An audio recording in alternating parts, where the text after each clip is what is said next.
Hello everyone, how is it coming along? We have got our new Halo Wars 2 tournament, this time for the 2v2 Rising Star League.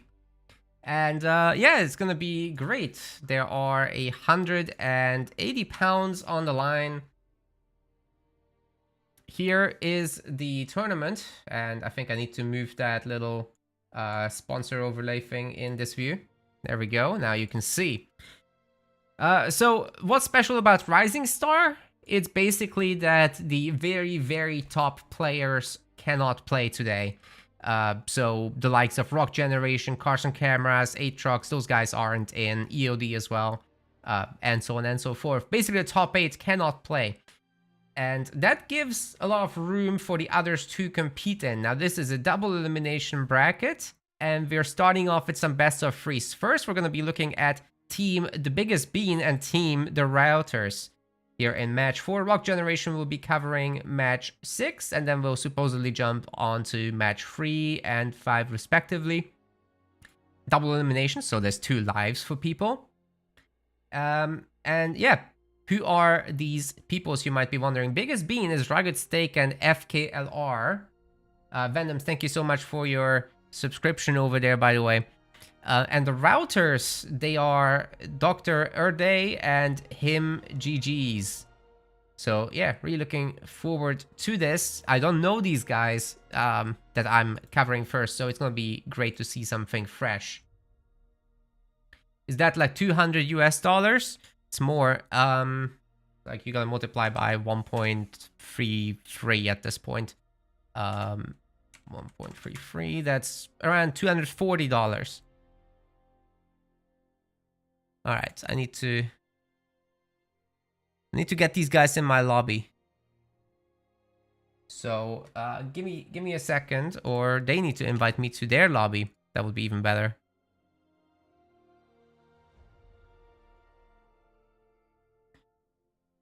I think I'll just ask Dr. Erday here to invite me.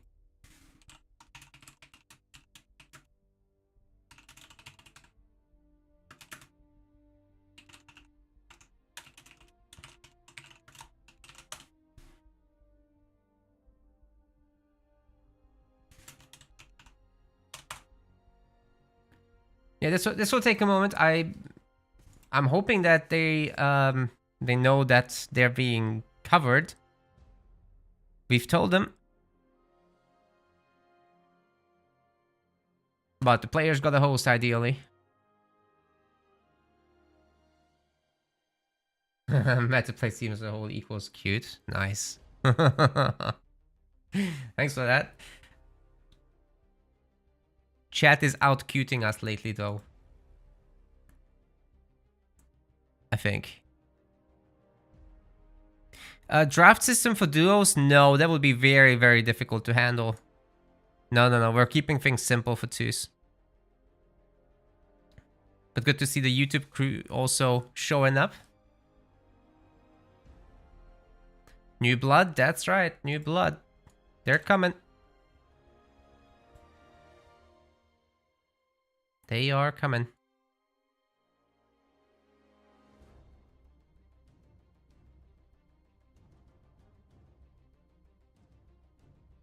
Oh, I should be hosting. Okay. I forget.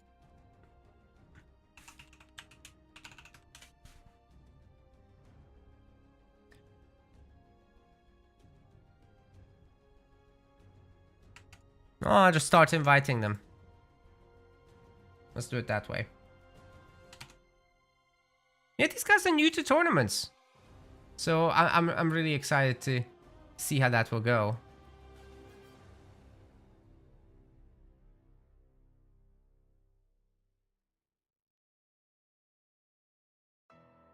Invite to game. There we go.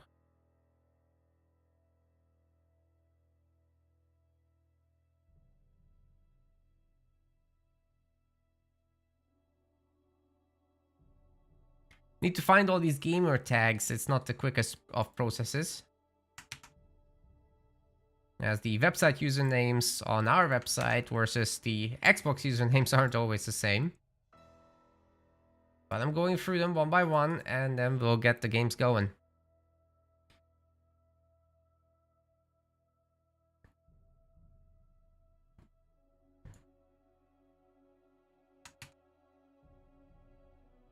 Hopefully they also help by inviting their friends.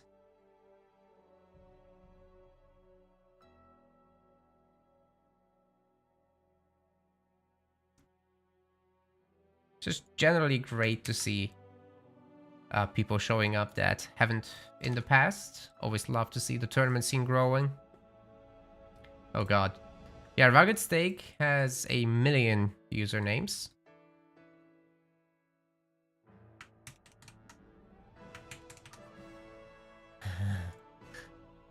There can be only one. Oh god. He didn't specify which one he is. Yeah, I can't invite Rugged Steak. Okay.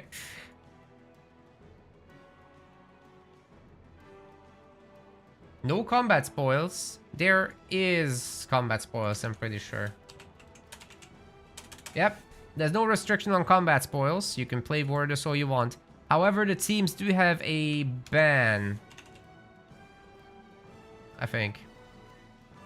Yes. Each team may ban one leader globally, and the higher seed will ban first. But there's no draft system or anything like that. Rugged Steak is Kramidu.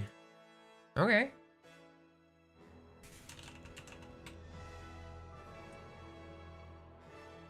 Oh god. Yeah, Xbox gives me like 100,000 results. That's not good.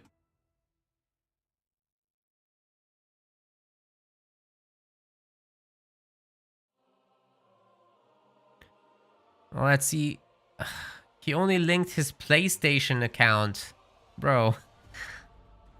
How am I supposed to find him? Well, the other guys can invite him. It's fine. But somebody needs to do it.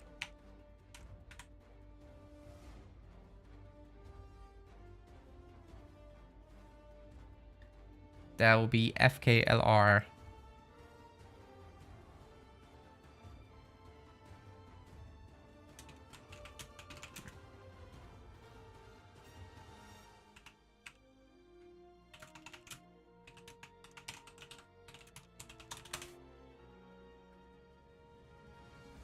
Guys, please, please, please, before tournaments start, always update your exact username on Xbox.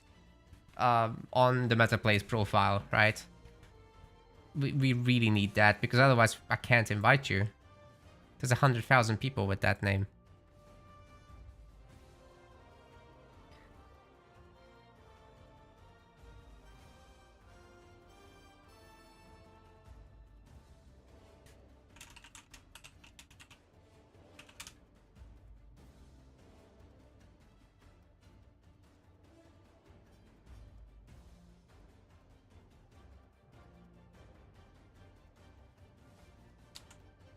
Freed Emu.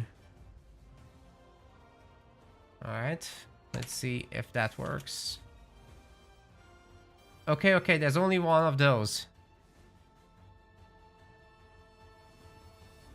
Once I spelled it with the capital E, that fixed it. Good to see.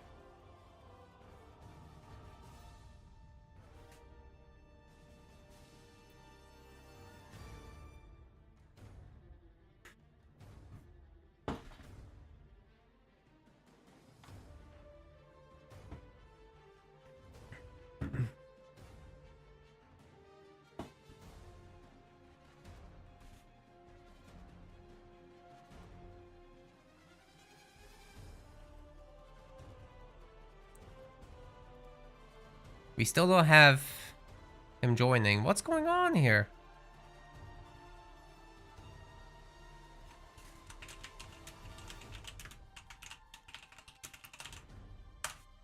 Well, we already started like 5 minutes late, but now we are 15 minutes late.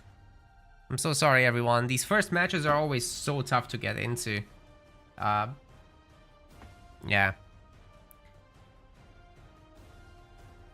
We just do what we can.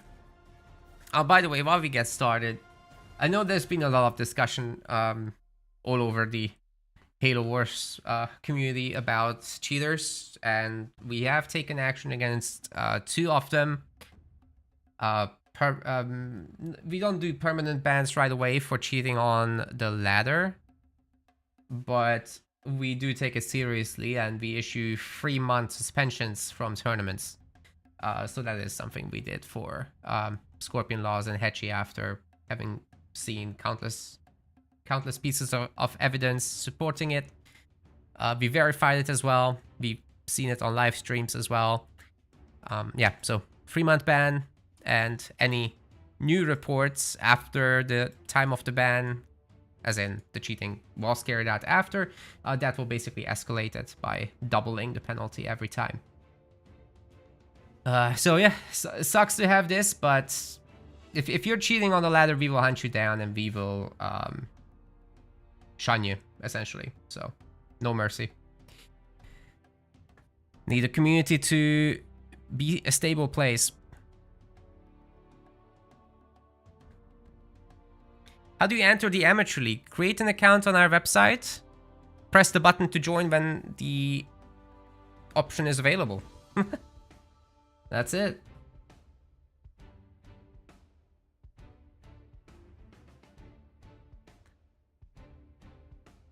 What's the problem with the cheaters?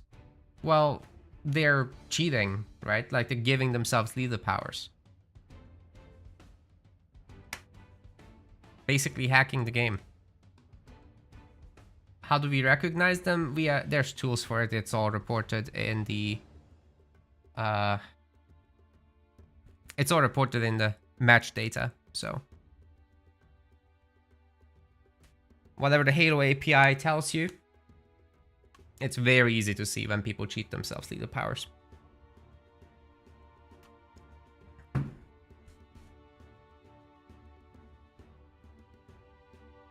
Alright, we got a Forge ban and a Frontier pick.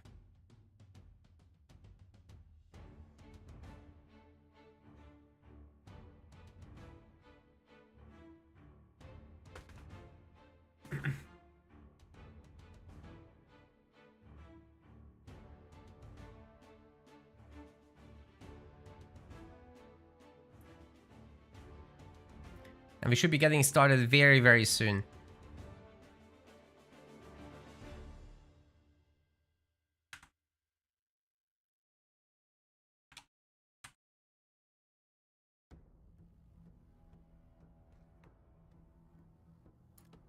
Quick color change here.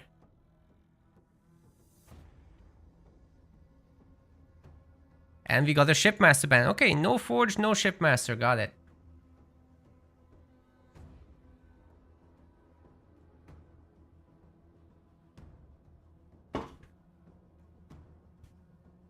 How are they hacking the game? Yeah, we're not gonna go into details there.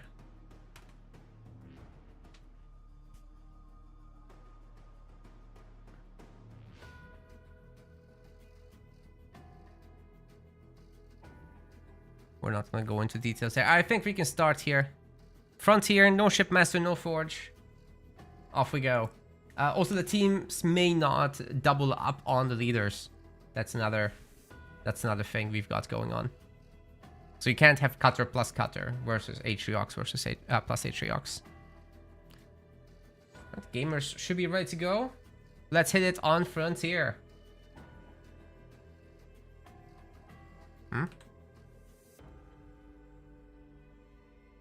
Oh, I can't swap over my... Oh no, what is going on? Okay, I'll just click.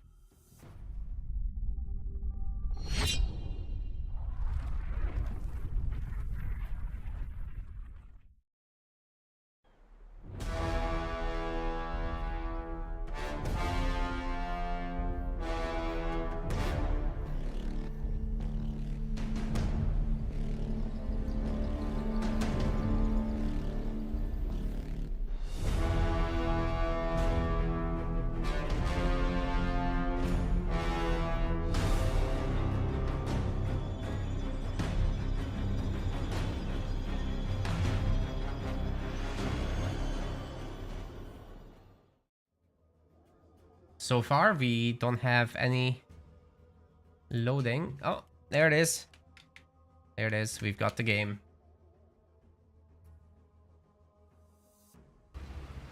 Ladies and gentlemen, welcome to our 2v2 Rising Star League in the blue color. This is Dr. Day. His teammate is him GG's, and together they're called the Routers. On the other side of the map, we have got FKLR 512, and in the yellow, this is Pred Emu, and together they're Biggest Bean. Now, the tournament has a 180-pound prize pool. Not bad at all for these Rising Stars. Rising Stars means that there's no tip-top players, right? The 8 top players in S tier have been essentially locked out. That's determined by their 1v1 performance in tournaments. Basically, we have this leapfrogging tier system. You beat someone, you take their place, they get shifted down by 1. That's how that works. And 2v2 is kind of this little side biz we've got going on. It exists outside of the tier system, but it still gets impacted by it somewhat. Alright, we've got some completely normal build orders. Generator third here. That might have been a generator second, and it's being followed up by a double barracks, so very aggressive here, looking to take over those middle mini bases supposedly, which are well, there's very little mini bases here on the 2v2 version of Frontier, of course. The back mini is, of course, just a backup, essentially. Pred Emu very slow on his buildings. Not sure what happened here. Did he not gather enough supplies? You can already see the others are done with their buildings, so I'm really confused as to what happened there. But I guess he must have just gone very quickly for his mini base to secure it. Sometimes that works out. Got some Hellbringers.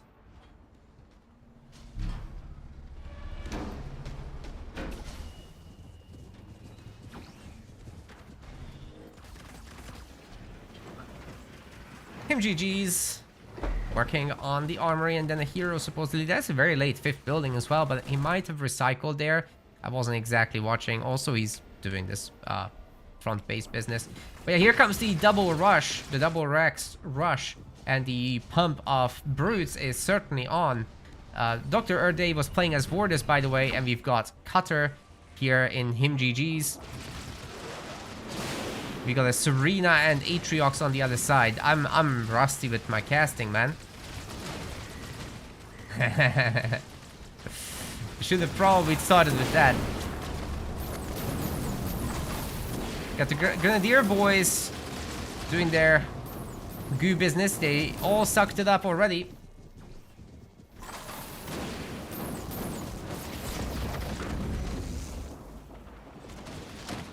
I like those mines. Imagine if Dr. Day walks over that. Oh, he already did with the grunt. But here comes the other one. Oh god. Oh, little grunts. That hurt. Oh man. But yeah, you gotta chase down these Brutes, definitely. Pred Emu with a mini base deal, but that's getting cleaned up as well.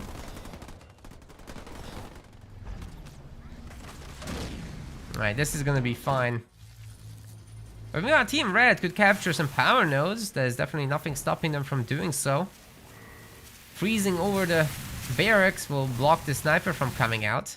That's also quite nice stuff. We've got a hero here. Atriox is chosen. But it's a baby. It's not upgraded just yet.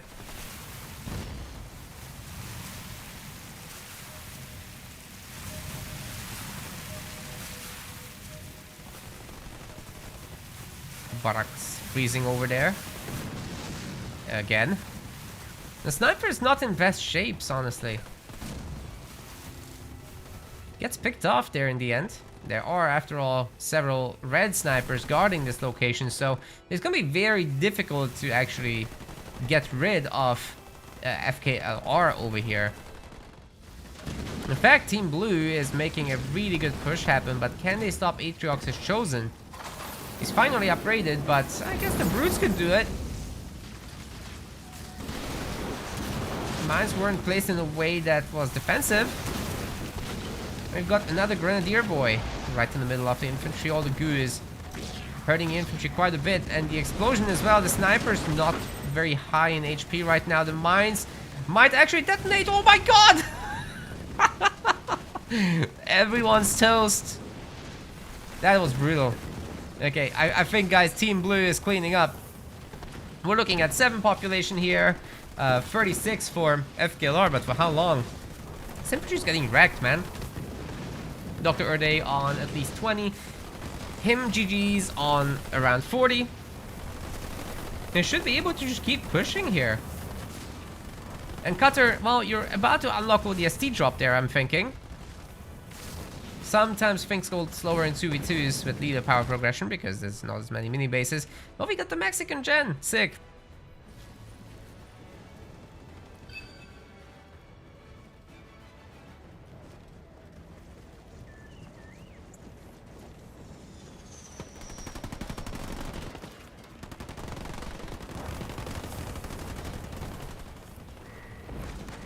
Two snipers in the back should be keeping the infantry at bay for the most part, but that new sniper's probably not safe. The Spartan's gonna wreck it. Oh, the good dodge on the grenades, by the way. Just gonna change direction and you'll be off to the races. But yeah, the 2 snipers are still too much, and then of course the watchtowers will be covering the area also. You can't approach this with infantry very easily, especially short range stuff. Marines can, I guess, shoot from outside of it, but it's awkward. Not much space for it. Right, Pred, we're supposedly reaching tier 2 soon, right? No, not even close. Oh my god, he's on not even 500 power, now working on that power node. But not before Dr. Erde captures it.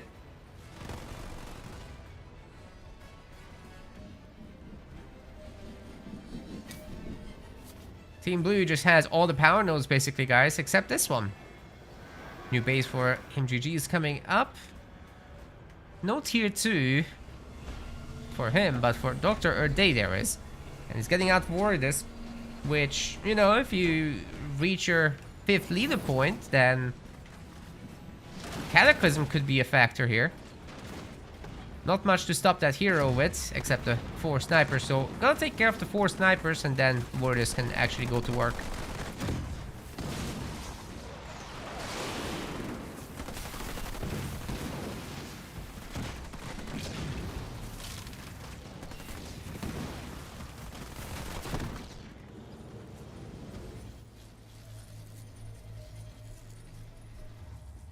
Okay, Team Blue now has a few snipers themselves.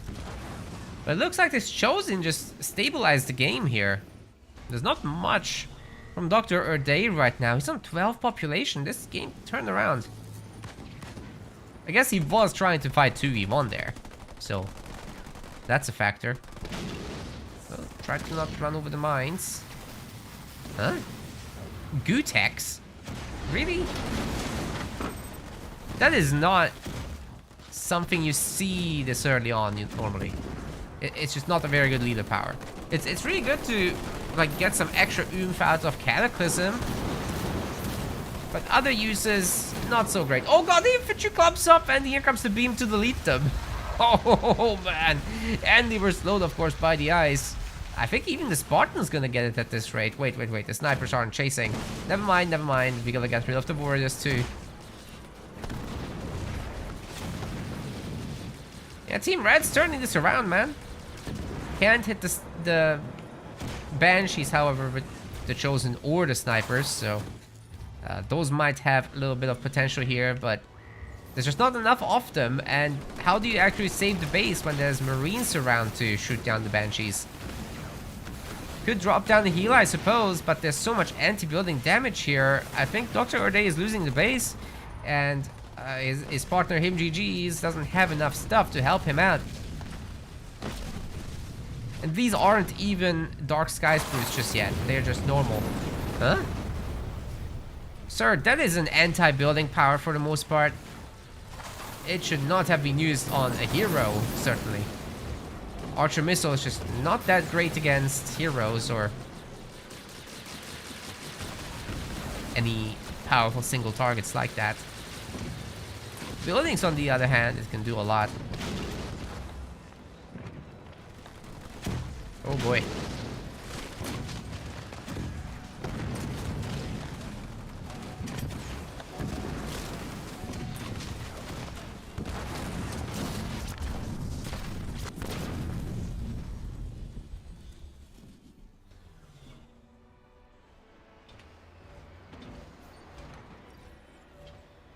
Tier 2 is achieved for our Captain Cutter player.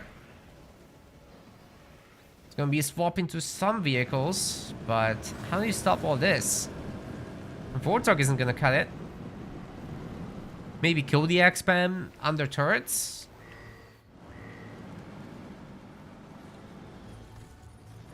If Team Red attacks together, that's gonna be very difficult to stop, guys.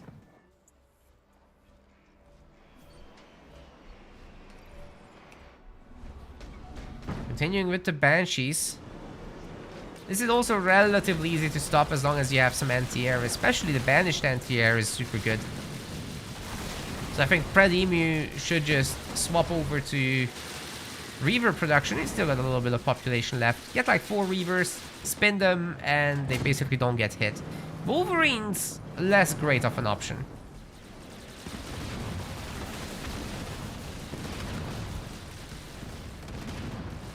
They're just not really able to dodge. So that is, I think, one reason for the UNSC plus banished mix. That you delegate the banished player to the anti-air duties and UNSC can just focus on actual fighting units more. Stuff to push bases with. But then there's the Brutes. They flip it. These guys flipped it on its head. A little bit of drop turret support here from our Serena. The ODSDs are in, but they're not particularly good against any of this. Especially when the army is so spread out, especially when they get frozen, especially when there's snipers in the fight. The Banshees are having to come over to help clean up, and they're doing so against the snipers for the most part, but they're dodging and the base is dead anyway. Team Red's doing a great job here. They might indeed be the biggest bean.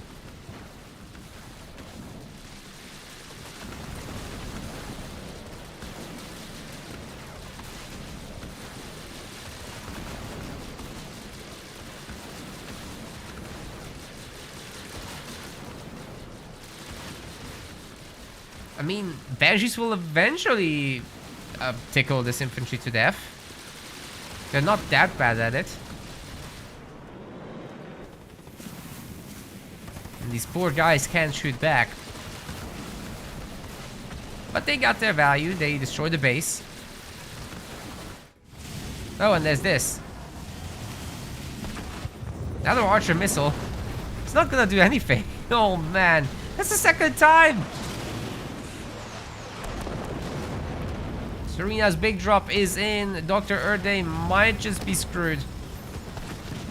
Yeah, now that there's Reavers, good luck with those Banshees getting anything done. It'll be needed. Even if they're standing still, they're gonna do a number to the Banshees. Got a highly upgraded warrior. That's like the one thing that's still here. How did this shield come up? Oh no. FKLR allowed it.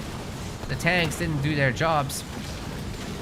But anyway, as I was saying, the Banshees can't handle that many Reavers. They might be killing the tanks, yeah, but Banshees themselves are gonna be toast.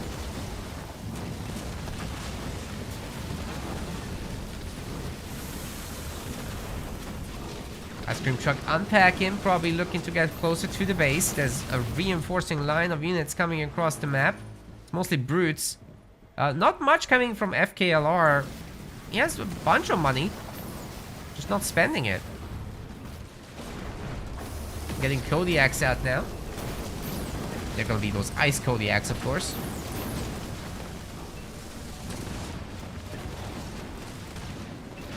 First Vultures out for him, GG's. And a Cataclysm, but there's almost nothing in it. And what's in it gets out with a teleport. So, yeah, that really didn't work, did it? 1 star on the Chosen, of course. Pred Emu is not going tier 3 just yet. Working into Locust. might not be the best idea. If there's gonna be enough vultures, then a comeback might be possible for Team Blue, but it's very hard to mass vultures on one base. In fact, it's just not possible. Dr. Erde is on 0 population right now and barely any resources to afford buildings. And he's got no supply pads, essentially. So him GG's has to do everything by himself, and his one vulture is getting picked off. Yeah, you're just not going to be able to remake it on so little economy.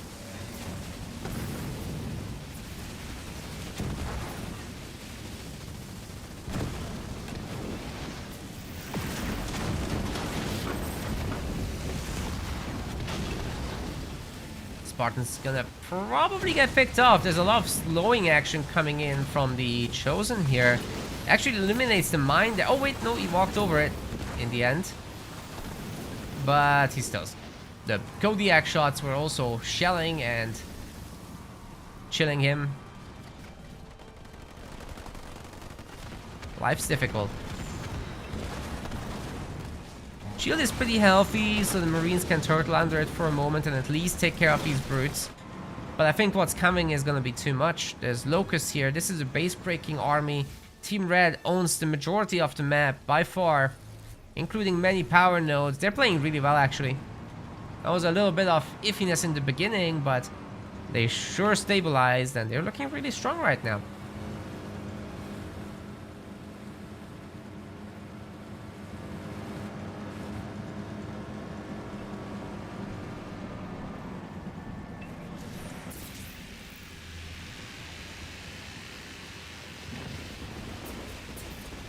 We gotta activate the love beams for the Locust, I think, guys. What do you think?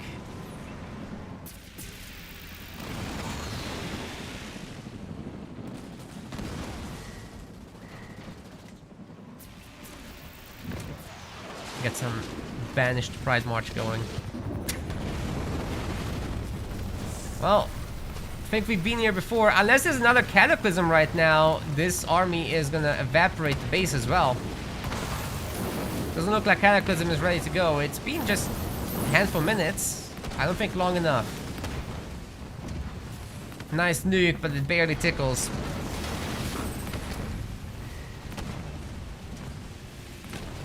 Team GG's is about to lose his main, and Team Blue is toast, guys. That's it.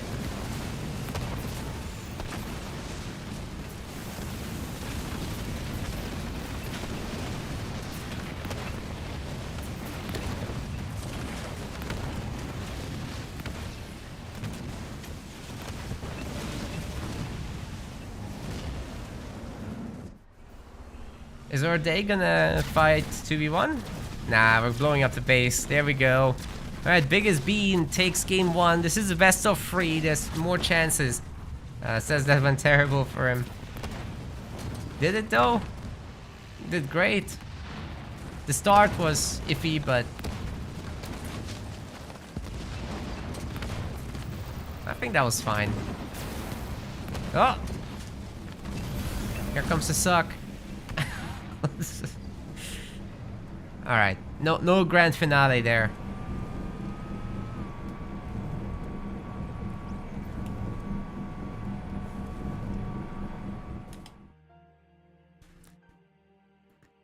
You know, guys, you can just resign, right? It's a custom game.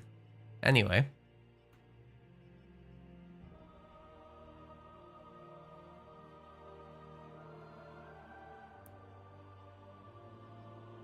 Let me just check for you guys when the next tournament dates are. Because I saw some questions about joining like Amateur League and whatnot. We haven't posted them yet because they're just a little bit far out. So next week we're not doing anything. Which means we're probably doing a show match. And then on the 17th, there's going to be the Amateur League number 2. So we'll post that shortly. Maybe I'll even post it tomorrow or tonight, depending on when this thing ends. Yeah. Wait, can you already join it? No. No, I don't post that far ahead of time. But yeah. Amateur League is coming on the 17th of May. So you can join that then. And then there's the 1v1 Rising Star on the 31st and Pro on 7th of June. So just make an account on our website. We will post it there. We will spread the word on all the social medias we've got. Off to the next match. Let's see what that is. Oh, Spaceman, thanks for the raid earlier. Missed it.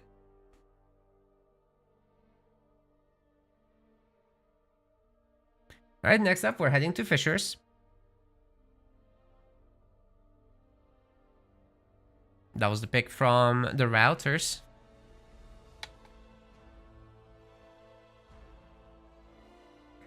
I figured they'd be really good at networking, but it turns out they just retreat. Anyway. Oh, sorry, I had to. I was compelled.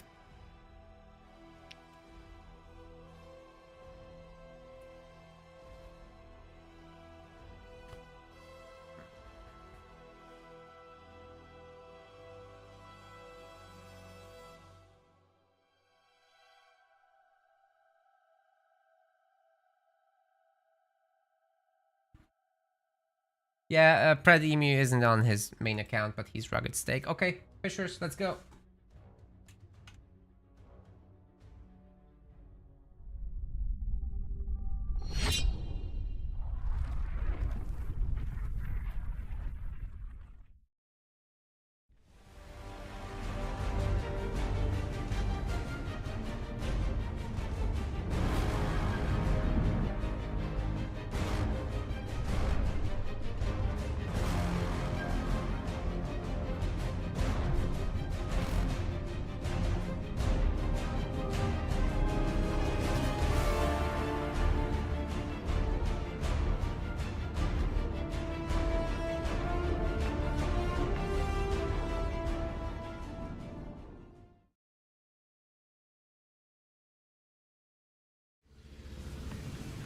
Here we are with game number 2. Oh, they picked a band leader. Okay,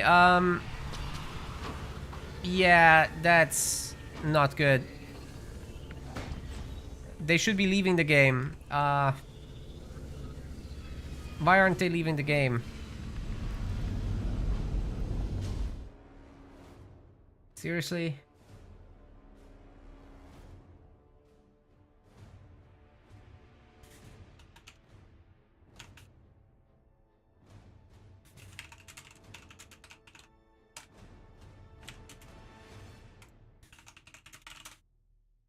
I've told him to resign. This game is invalid. You can't be having Forge in there. So now let me look up the penalty. Forge was banned by the other team. In the event that an invalid leader is picked, the opposing team may pick any leader for the team with the invalid pick. And they may repick their own. Okay, there we go. So, they can do whatever they want now.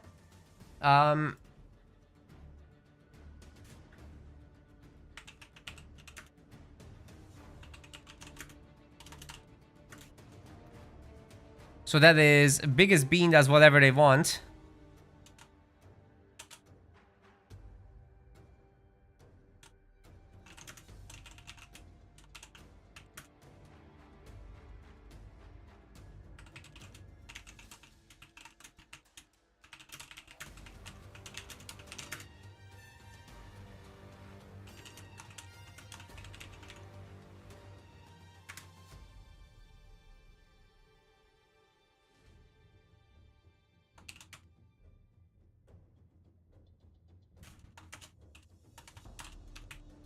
Just explain to the players.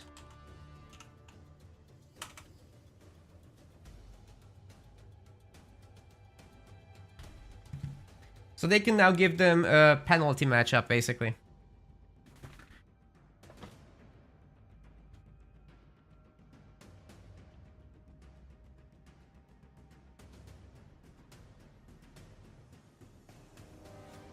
And there are no restrictions.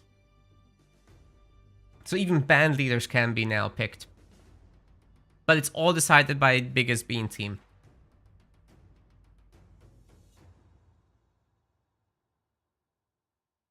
So you gotta really pay attention to that.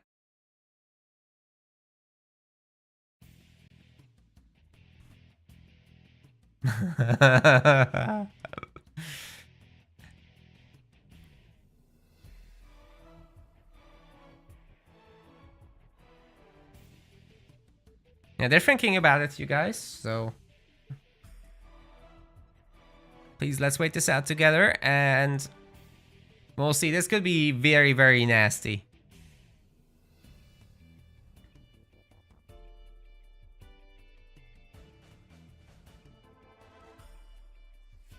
They get Serena and Kinsano. Oh, boy. And then they're just gonna forge into it, aren't they?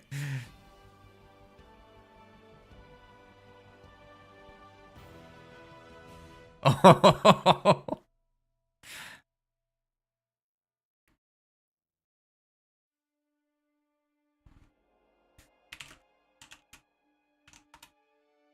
We're still going Fishers.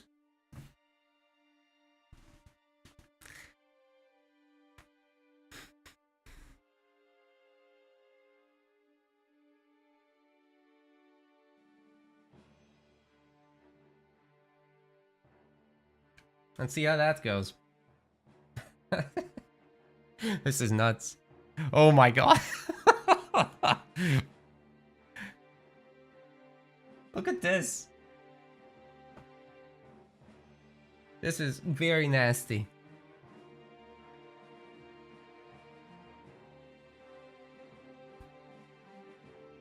Although Cutter might not be the wisest pick into it, to be honest. Both Serena and Kinsano are pretty good against Cutter. Not so much against Colony.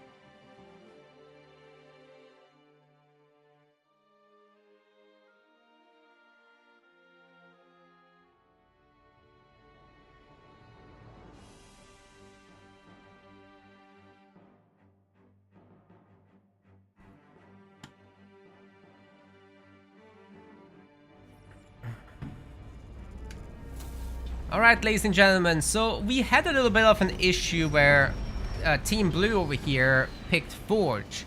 Forge was banned, and our rules say that when you pick a banned leader, the other team gets to re-pick their own leaders, and they pick your leader too. So Dr. Erday and his buddy Him GG's is receiving the penalty here in the form of having to play Serena and Kinsano.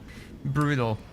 On the other side of the map, the guys who can re-pick their own leaders as well. This is FKLR and Pred Emu. Together they're playing as Colony and Cutter. Now Cutter isn't necessarily a leader that will stomp Serena or Kinsano, but Colony certainly can. And there must be something there about the combination. Oh, soon detonation on Hell Charge here. Didn't expect to see Hell Charge. The initial units here are kicking the banished butt. What is going on? Skid Chopper finally is out. That should have been maybe a little bit faster. Or the rest of the unit should have waited, but now... Actually, Dr. Erday and MGGs is making this work in the early game. They've got double middle mini.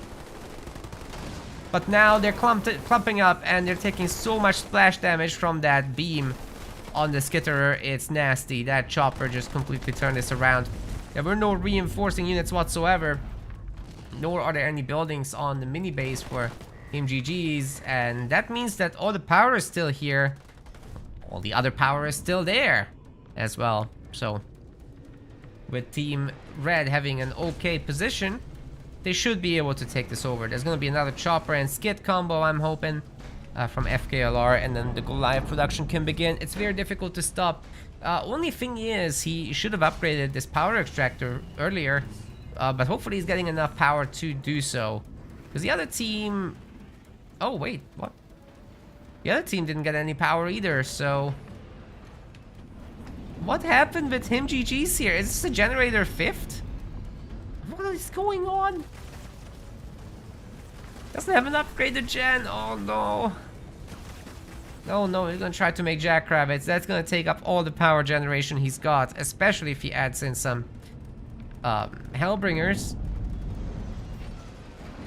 Yeah, it's Hellbringers.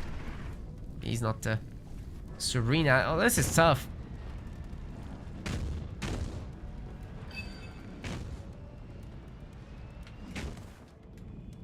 Power getting picked up by Pred Emu here.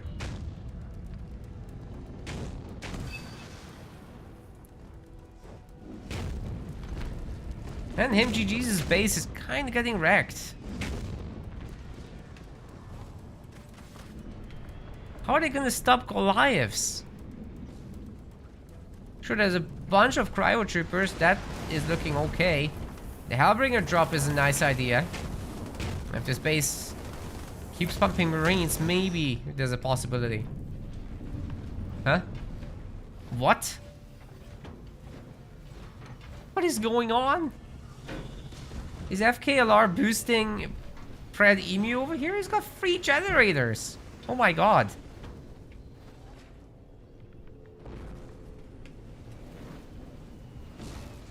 That's insane. He's putting all his money into this. But why? They're giving so much map control to Team Blue. Getting grenade throw now. Soon a Spartan as well. Yeah, definitely getting boosted by Pred Emu. Sorry, by FKLR.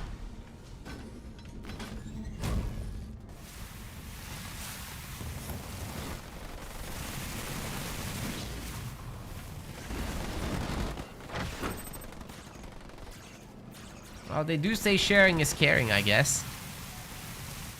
But now neither guy has a lot of army. There's some Marines here, but it's not very scary.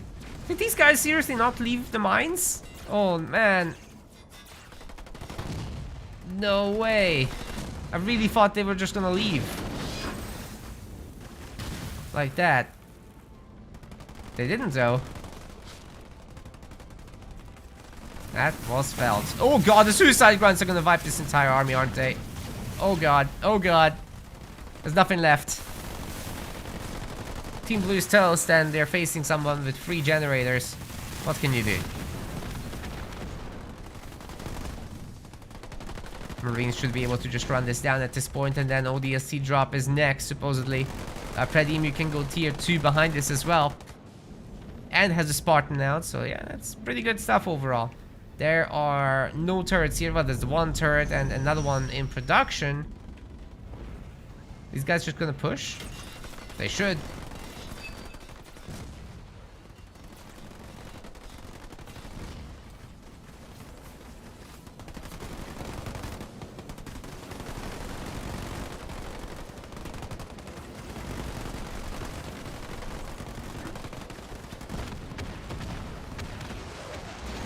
That turret's getting blasted pretty badly by the grenades.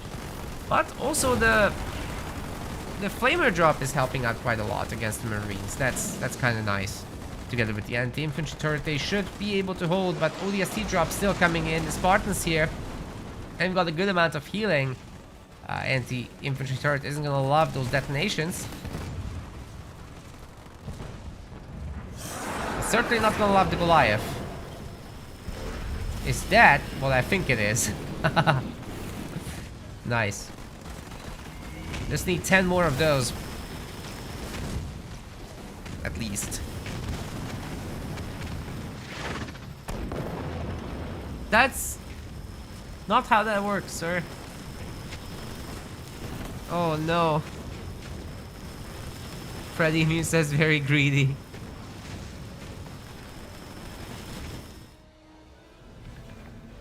No one man should have that much power. He's spending the money though, it's good. It is good. But this isn't happening. No way. Oh god, the buildings are getting stripped off. That's so nasty. base is getting chilled now as well.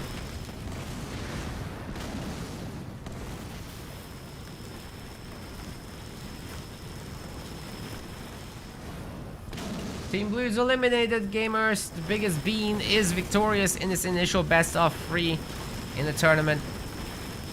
They're gonna be moving on now into the, I think, winners semi-finals already. Neat. Well done. The Routers have to go through the losers bracket. They have another life, so that's really not too bad. And you're just confirming, yeah, they're going to the winners semi-finals. GG's.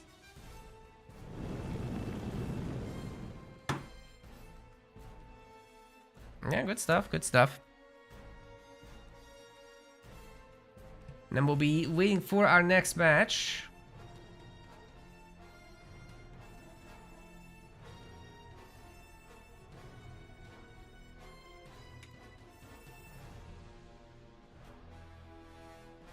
We don't need to wait. Oh wait, we might need to wait. Are Colossal Wizards already playing? Oh wait, I should be able to join that.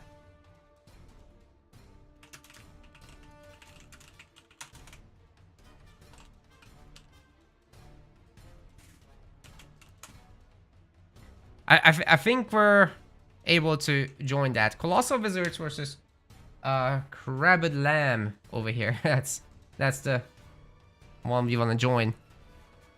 Or they're in match 5 as Rock is doing a switcheroo. And he's covering the Brits are coming versus Los Poderosos, which should be a pretty good set actually. We're swapping over. Let's go here. Let's go here. I just hope they invite me. Otherwise, I have nothing to do. Ah, Psychic saw it. Thanks for that. Very good. We're here for game 1, so it's perfect. Just need to update my scoreboard and we're good to go.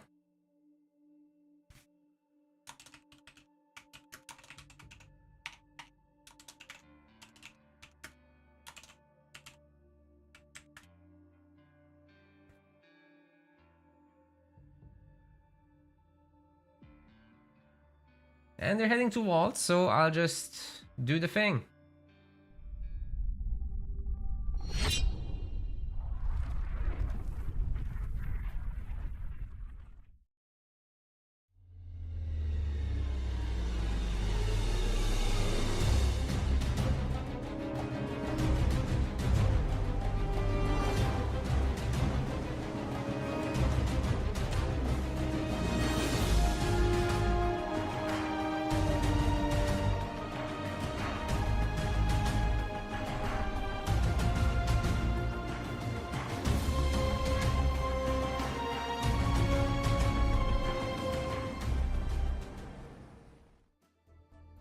Colossal Wizards, shouldn't they be warriors if they're colossal? Well, here's the thing. If you mix a Psychic Wizard and a Colossal Sea, then you get a Psychic Colossus or a Colossal Wizard. And they went for Colossal Wizard. Why not? Giants can magic too. As we found out. Colors match. We're good to go. They're loading in, so we're about to kick this off.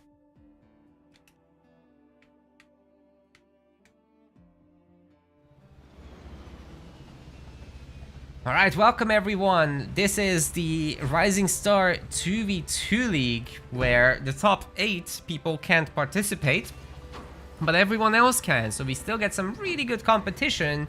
And some new faces, hopefully, as well. Psychic Wizard in the blue color is playing as Arbiter, and we've got his cutter buddy, the Colossal Sea. Together, they're Colossal Wizards. And on the other side of Vault, this is Crab Tiger. And we've also got Duck-Ear Lamb. Together, they are the Crabbed Lamb, and they're playing as Jerome and Atriox. By the way, just looking at the usernames, they could have done a 117 thing. Because Crab Tiger is 11 and Duck-Ear Lamb is 7, you get me. That's a missed opportunity right there. Why did they land on 71? What is so special about 71? Anyway. So good. The Ghost won't be able to... Oh, no. Ghost plus Grunt against Grunt plus Chopper? That can only end one way, in my view. Although Micro is going to be a determining factor, the Chopper is just so much stronger than a Ghost. Yeah, they're going to have to rely on the mines. Ooh, they actually pick off the Grunt. But the Chopper is still way too powerful to directly face off against. There is some more power down there, and Psychic Wizard does control the mini base. Wait. He's not gonna... Holy. If he had stolen that, that would have been sick. But Duck Ear Lamb cleans up. He's gonna be fine. He's getting a hero next. That's the Aatrox is chosen. He's gonna be fine there, I think, guys. Got a very equal mini base split overall, but Psychic Wizard not having the bottom mini is definitely a problem. Oi! Eating the mine there. The Grunt might be able to actually fight the Chopper now. Hopefully Duck Ear Lamb doesn't run into the next one. That would be bad.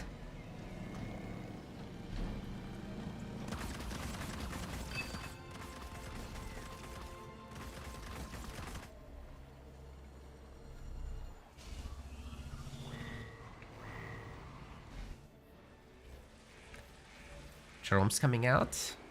That's the Cutter Jerome. So many Jeromes.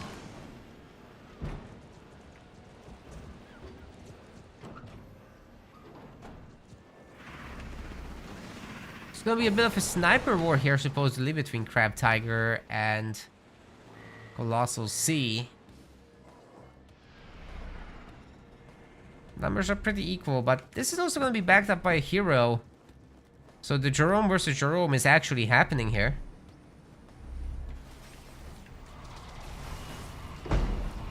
Jump back Brutes are trying to be made, but it might not actually be many of them coming out. If Psychic Wizard can keep pumping those ghosts, everything should be fine. He does have 2 minis, even though they're not double pads like the ones of Duck Ear Lamb. He's winning this fight pretty hard right now. And that's even without the Ghost getting upgraded, but they have to deal with the Chosen, which is not so easy.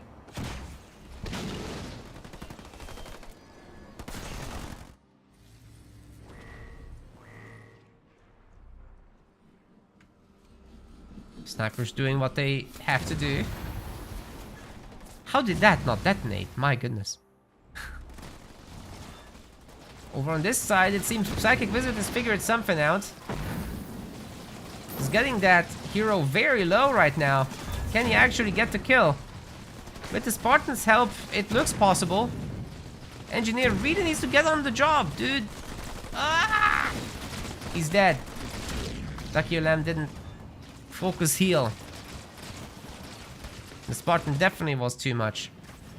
The Jerome versus Jerome is still not happening for some reason. Where is that Jerome? Okay, it's in the fight now. And that should push the other Jerome away. I don't think Psychic Wizard is gonna go into hero himself. In fact, he can barely afford a Ghost Pump. And he still doesn't have shielding for them. So how is he gonna manage all this? If he can get shielding, it's a different story, of course. Especially once you have like 6, 7 ghosts. I think that should be fine from there.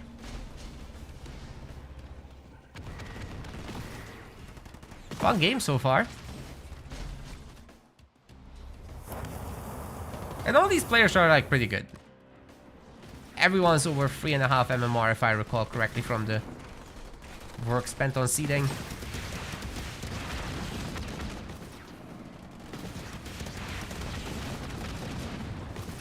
You can check your own on Halo Wars Hub. Should be just halowarshub.com. Really good website.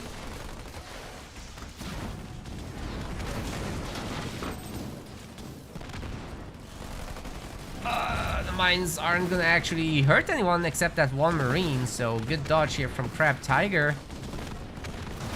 But what's he gonna do about all these ghosts? Numbers have just been growing, although the hero seems to manage them one by one so far.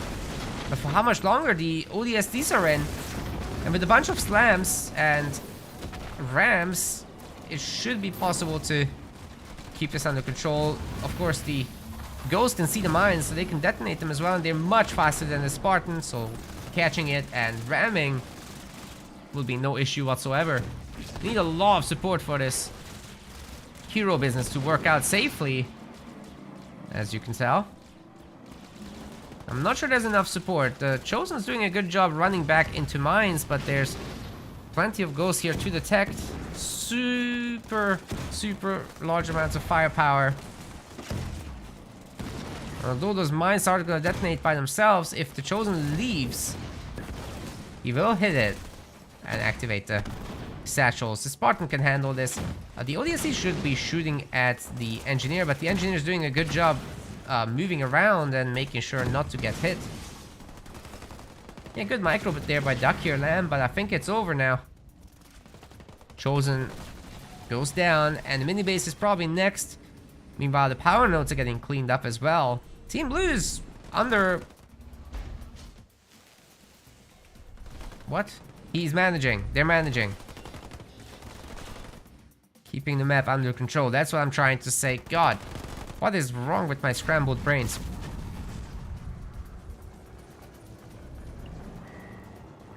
You have to forgive me. Well, you don't have to.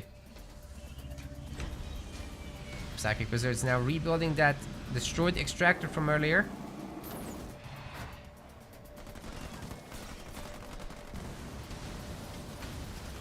Now they're going after the Expo. There's nothing here to stop it. Psychic Wizard's also going to unlock his 4th power soon enough. That should be the Elite Enforcer drop, and then they're just moving on to the next base, one after the other. Ducky and Lamb trying to get up an Expo here as well. They're trying to cross build, but there's just nothing there to support it right now. There's 14 population here. Crab Tiger has 21, and they're facing essentially 2 nearly full population armies. How are they going to stop this?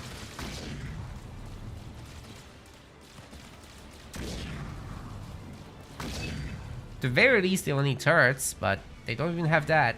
Tier 2 is in. So maybe there's some potential here to get out the Rangers and Hunters.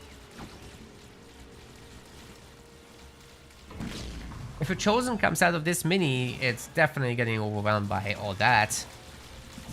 There's no way to stop the chain rams. Oh, teleport! Smart.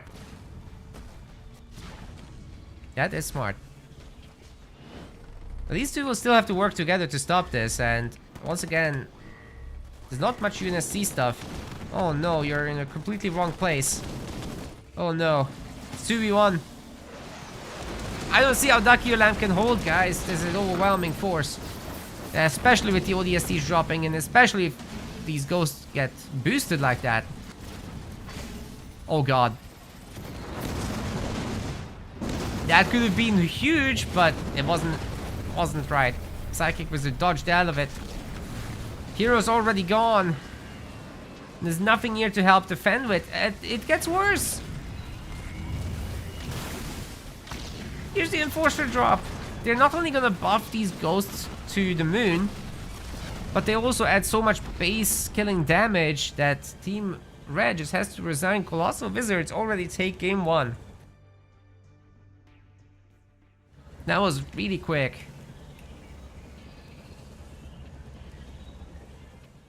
Brutal match. Next up, we're going to be going to Rift. That is the choice of Crabbed Lamb there. And we're off to the races already. I like how these guys operate. Very quick. No breaks. No messing around. Let's head to Rift.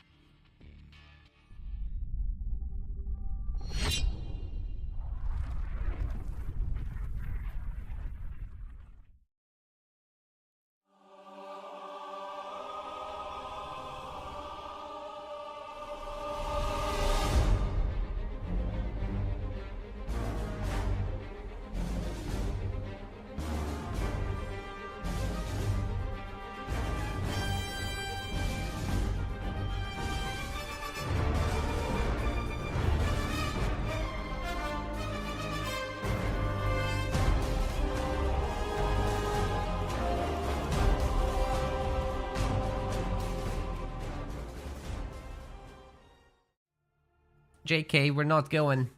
That's a short bathroom break here for the players. No worries.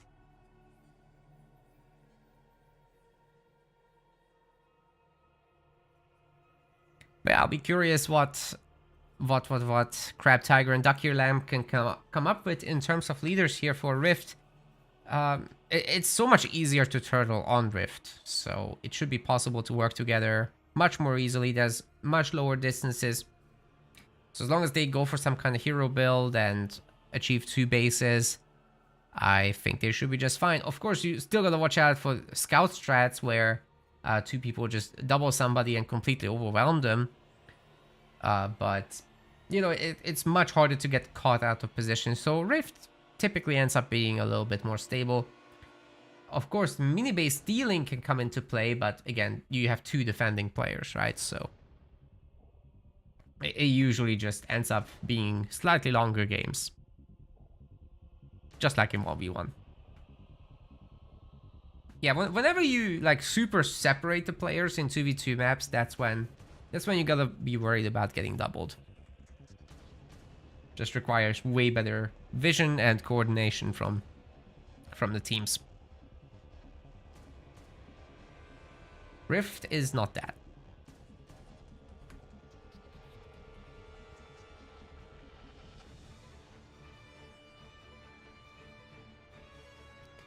Alright, I think everybody should be back momentarily. Hope you guys are having a good time so far. And just to repeat, we are gonna have an amateur league event on the 17th. You can't sign up for it yet, but we'll post it in the coming days. So please make sure to join our Discord and make an account on our website, and you'll be able to join that as soon as it's up. Just takes a button click from there. Alright, we have loaded into the game. Let's go.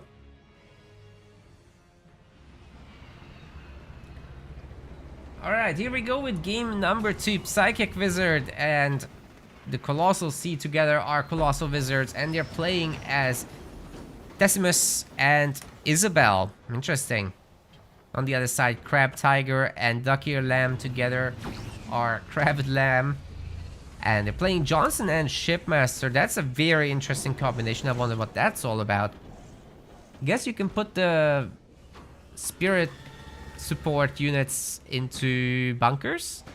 Chad and Steve in the bunker. I like it.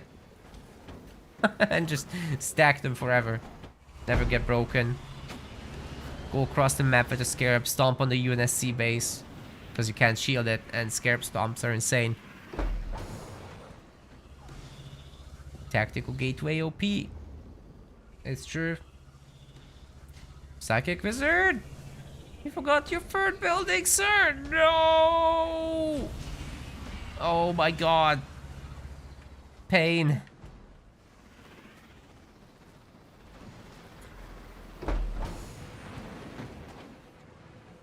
A little bit of skirmish on the side, but really nobody's getting hurt so far.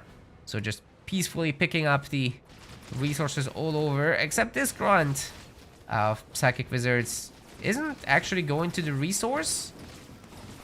That's an annoying pathing glitch there.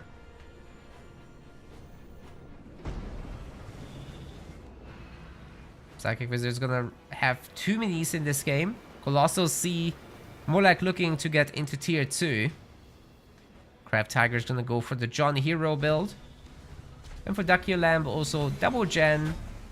Probably into tier 2 business. Let's see what's on the back mini. Just a harvester. Yeah, this is just economical going into tier 2 supposedly. Certainly with just 2 buildings, you're not going to go into ghosts. Can pump grunts a little bit though to capture some power nodes for both team members. They already got 1. I think that's neat. And you know, both team members benefit from the power nodes. So that does lead to a little bit of inflation in power, so to say.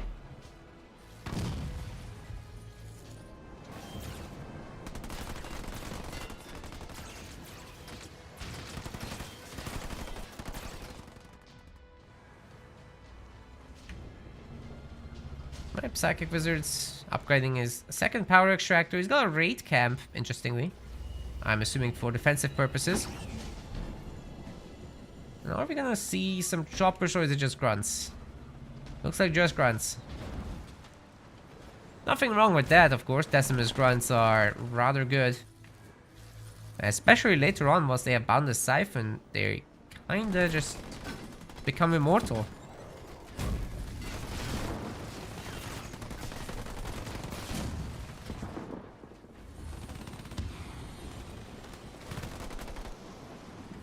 Smart missile, not so smart. Where is it going? Not to the marine. It died.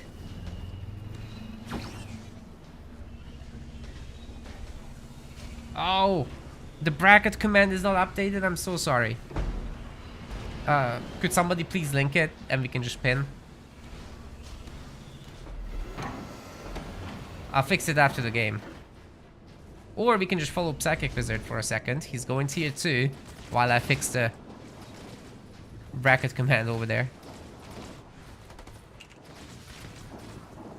Doing a little bit of fighting over this power node. Really wants to hold on to it.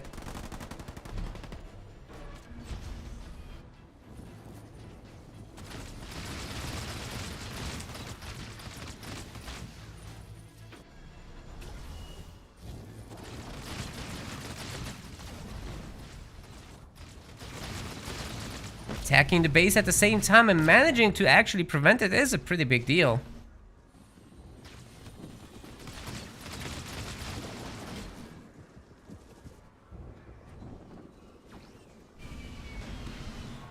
Okay, there. Commands updated, Twitch chat. Sorry about that again. I knew I forgot something. Wasn't sure what it was. Got the first Warthogs out as well, but Team Red still controlling the power nodes overall, and they're doing a good job of fortifying it with bunkers. You can have a bunker everywhere with some strong dudes inside. That should work out pretty well. Crab Tiger also has 2 generators now. The minis are still pumping marines, and both players are expanding in a crisscross fashion. We've even got Ducky Lamb attempting a 3rd base. That might be a little risky, especially as Shipmaster, you can't easily afford that. But hey, he's working towards a fast 4th point. He has been tier 2 and getting some hunters and rangers out. Should be able to handle both of these armies relatively comfortably if he doesn't overextend. Just gotta not lose your elites to the Warthogs. They have some pretty good firepower. The Warthogs do, I mean. A beam's coming in on the grunts, but Psychic Wizard split's really good. The Warthogs, however, do get caught. Hunters finish them off here, I think. And that's not a spirit support, actually. That is a suicide grunt drop from Psychic Wizard. Interesting. I don't know about that. Wouldn't a beam be better? Push has been stopped. Even Johnny came back to help. But the expansion has been stopped as well, so that's pretty brutal. Can Ducky Lamb get the other one up? If so, he'll be on 3 bases, whereas Crab Tiger is more on the struggle bus. But they also stopped an expansion here with the bunkers doing some work. Wow. 3 bunkers actually working together if you count that sniper back there. And Johnny is coming over. Supposedly Crab Tiger can eventually afford this, but probably needs a click of supplies from Ducky Lamb. Psychic Wizards on tier 2 for a while now, and he's also got some rangers and hunters. They're not particularly good against buildings though, so that's something to keep in mind. And they're about to be EMP mag blasted. That Johnny should be able to finish them off actually really well there. Oh, the engineers are toast already. Oh wait, they don't actually get targeted down though. Might need another bunker here to make things happen. Wow, very lucky that that engineer survived actually. Spirit support's coming in. Now put those guys in the bunker, we're talking.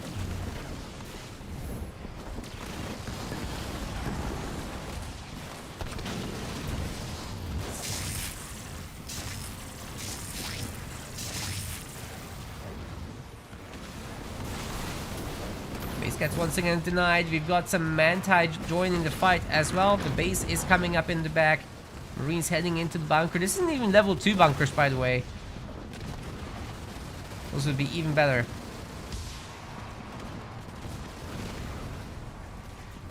Crab Tiger may not have much in this fight, but the bunkers are holding the ground very, very nicely. The two Warthogs are eventually gonna clean up that base, but if Team Blue can't expand, Crab Lamb might actually be able to push through here, but 4 power nodes getting controlled at the moment. That's already really good stuff. Big economic advantage behind this push. All they gotta do is keep it going. Aggressively trying to take the base. If they can shield this up and fill it up with Kodiaks, that's gonna be super difficult to stop. Might be what the plan is. See those wiggles against the turrets? I enjoy the wiggles. Mad Hat's raiding up us with a party of 6. Thanks for that. Hope you had a good stream, Mad Hat. Great to see you.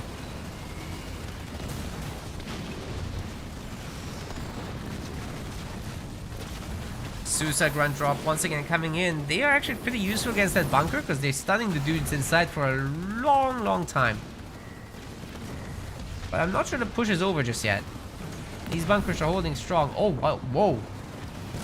Tier 3 for Colossal Sea. He's here with the tanks, but they're gonna get beamed. Oh! Goodbye, army. Tank survives at a sliver of health. Can it get some healing? Nope, too late. Johnson's missile just takes him out. Another big stun on those units.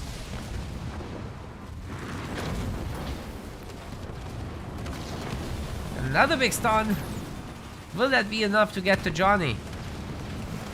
Ooh, the tanks have so much firepower, but just in the last possible moment, Johnny gets into the bunker. We'll be creating a nuisance for a little bit longer. The whole Kodiak idea didn't work out, as the tank just plow on through.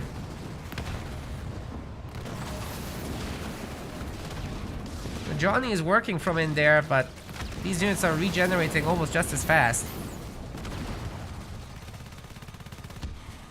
1 star, but it's too late.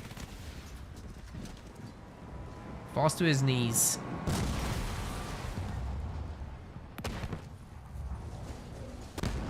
Plenty of hunters here for Dakir Lamb. He's got a spirit support drop as well. Unfortunately, these Kodiaks are in the middle of the map, not the best placement for them. Wonder if it can pack up and run away. Maybe. Definitely shouldn't stay here in the open. Doesn't look like a sustainable position. But also you don't want to fight those rangers with the hero. Except if you can manage 1 by 1. The tank's a little bit too low in number to directly engage that many hunters. They could maybe if they're like full pop. I guess full pop, that wouldn't be terrible, but those hunters are going to be cost effective.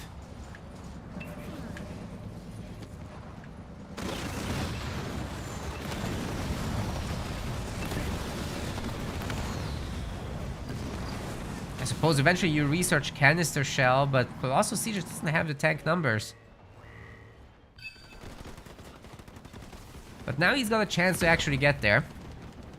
This second base is so crucial for that.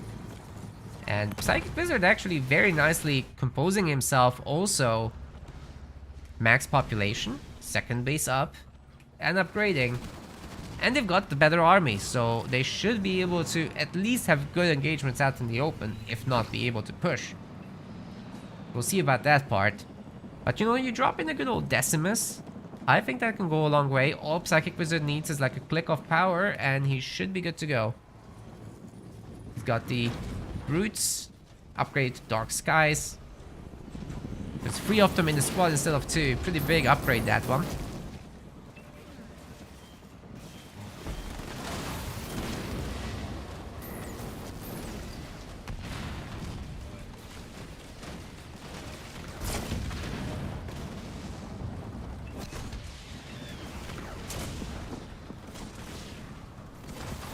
Oh, that's a big EMP mag right in the middle of the army, but everybody's cloaked, nobody can see. So they should be able to get away. It doesn't do that much damage against infantry anyhow. It's not like the Isabel mag blast. But the beam is. The beam is more than capable of cleaning up here. Going for the Nightingales is a good idea. They're so expensive and not very maneuverable, but it was a little late. If the beam starts on them, that's a different story. Of course, you can split, though. Kodiaks maintained their position, and once again, they're in a decent sieging position. Just peppering the army slowly. Psychic can't afford Decimus still, so that's not a factor for this fight. Ducky Lamb is on full population. Highly upgraded shipmaster units. And under the engineer bubbles, the regular mag blast also won't be able to do much. It's a 40% damage reduction, it's insane.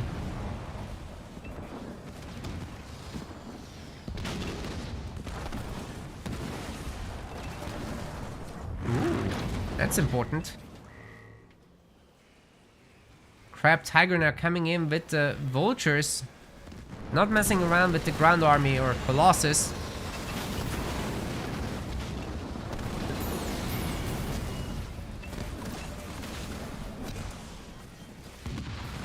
And those first nukes should be able to clear the shields. Now they can take on buildings. Or the actual army underneath. That's also a good idea to shoot at. Brits are pretty clumped up. Kodiak shots will be doing a number to them. Got a bit of a flank with the tanks, though. What are they going for? Hit the base, maybe? They could. I think they're gonna. Ooh, that's sick. Yeah, Psychic Wizard's base is getting very low, however. And as more nukes connect, that's only gonna get worse. Base is at the moment receiving some healing, or it was until now. The vultures can just keep going. That's a nice save on the Reaver as well up there. Psychic Wizard doesn't have anything to take out air units with. Sure, Spartan comes in to steal away the vulture. But the base still goes down to nukes. And the tanks have turned around, but they don't want to fight. So this indecisiveness from Colossal C is, I think, potentially gonna cost the game for Colossal Wizards. If he was here, that would have been a very different fight. Ooh, Spartan actually manages to take down a vulture there with his own vulture. That's not bad. Especially if he can steal another one. And do it all over again.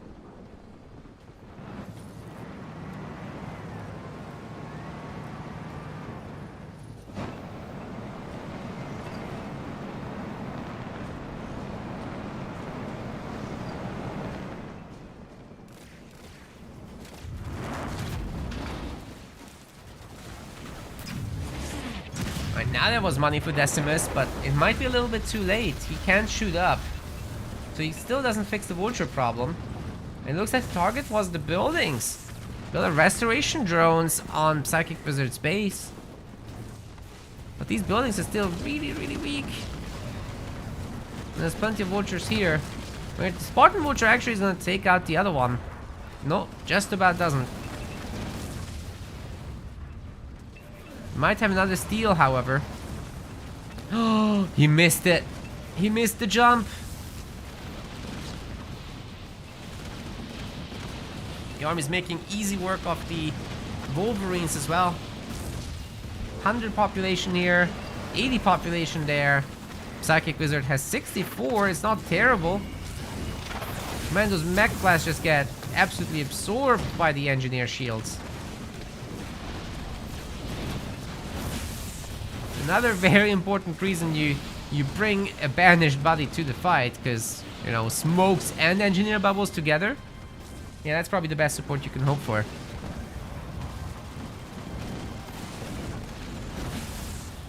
But with power of reverse, everything's possible. I'll push back those vultures. They're not high enough in number to really defend against this, but you know what is high enough in number? The tanks. They might actually be able to break the base. We've got a Johnny here. Beam's doing what it can. Is it gonna be enough? There's no detect. Oh wait, there is detect in the one Wolverine. Shooting that down wouldn't be the easiest with all this other firepower around. So much healing coming through for Ducky Lamps' base, and they manage to actually get the kills and save the base. It was cloaked for a second even, thanks to the smokes. Psychic Wizard once again attempting to push out, but he's stuck on the 80 pop. His two opponents can go up to 100, but will they?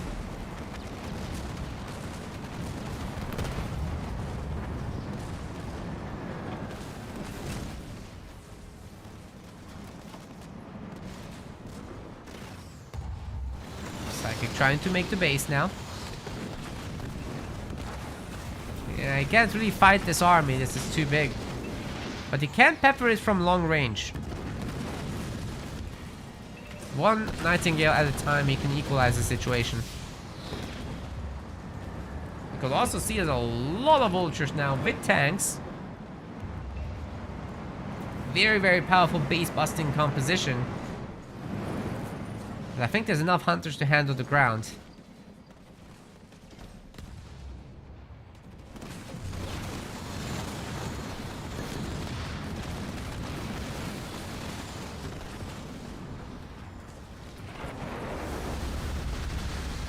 Another beam by Decimus, but actually everybody dodges it. That was nice work by Crab Tiger there, actually. Bunkers, probably not gonna save these guys. They're toast. That's expensive.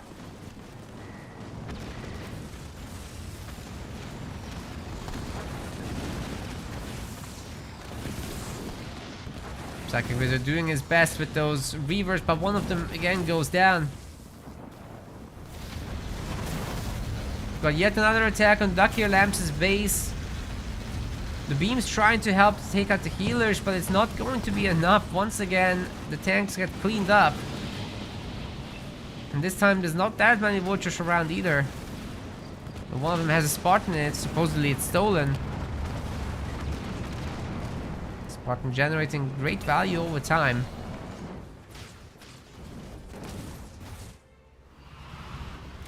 And Psychic Wizard finally has a 5-slot base. There is hope for Team Blue yet. How much hope exactly? I'm not so sure. It's a lot. Crab Tiger's Vulture army is growing. Ducky Lamb has a counter ball to win any fight with. He's especially well equipped for this. And the Vultures take another crack at it, but I think they're the ones that are gonna get cracked. But those nukes, there's no running away from that. Ooh. 3 vultures down. Make that 4.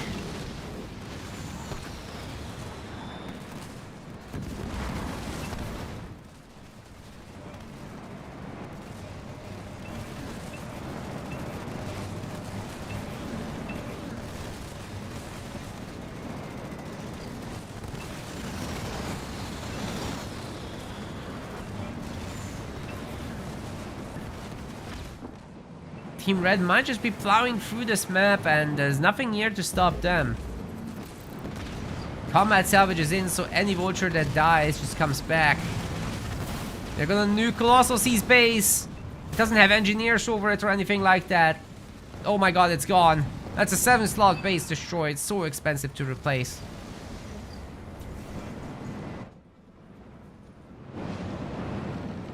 Yeah, some army left, but it's not much really. Then there's all these guys that can join it. If you don't want to go without your hero.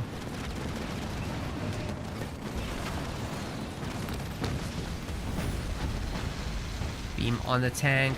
They're actually going to cancel that. So many leader powers.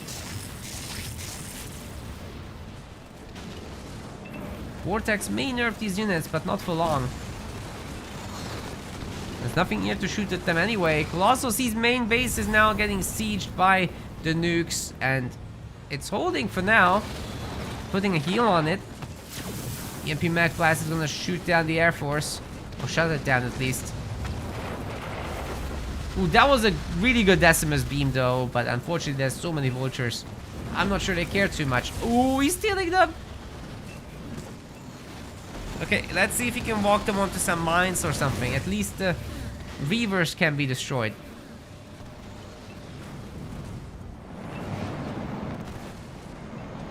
I'm not sure you can actually beat these. Crab Tiger is still in a really good position with all those vultures. And you can't run vultures into mines, but certainly the Reavers were possible to take down. Oh, the Spirit just immediately drops on the ground. Colossal C's base is getting overwhelmed. These guys are bringing like 200 population into a 70 population base.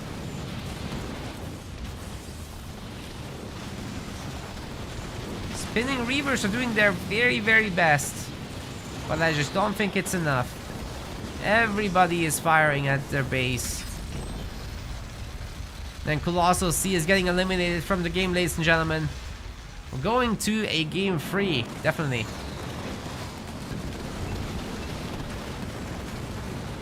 Psychic Wizard trying to hold on to dear life, but it's just not gonna happen, I don't think. GG.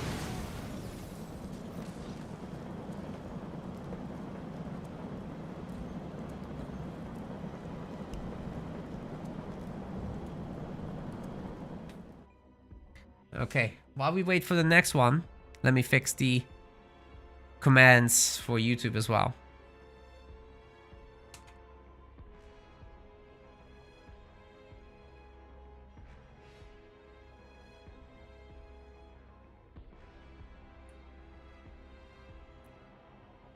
I wish you could do them like at once together, that they would look at the same commands. But you have to do it separately for your separate accounts. It's very annoying.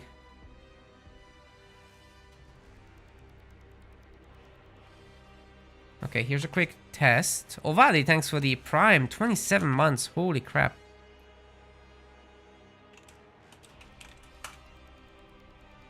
Okay. Should be working now. For the YouTube crew, it's in the description anyway, so that wasn't that important to do. Good to see you again, Ovadi.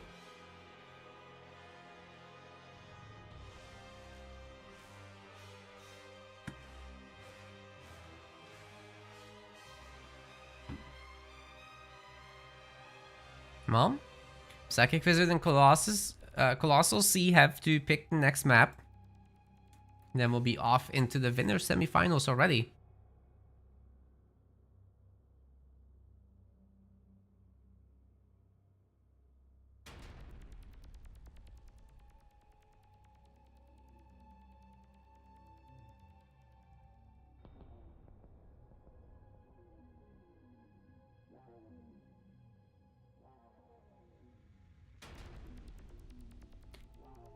We just don't yet have a decision from the crew.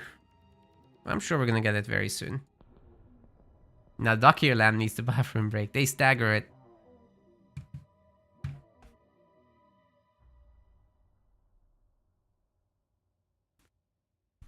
They stagger those breaks.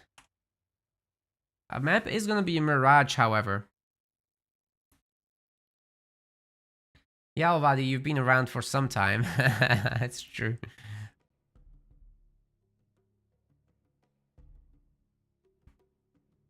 Man, we've been doing this so long. Actually, the very first versions of Metaplays, we've started in like 2017 to just mess around with the community software. But then eventually turned it into this tournament project, and I think that was really the right decision to do. That's something that people want. Especially in these smaller games. We experimented with some bigger games at the start, but just, it's not feasible. There's so much competition. I think it works great in Halo Wars and Company of Heroes. I'm not so sure it works great in AOM right now, Age of Mythology, because Microsoft is doing big esports, so it's like hard to make a difference. But I think we can in these two.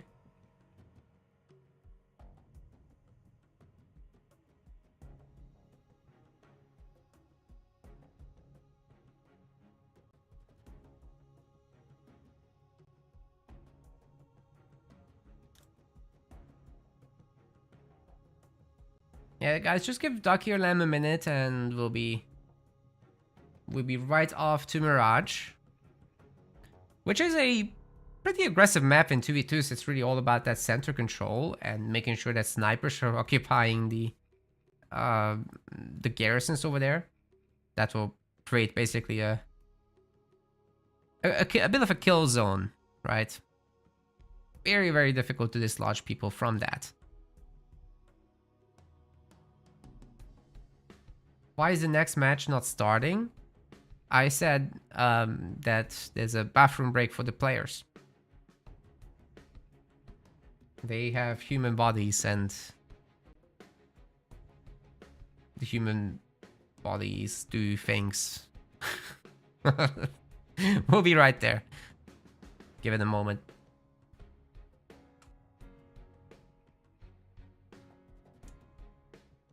Appreciate you, Viti. You're all good. We're all good here. Gonna keep this going for as long as possible, you guys. If people show up to play and watch, then there's gonna be more tournaments. Next year, the year after, 2030, whatever. I'll keep it up. Tell your friends about it, though. We could use more than 10 teams. Last time, I believe we had like, what, 16 teams or something insane like that? Today it's only 10. I'm not complaining, that's pretty good. Let me find out what it was last time. Yeah, 17 teams last time, that's insanity. What the hell? If we can keep doing that, that would be so sick. Anyway, let's go to Mirage.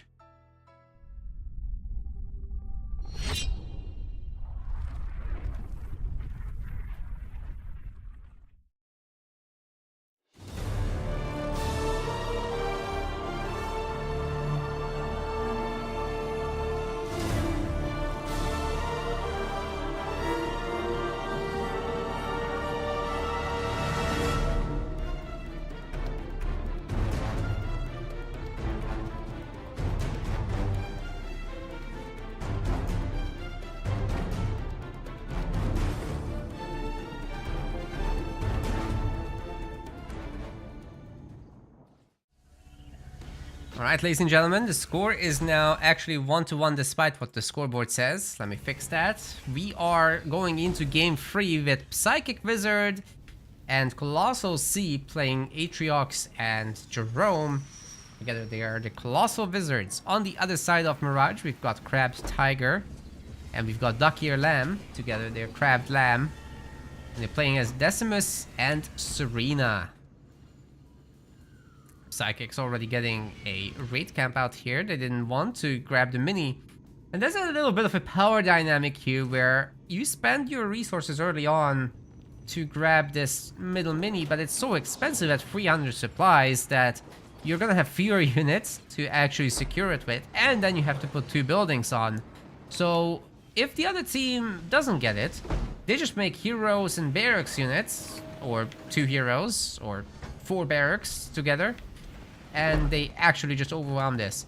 But in case of Psychic Wizard, we actually have a raid camp after the hero, so actually the hero is going to be slow rather than anything else. For this team, they're also trying to go hero and barracks. And Crab Tiger is doing much the same. So yeah, it's going to be very, very heavy, relentless fighting. And what's important is to have snipers out, because they're the ones that are gonna be able to handle those infantry heroes. Whereas Hellbringers and Cryo Troopers, not so capable of that. But yeah, you want UNSC to have this middle base. Then you want snipers in the garrisons. That's the easiest way, I think, to hold on to this territory. And once you do, you know, Bob's your uncle. You can do whatever you want. Go left, go right, take bases, hold bases. It's so easy because you just have easy access. You don't have to go around the cliffs. And the snipers actually cover a huge radius around themselves. Ooh, I like the addition of the suicide grant. Cool idea. And the warlord's getting upgraded. Got the bison also coming out. That will lock down the area even further. But this is what I talked about earlier. The overwhelming number of units. Will it be enough? It's too many grunts, I think. So they're not going to fare very well against the red army composition right now. What are these guys doing? Where's the good shit? Chosen's coming, but it's a baby. It's a little baby. Oh wait, it's upgraded. It's a big baby now. Oh god, he's getting pulled in. He's getting stunned. He's getting focus fired. He's getting frozen. He's getting vortex. That's overkill, sir. But hey, the mines got dropped, so how convenient. The vortex can just clean that up and it's all good. Nasty. Well, Jerome manages to drop in the mantis. Is it gonna make a difference though? Well, these cryo troopers are just gonna freeze the hero and whatever supports him. He's not gonna be able to play a big role here. Especially not with the bison out. Oof, Decimus also delivering a nasty stun. But it doesn't actually work because this guy was frozen, so he was immune to the stun.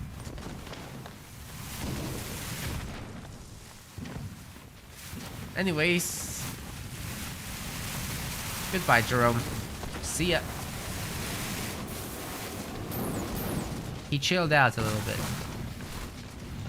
Okay, we got a sniper on the field that will pepper that Chosen pretty good.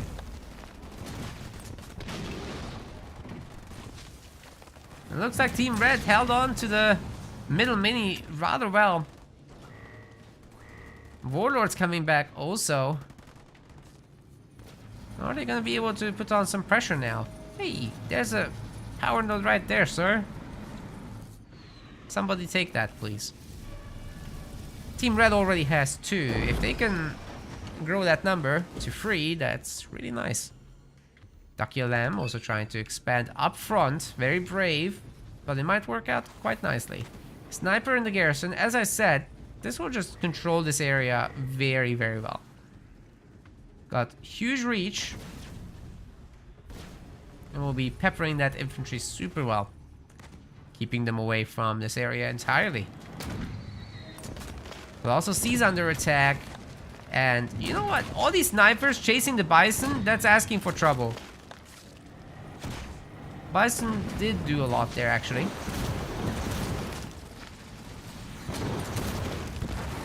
But can the bison take the Chosen on? There is some support for it here. It might be doable. But already the shields are gone. Oh, with the beam or the vortex, it's a beam. Got to heal as well, but fighting 2 heroes. Chosen goes down. Bison a little stuck between the icicles, has to leave. Is leaving. It's looking okay.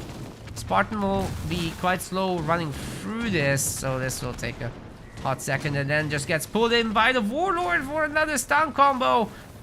Oh my god, it's so good. Heroes toast. That's 2 heroes killed again after they've already done it before. So 4 hero kills here for Team Red. Brutal business. Colossus sees trying to make mastodons now. Psychic was just trying to upgrade, but meanwhile, Lucky Lamb's base has come up because that kind of went uncontested. He's upgrading his base himself. Crab Tiger's a little bit further out, but he's working on his own base. That's not so bad. And he's done, of course, well occupying the bunker, or garrison rather.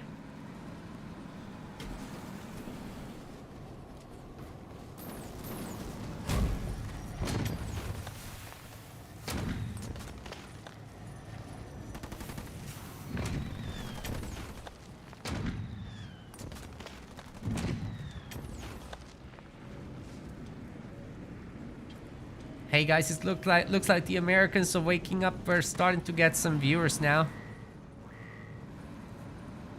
Got 50 on Twitch, got a bunch on YouTube as well. Not bad, not bad. Let's keep it up. Tell your friends. Or your grandma.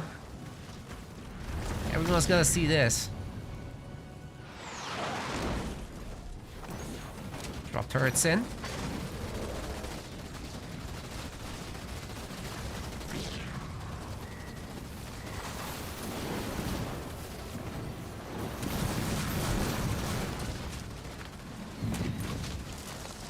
It's doing quite a bit of damage too, and I really like these frozen choppers. That's a very good pickup for Crab Tiger. Wait, what's that? Is that a suicide grunt drop again? Oh boy. That's so bad. Wait, actually does something.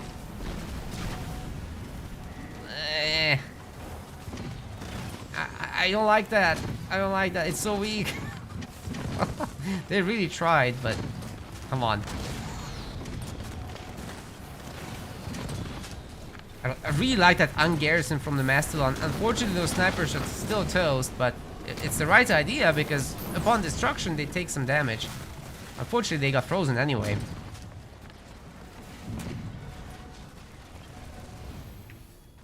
Great play in theory, though.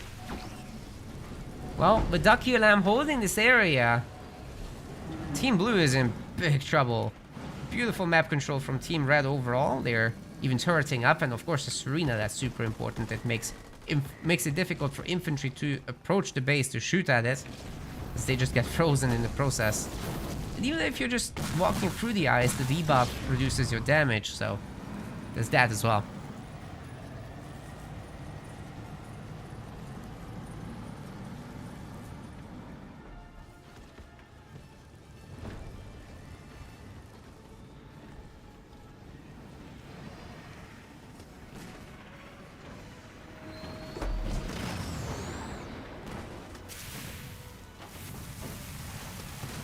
Also sees extra base here getting taken down. He has got nothing to defend with. That's a big issue.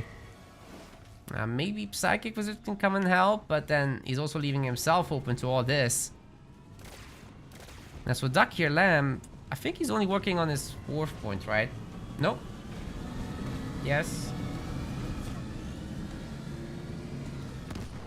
Nah, it's gotta be 5th point by now that he's working on. It's got to be.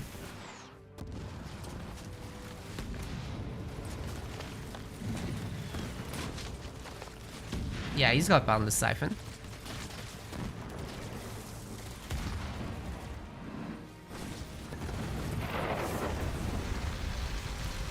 Beam's gonna take care of all 3 engineers. Holy cow.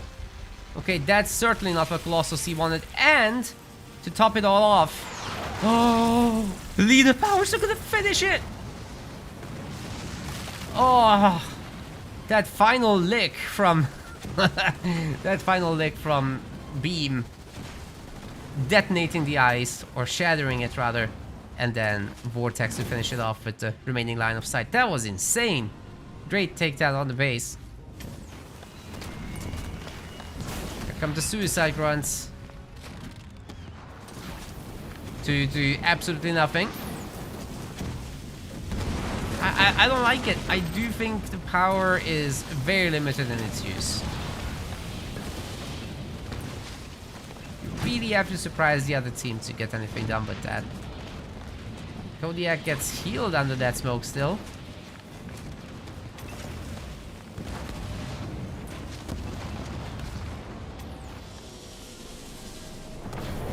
Chosen gets caught again, but teleported out. That's a good response to this.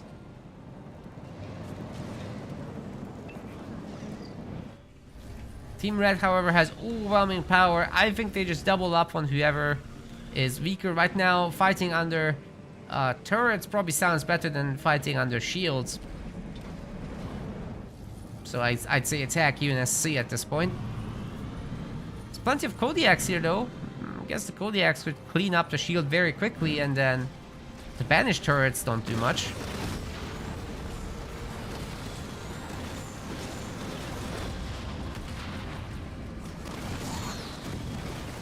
Banshees are an idea. There isn't much anti-air. That could deal with the Kodiaks and the Marauders, but the numbers just aren't there yet. You know, that's the one challenge. If Psychic Wizard had done that a bit earlier, it would be much, much stronger. Let's see if he can at least tickle one of these down, though.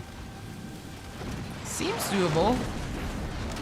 Come on, Kodiak's already going down, but it is just very, very few Banshees. Oh, that is a Decimus drop too. This is getting so much worse for Team Blue. Colossal Wizards in so much trouble right now as Dakir Lamb just shows them the business. What can you do? He's even got Wraiths. Oh my god. All he needs to do is add in like 2 Reavers and he's golden. Working on that now, but 18 seconds. That's how long that will take. Kodiak's taking a bad beating.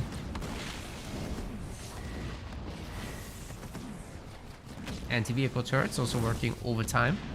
Actually taking out one of those Wraiths is pretty good. Banshees are surprisingly effective here.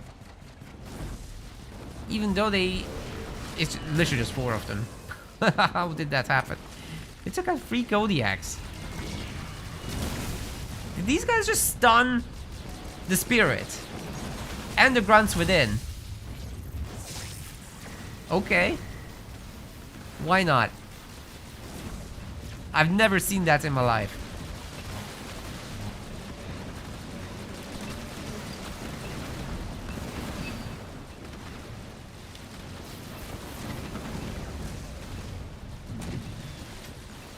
That Warlord can do anything. Oh, hello. Crab Tiger has his habit of just suddenly showing up with a bunch of vultures. It's a good habit. Very difficult to beat. Ooh, the beam. A split. Ah! Well, that just took down 3 Nightingales. You couldn't ask for a much better beam. Significant value from that thing already. Base shield is gonna defend against the Decimus beams right there, but I mean, they're already gone. Now the base itself is getting frozen. Taking down 1 building at a time with those vultures, and there's plenty of supporting firepower this time, including Reavers. So any Banshee building attempts aren't gonna work. There's only a handful of them now. And the Chosen is really the only firepower that is still available here for Team Blue. I guess there is Omega Team now. They could maybe take over the Wraiths or the Vultures or the Reavers. Anything at all would be great right about now. But I think one of them is already going down. 2 more. Ah man, all this focus fire is just too much for them. They're not as strong as the regular heroes. They're slightly weaker than like tier 2s.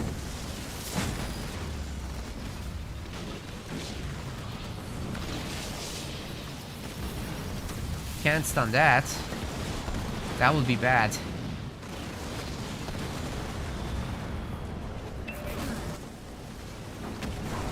The Decimus is actually helping keep the hero alive a little longer. But I think that really is gonna be it. As Colossal C quits out. No choice for Psychic Wizard but to do the same. GG. That's going to be a very nice 2-1 for Crabbed Lamb. Defeating Colossal Wizards right there. Scoreboards breaking up there. Can we fix it? No. There we go. That looks better. Yeah, they're going to go up against Dark Ice next in the winner semis. Let's see how that goes.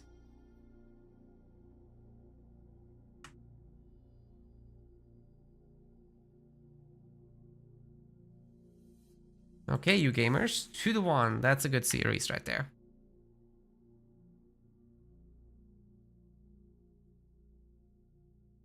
And this is where we're heading into match 8.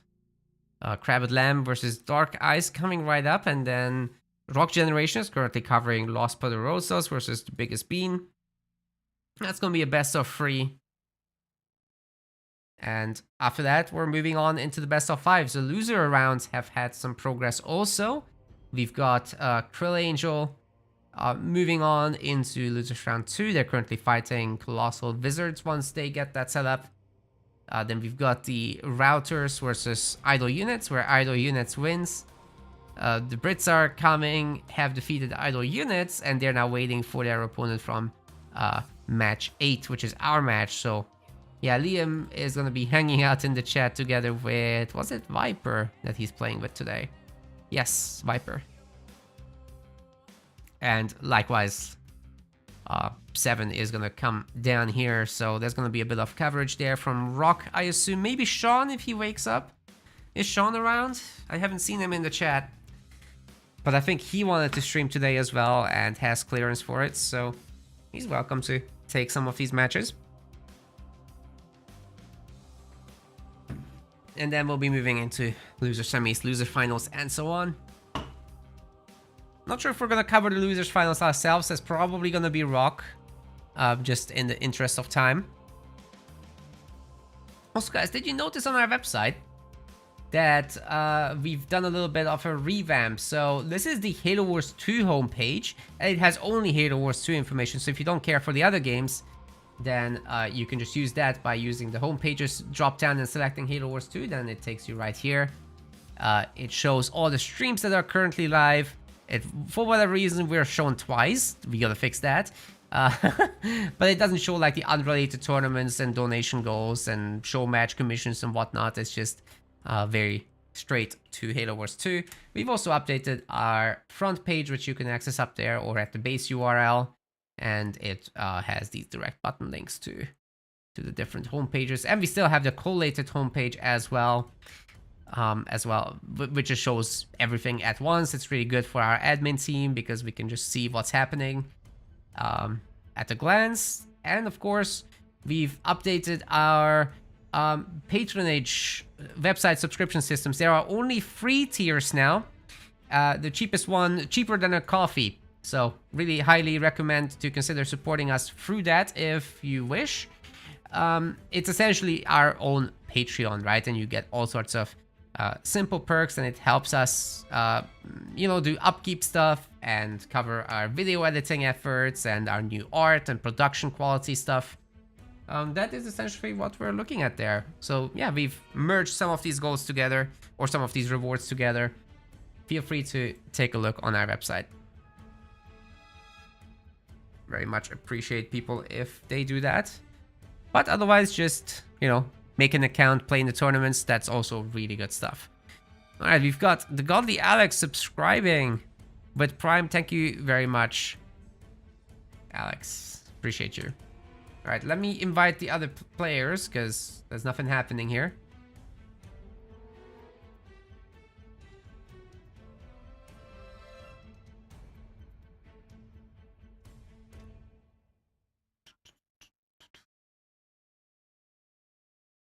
Let me label up match 8 for the brackets. And then we're gonna get Dark Ice in here. That's Dark Knight and Abi Rapier. So let me see if I can invite them now.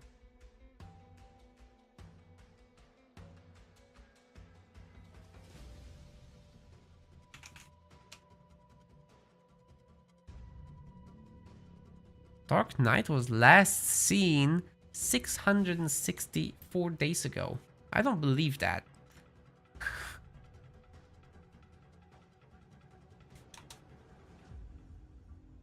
Also trying to get Abi Rapier in here.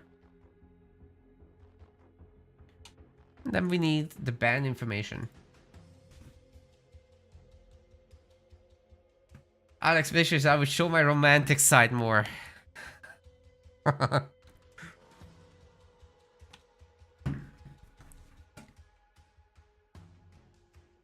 I'm totally ignoring that. Anyway, moving on. Let's see what we can find. There's no ban information anywhere.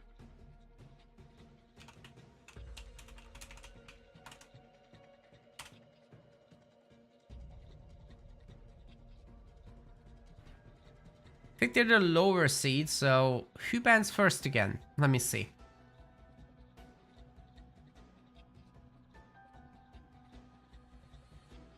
First map is picked by the higher seeded team.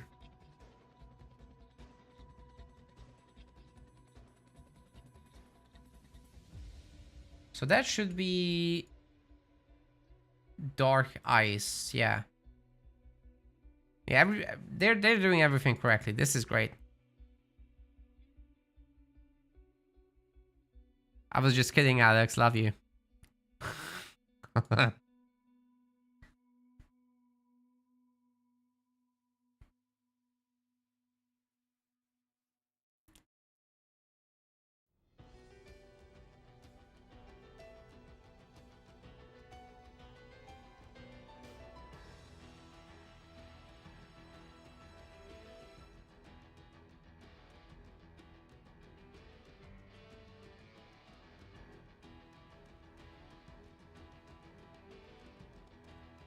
What? Oh, we're going to Mirage. Okay. Okay. Avi gave us the Spanish name of the map. I'm like... Alright, good. They're banning Arbiter.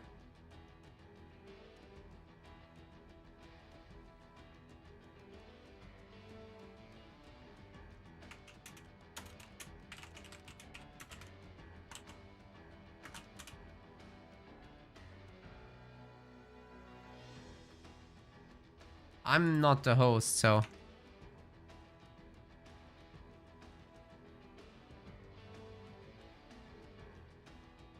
Okay, we're gonna play on Mirage, and Forge is banned, Arbiter is banned. There we go. We've got our information finally.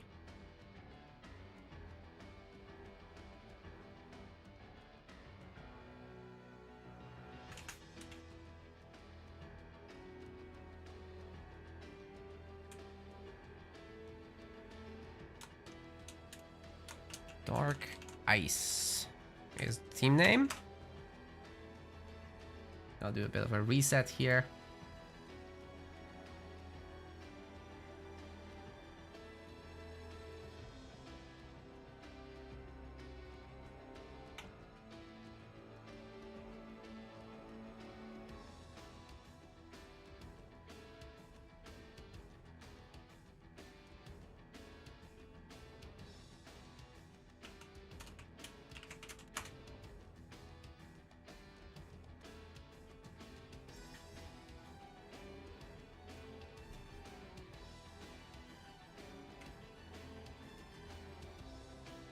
Alright, I gotta be the host, so I'm getting the guys to join me now.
Alright, handling some stuff with the moderators.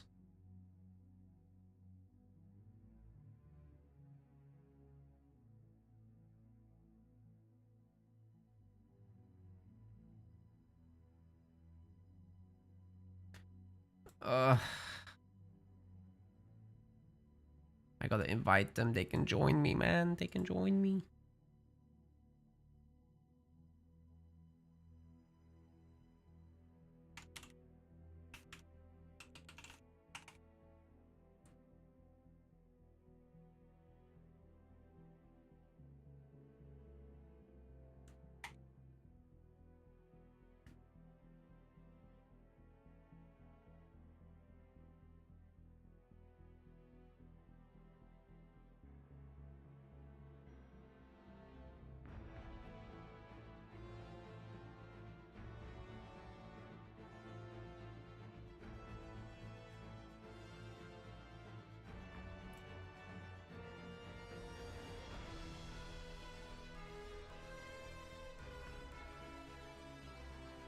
We're getting there.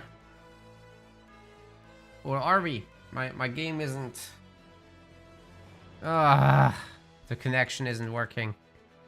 That's terrible. Now I have to find all the people individually again.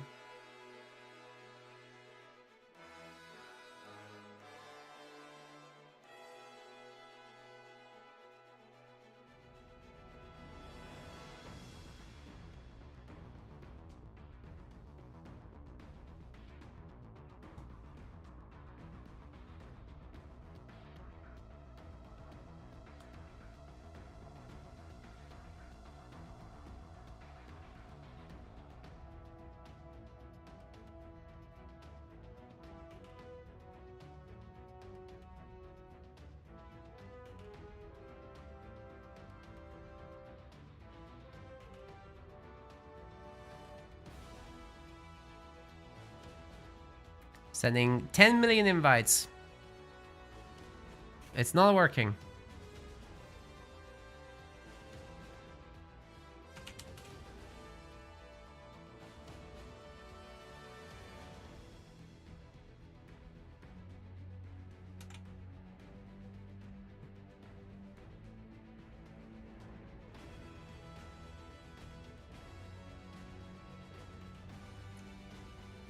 Really trying to get these guys in here, but sometimes the whole joining system isn't working very well.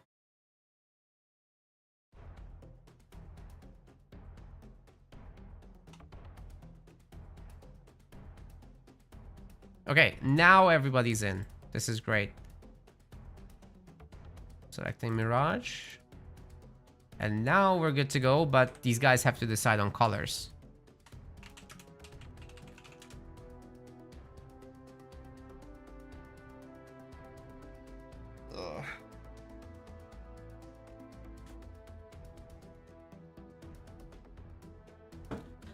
Will the bones be cracking?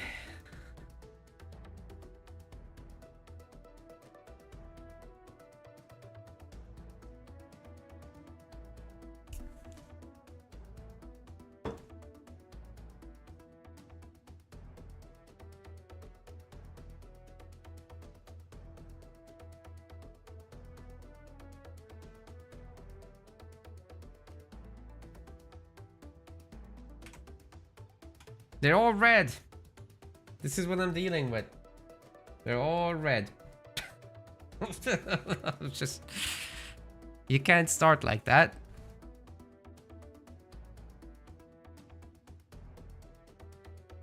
Somebody go blue, please.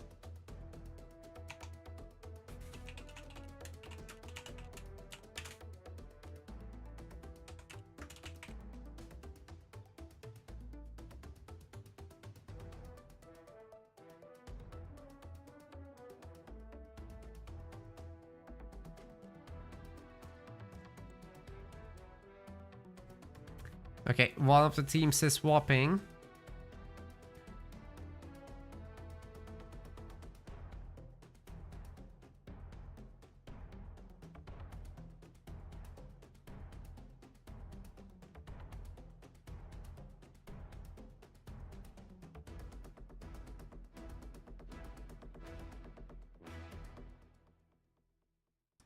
Hey, we got a blue team now.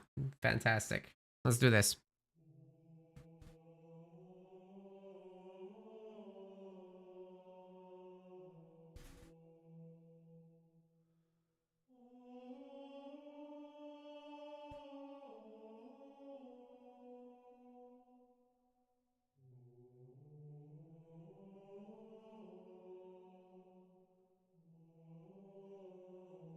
And let's send you guys over to Mirage.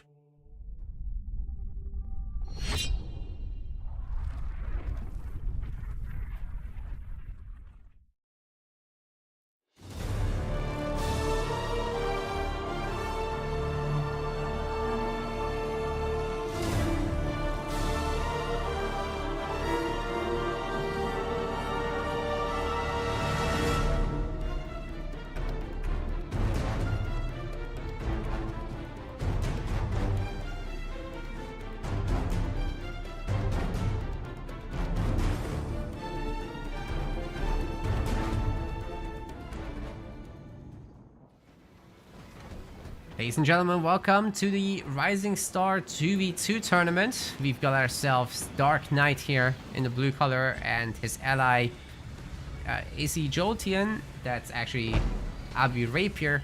You might know him from before. They're playing as Serena and Vortus. Together they're Dark Ice. On the other side of the map,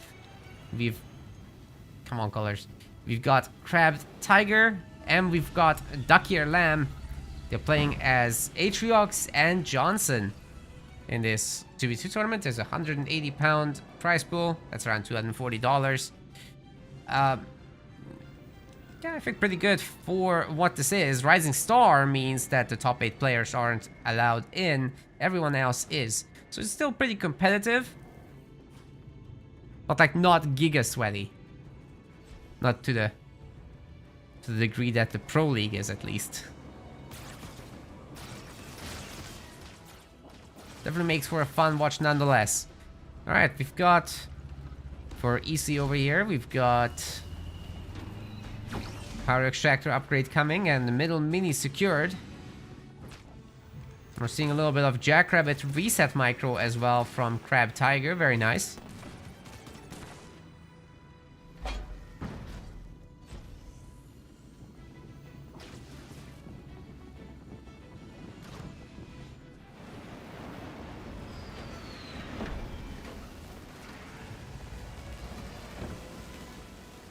Dark Knight's working on the barracks. Second barracks, that is. The sniper should be a good start here to eliminate any early units. I wonder if they're gonna go early heroes. Looks like that's Duckier Lamb's idea. He's getting the Atriox is chosen out and the Apex is up already as well to produce some helpful engineers. Upgrades coming. For Crab Tiger, what was the leader again? Johnny. That's gonna be nice to put down some bunkers here, especially against Vortus, who's gonna make a mess of the ground anyway.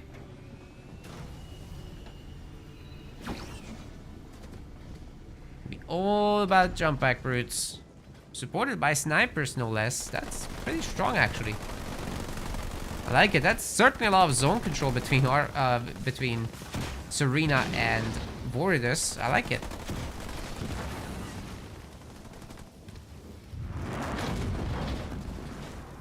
Haven't seen that too often in past cast. I wonder if this bunker was the best possible placement though.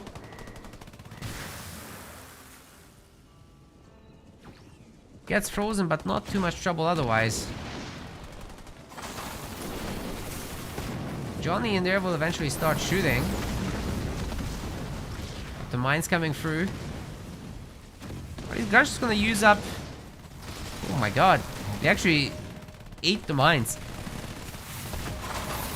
Yeah, they're just mostly fighting the bunker so far instead of actually the army.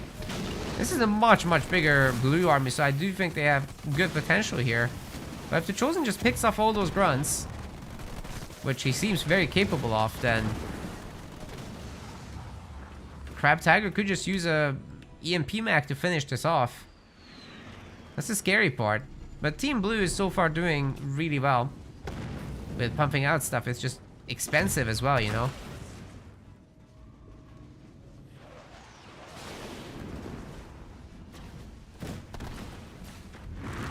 Beating 2 heroes on the other hand, not the easiest job. Snipers manage a suicide run threat for now.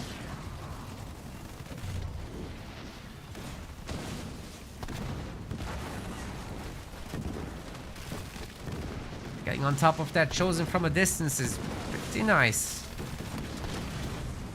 The turret will shoot at literally anything else. Also, these cryo troops are actually doing pretty well here to nerf the buildings. That's basically taking away Duckier Lamb's income.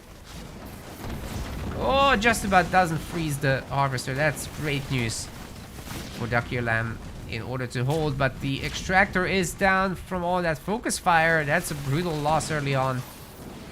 Chosen's partying currently in the bunker, but does get stunned in the end. Big blue team did the damage. They can leave. This is good enough. There's no Mexican gen situation, of course. Maybe at some point they can come back and do like another assault on that. And go tier 2 themselves.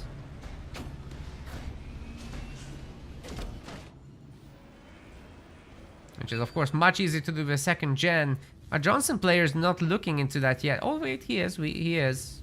It's all good.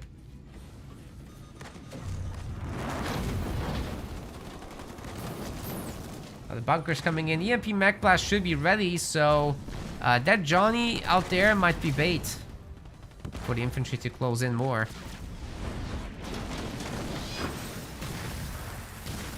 Ooh, the snipers go down to the mines in the end. Should have stayed in the bunker.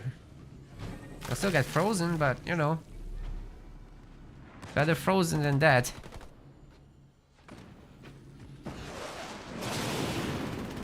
Ooh, Johnny is not gonna escape this.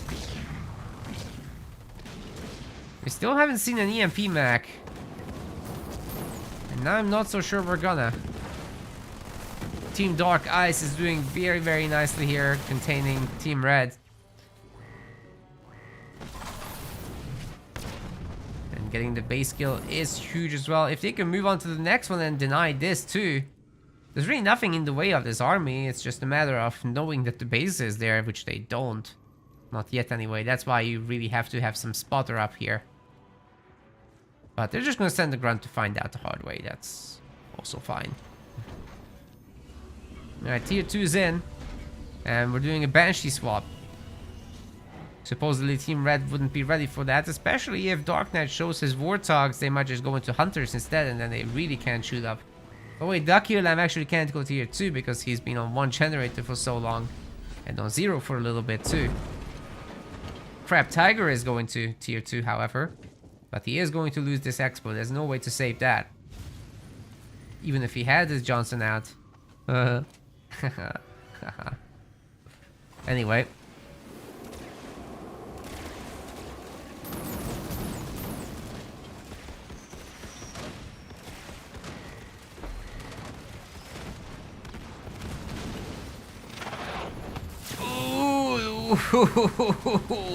That was a brutal hit. Wait, they're gonna show the Banshees? Okay. I don't think that was necessary. Now they can build anti-air.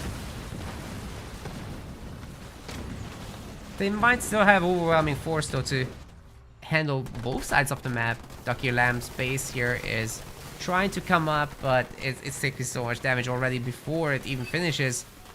Oh god, it's on half health.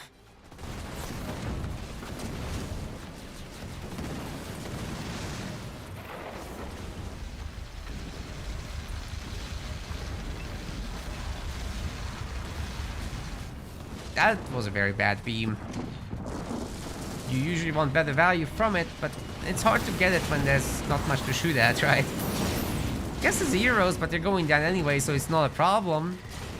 The army paid for what the beam didn't do.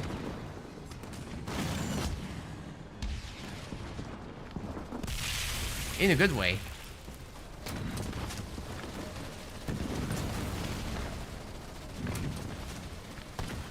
Oh no, the hairy tuna is late again.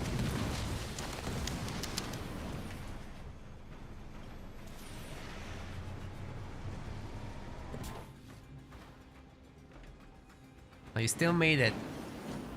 The good stuff is starting now. We're in winner semis. And yeah, that's gonna be a resignation. I'm not surprised at all. I mean, how do you stop this at this point? Team Blue was just dominant throughout. There was some hope for Team Red in the early game, but not anymore. Go again. It's a best of 3, so there's opportunities. Hey, great to see you, Morpster, as well. Not sure if I said hi so far. But yeah, we're trying to keep the competitive spirit alive.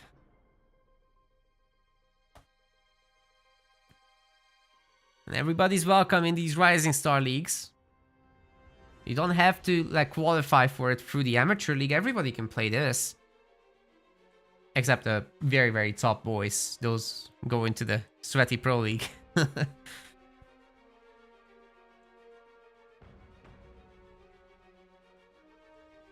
Okay, next up we're going to Rift. Let's get him.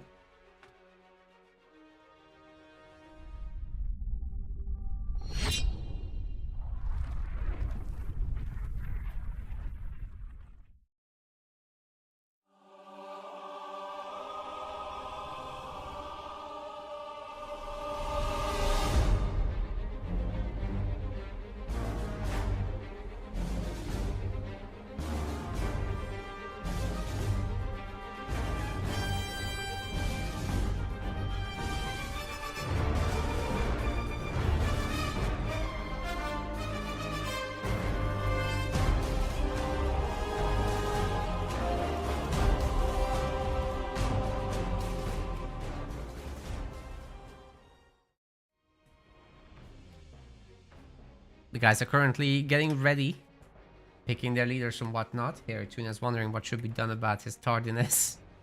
5 push-ups and shave the Tuna.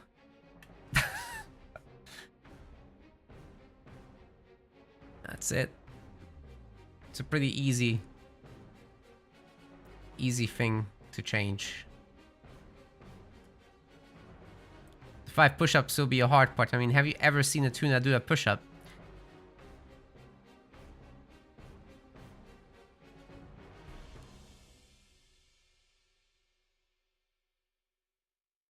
Us mammals have it good.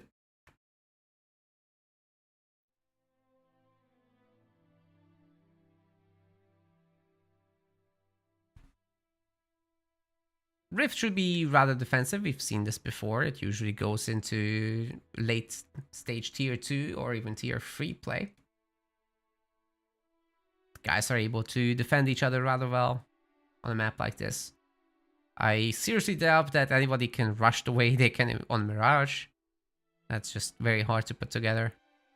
It's not impossible, but... well, the teams are closely together. There's no game-defining location to hold like the middle of Mirage. Just gotta pick your lane and fight in it. Or double up and then you'll be fighting 2v2. What is going on here? Did they change the map? Ah, bathroom break.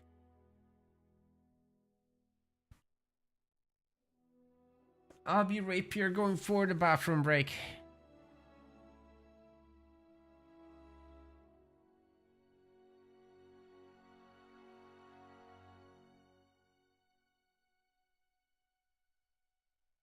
Harry Tuna will do it. Great. That's a victory. Down with Doc. Oh no. What did he do to you? Jeez.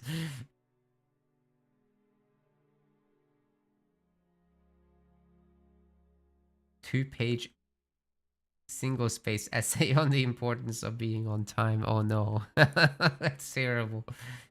Also, ChatGPT will do that for you, so it's not much of a penalty these days. Buddy, in the 90s, that would have been some serious shit.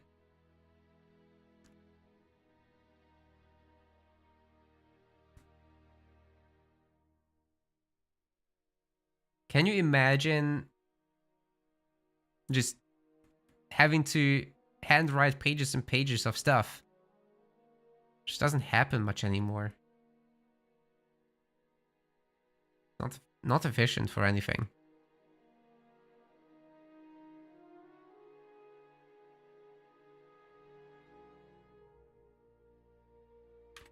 Can't send it easily. People can't read it easily. Why would you still do that? Anyway, moving on. In the blue color, we have got Dark Knight, ladies and gentlemen. In the teal, it's his buddy, EC Jotian.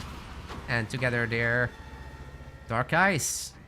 It's Jerome and Colony for this match. On the other side of the map, this is Crab Tiger as well as Dakir Lamb. Together they're Crab Lamb. Much easier team name. And this is Jerome and Shipmaster here.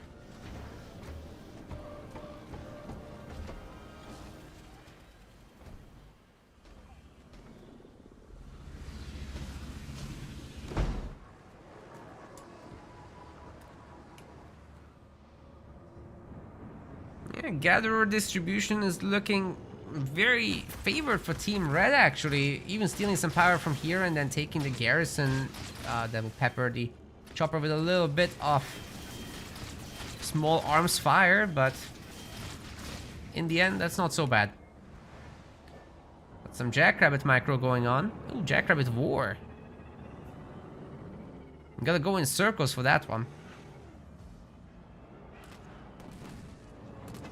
Ooh, a dodge versus a hit. Ooh, wait, the blue one is equalizing it.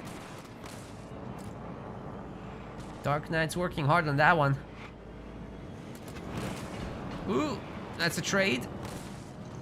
Yeah, just keep going in circles, guys. That will dodge every shot. It's not important to try repeat firing that much. I think neither of these parties wants the business. Ooh, the blue one takes a much bigger hit there. I love these Jackrabbit Wars. They're so fun.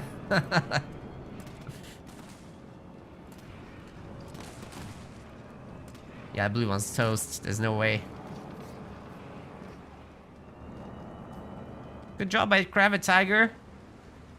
The booty belongs to him.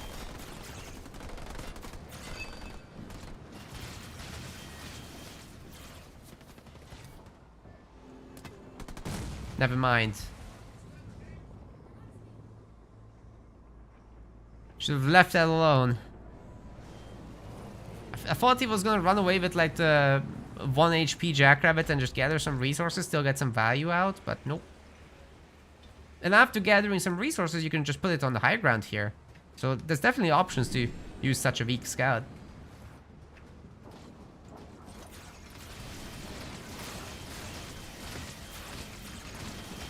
He really got greedy with that one, I think. Anyway, the grunts capturing power nodes one after the other. Team Red already has 3 of them. That's insane power income right there. Remember, both players do get the impact from that. But they're gonna have to go up against the Skitterer choppers here. I don't think they wanna. It's probably best to leave well enough alone. Ooh, because of that. Yeah, these grunts are not the thing that was needed for that, but the Jerome, on the other hand, can certainly manhandle this. One goes down, good start. There's another Jerome out, of course. Jerome is a very popular leader these days, honestly. Both 2v2s and 1v1s. Just keep showing up more and more. I guess people are discovering his power over time. All these buff auras are adding a lot. I still think the speed nerf on the hero went a little too far. Like, he's not that thick. Come on. Guess he carries a big thing on the back, but still.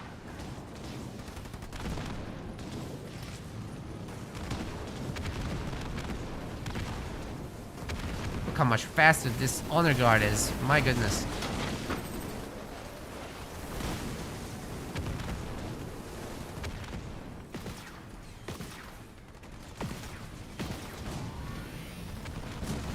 Good takedowns there.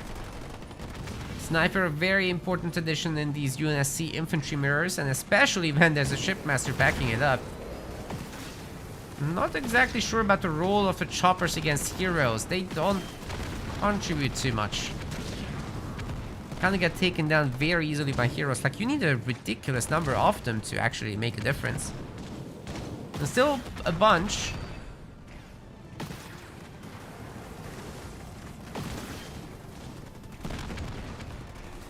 Crab Tiger's bringing in more snipers himself.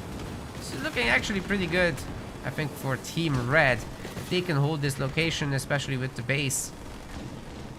But now that the dual snipers here with the aura buff are taking out the Crab Tiger snipers. That's looking pretty good as well. No Biggles on the hero.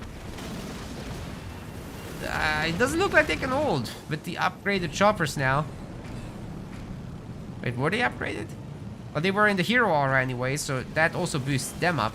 No, they're not upgraded. In fact, our colony player here is looking for tier 2.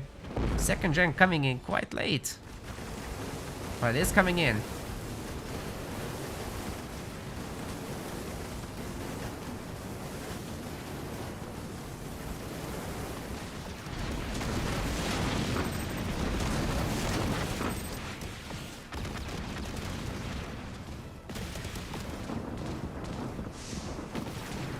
Oh!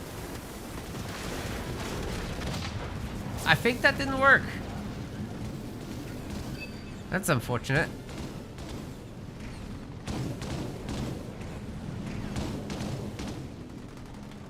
I think that didn't work.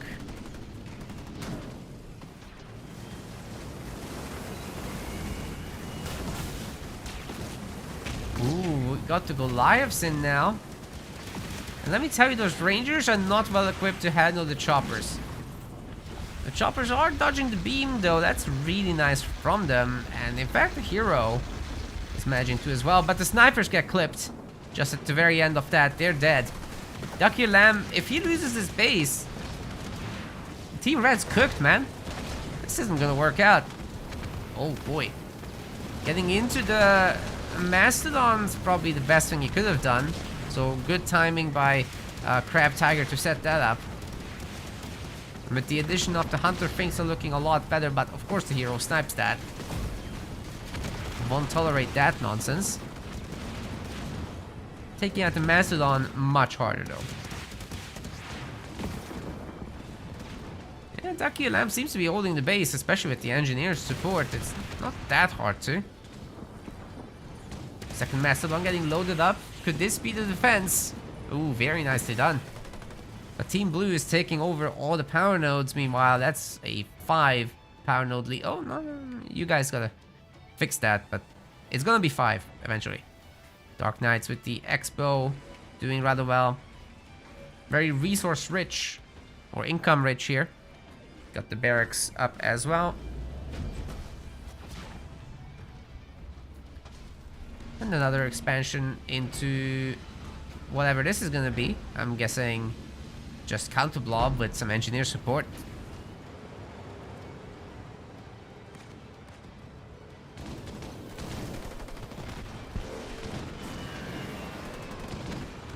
Huh? Oh god. Oh no, not like this. Now they have to go all the way around. Well, I'm sure they'll manage. This counter push is actually looking really good, you guys. Hunter Capitano trying to hold on. He's got the firepower to take these out eventually, but not with the engineer support also playing a role. That's gonna be way harder. Oh! Did they just get rid of that skitterer? That's sick. And stunning the Hunter Capitano so he can't leech life. Oh, that's sick. So much damage coming through. Is Teal Base actually gonna stay alive here? I'm not so sure about it. The smokes on the victory turrets are also sick.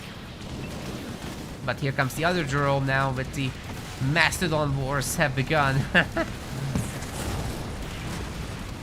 Significant healing coming through for the Capitano, life leeching, getting some engineer support also. Some actual engineers maybe, and then the shield comes up. Well, Team Red has to turn around, but they're doing well. In terms of population, they're almost full pop. Breaking a shield, though, is not going to be easy.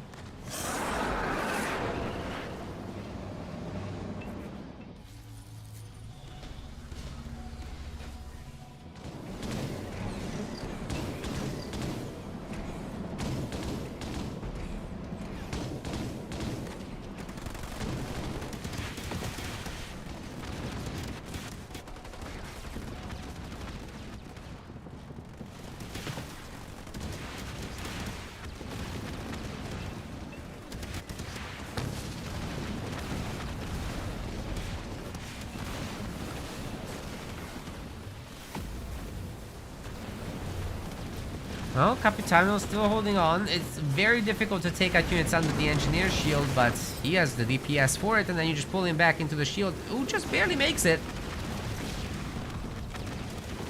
Needs a little bit of support from the engineers, definitely, but so far, so good.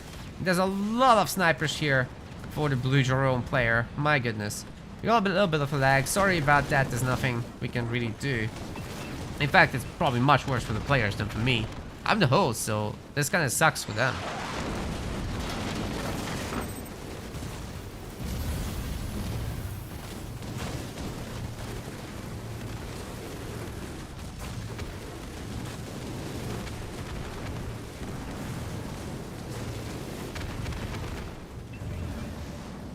Yeah, this is mega laggy right now.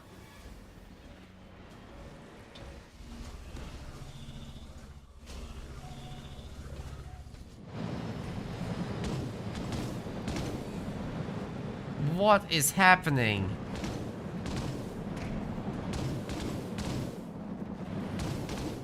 Ah.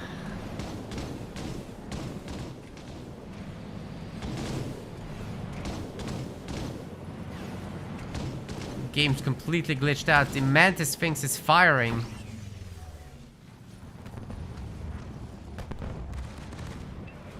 Ducky Lamb can't move.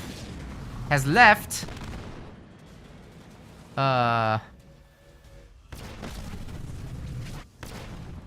Okay. Well, I don't know what to do there. I'll have to discuss with host decide. But that... Let's find out if that was a resign. Let's find out. If it is, then obviously Dark Eyes moves on, but... Let's find out.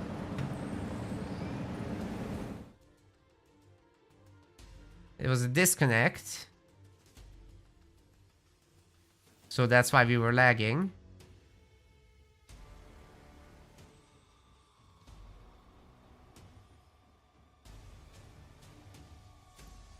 That was mega laggy. I mean, there wasn't like a base advantage. It was mostly the amount of stuff that they had on the field. There was a good push there by Crab Lamb.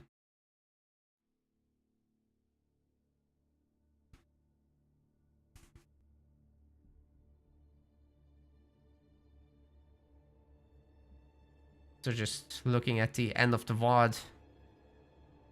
Yeah, I mean, base count was equal. I can't say there was a massive difference between the armies. That's probably a replay, right?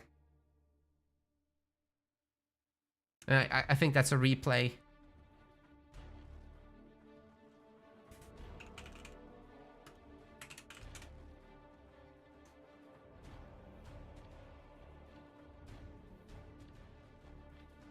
Yeah, I think they all agree that it should be replayed.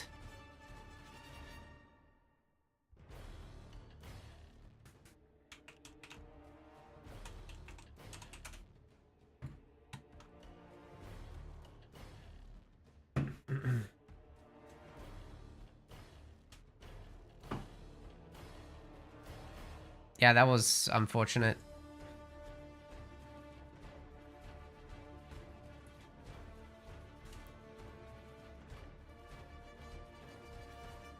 Oh, let's get Ducky Lamb back in here.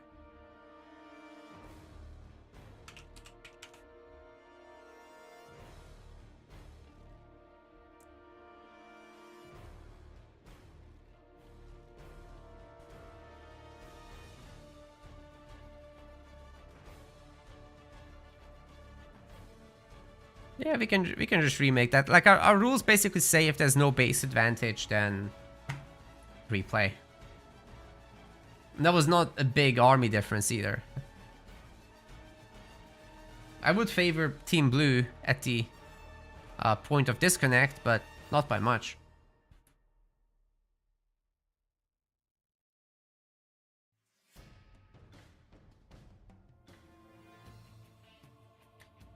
So we're just gonna tell them to play the same readers.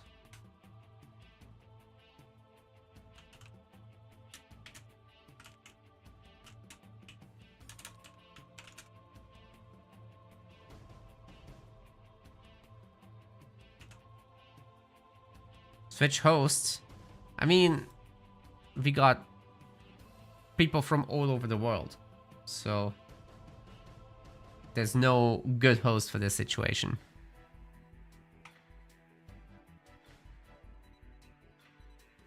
Leave is like, aye. That's funny.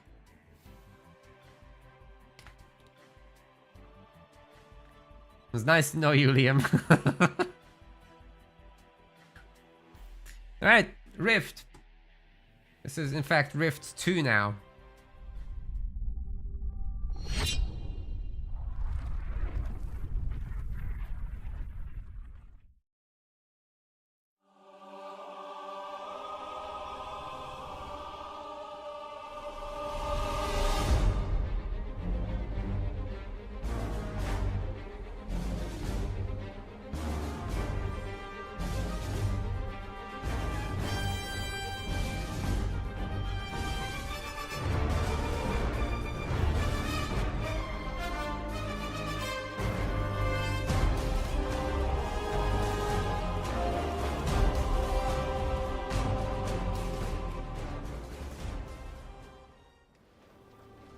So, the previous match ended in a disconnect, and so it doesn't count. We are doing this all over again.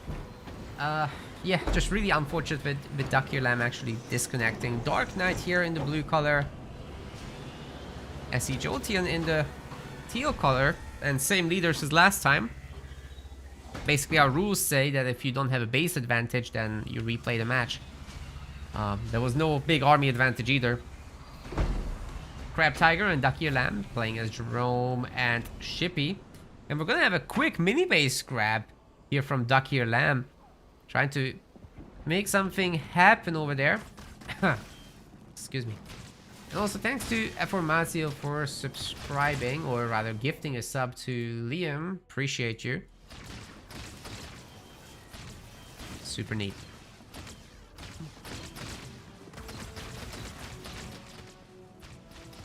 Grunt once again getting into Garrison is very, very nice, but on the other side, it does look like Dark Knight was able to pick up the resources this time. There was no Jackrabbit War as there was in Game 1. I do think you should go for that, but you always run the risk of a Marine coming over and just hopping into Garrison, so there is that.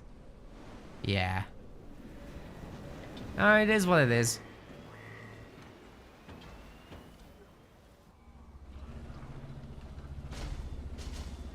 Skits are coming out, and the back mini base should be secured. I'm surprised though that SC Jolteon isn't going for a barracks or raid camp here to get some Goliaths. That Dakir Lamb is just getting to enjoy this mini base, and being shipmaster, he could actually go into Ghost now, which I think he should really consider. He's right now pumping grunts, and that will lead to some faster power node grabs, and therefore power for both players here.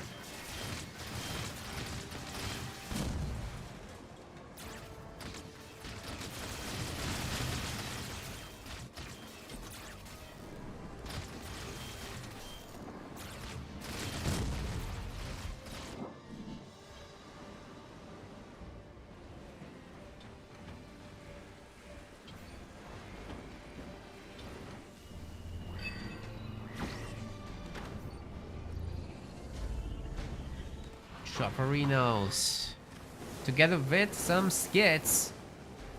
Eventually they'll take down this base, but in the meantime, these guys are capturing all the power nodes ever. It's a pretty big advantage to have right there.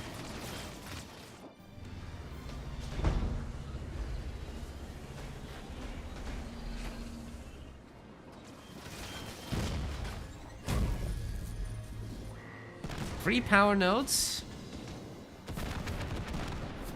If that Marine doesn't go down, which it doesn't, then it actually is free.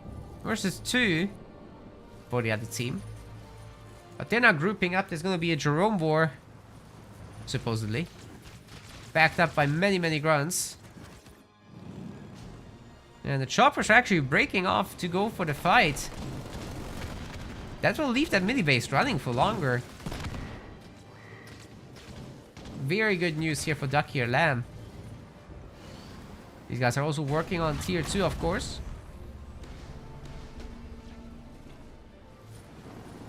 Barracks is coming up. And momentarily, the players should be clicking their extra bases as well.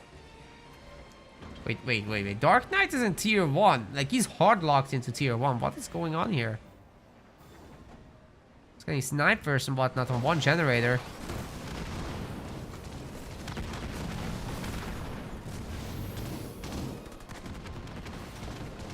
Choppers are in relatively good health still. The snipers are peppering the army rather hard. You gotta be a little bit careful here, because they don't have anything to deal with either type of unit. Except the heroes. Heroes are good.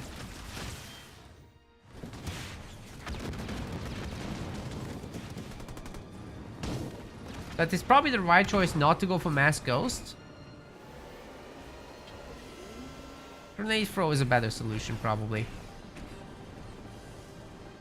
Alright, Dakir Lamb is grabbing that side base over there. This one is probably too contested. And Jolteon's also looking over that.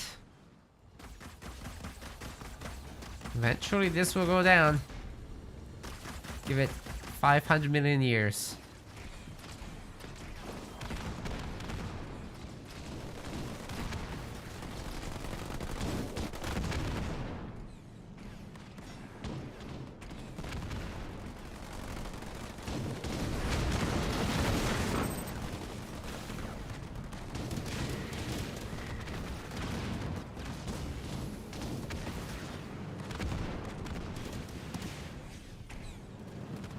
Nice shots there from Jerome. Weakening these choppers over time. There's no need to engage if you control the garrison up here and have the base as well to pump out some extra stuff.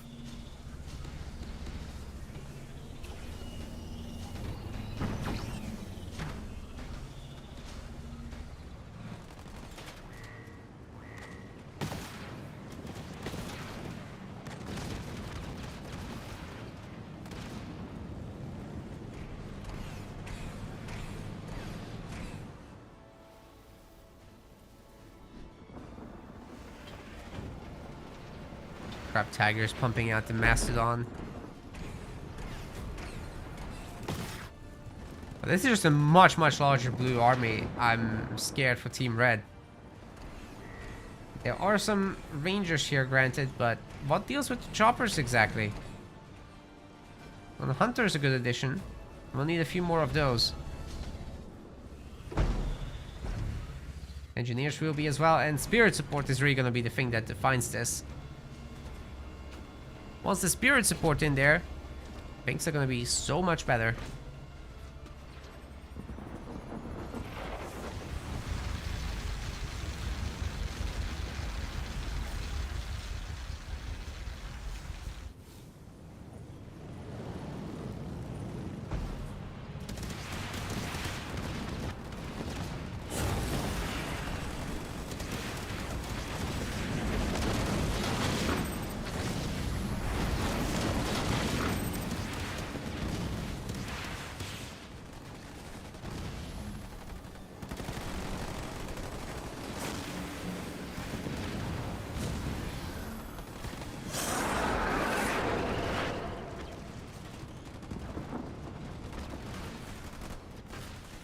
It's a lot of Rangers, ladies and gentlemen.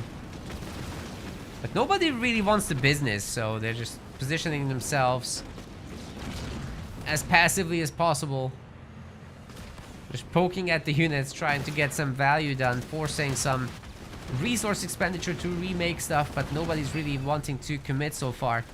Understandable, as a mass of leader powers would just delete the armies.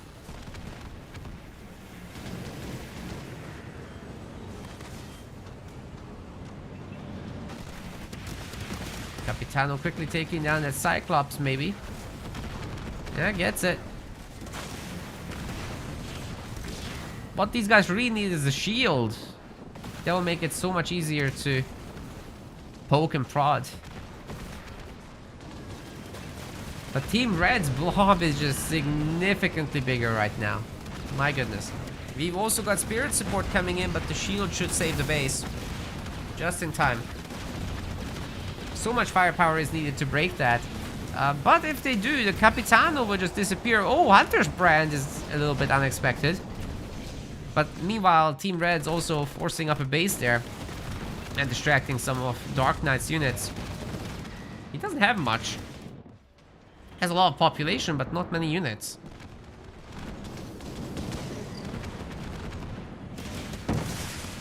Once he can group up like 3 Mastodons though, that's gonna be much different.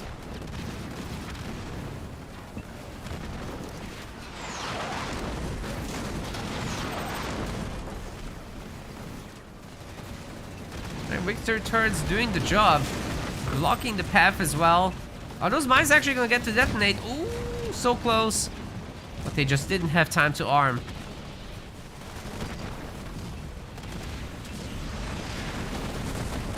Marie's getting regenerated a lot. Vol is up, but the Mastodons just about managed to squeeze through. The Mastodon wars are continuing. One of them might fall here. The 1-star sniper helping out a ton against the infantry.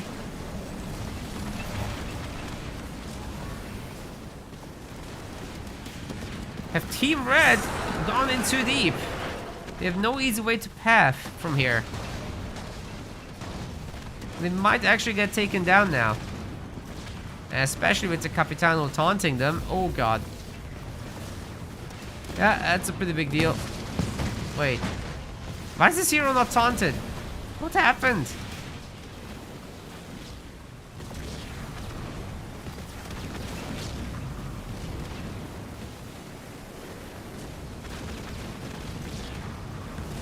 Well, so much for that.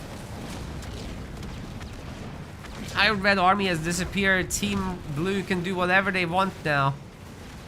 Which should be just pushing across the map and taking everything down. All these veteran units are toast. And guess what? Crab Tiger doesn't have turrets. Team Red's getting caught with their pants down.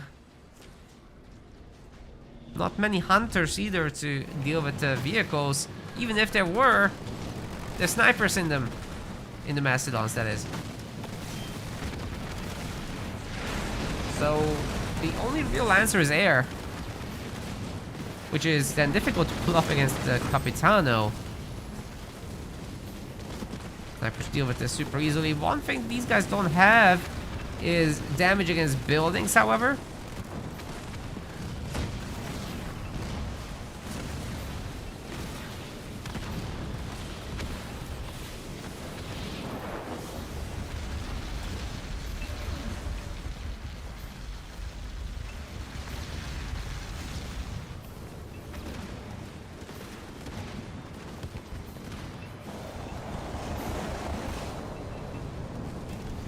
I don't know what that Hunter's brand was for, but it was dodged well.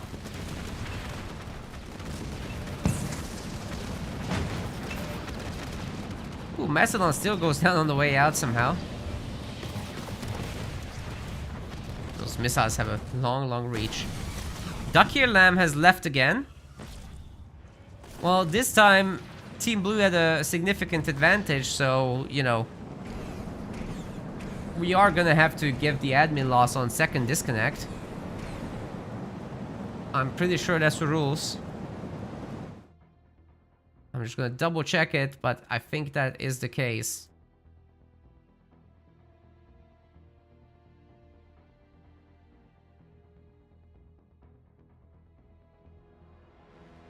Yeah, that's right. The team in the second instance, the team who didn't disconnect wins. So, them's the rules. Dark Ice is victorious as a result. They'll be heading right into the winners finals next. Oh, here's the stats.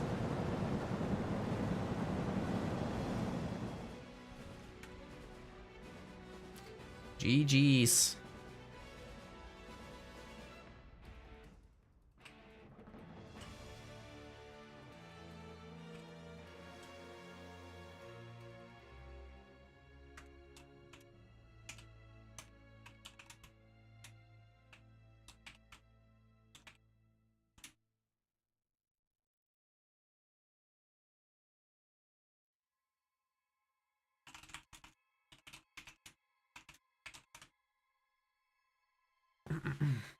Yeah, that's just unfortunate with with the networking not being the best, but also playing globally like this. It doesn't matter who hosts, I have a stable connection, right? It's just a matter of ping. There's really not much we can do about this without the game going server-based rather than host-based.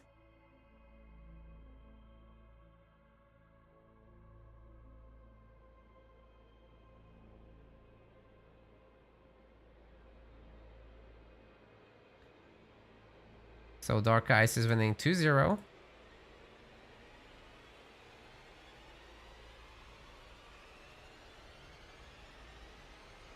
Yeah, they did go in too deep, but I don't think they were dead. Like, this game would have continued for a long time, definitely. It's just, you know, we don't deal with mass disconnection. Like, people have to do what they can to stabilize their connections, unfortunately. But sometimes there's not much they themselves can do. Anyways, we'll be ready to go with the winners finals. That's going to be our first best of 5 of the day. And then the losers finals is also actually that. A best of 5. Then we got a best of 7 grand finals today. So you guys strap in. There's plenty much left.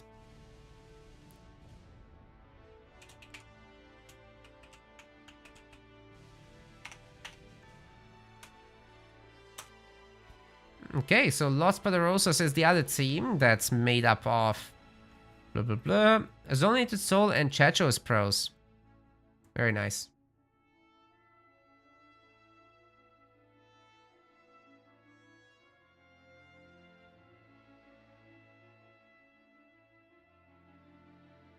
Just setting up the next lobby for you guys.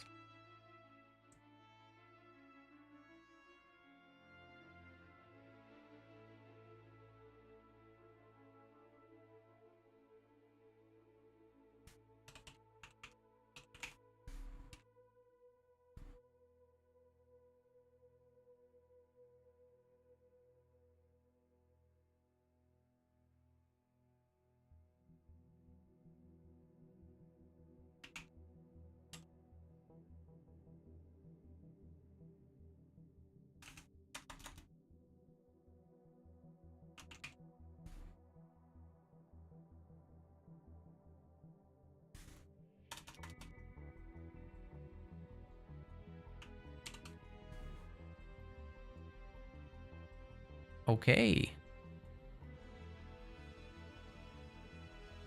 Got pretty much everybody in our lobby. Let's collect our picks and bans. Or rather, the bans and the map pick. Hey, Bog Maps. Great to see you. Getting the viewer numbers up. Thanks very much. You should try some Halo Wars, though. I think it's fun. I'm biased, but... you know. Try it out. It's on Game Pass. If you want to go with that.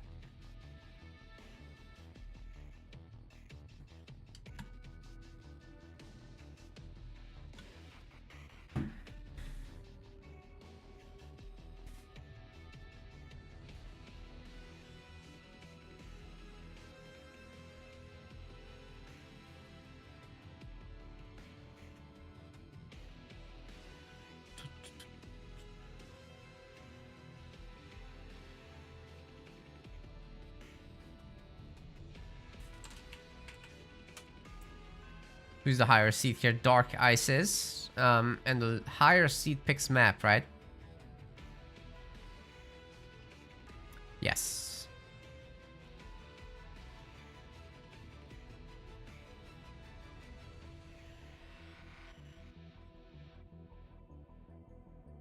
Okay, so that means the ban is also done by them, so Dark Knight and Abi have to decide on the map and the ban.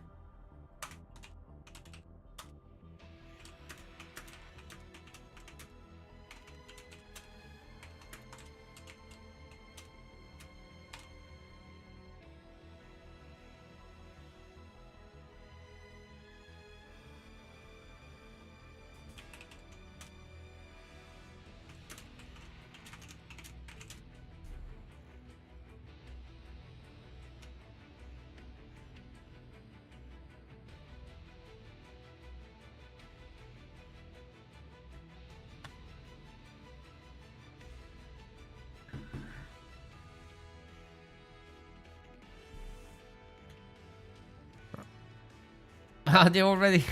They're doing it in the wrong order, but whatever.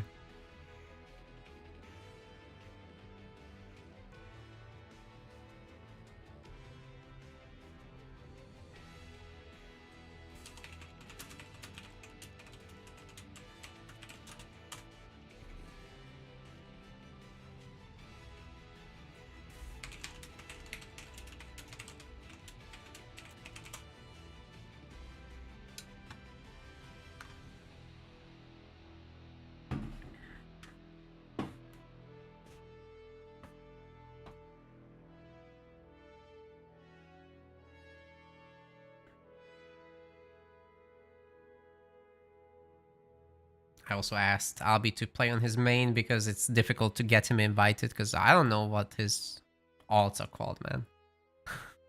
Don't have them on my friend list.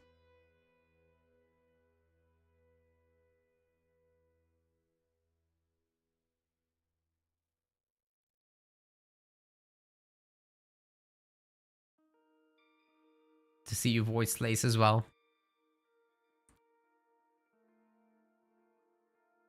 Good number of gamers today.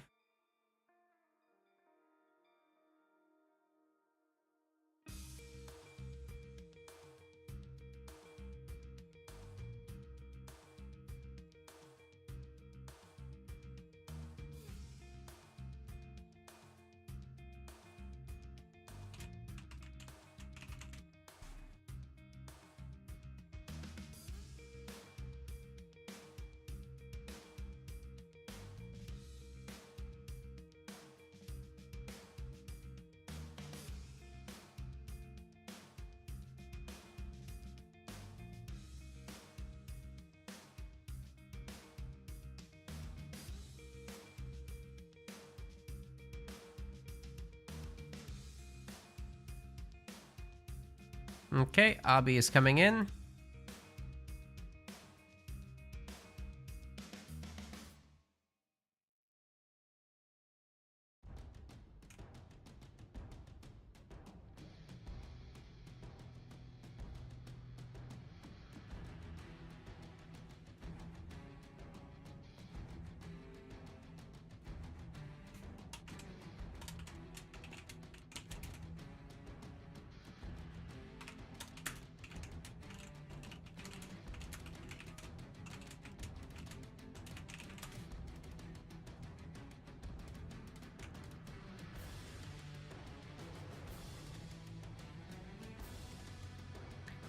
Finally, we got the picks. Frontier and Arbiter ban.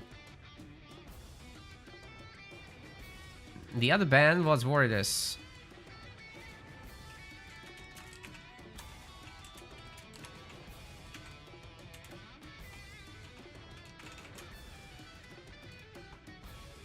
No Cutter, no Wardus, Frontier. Just saying it again.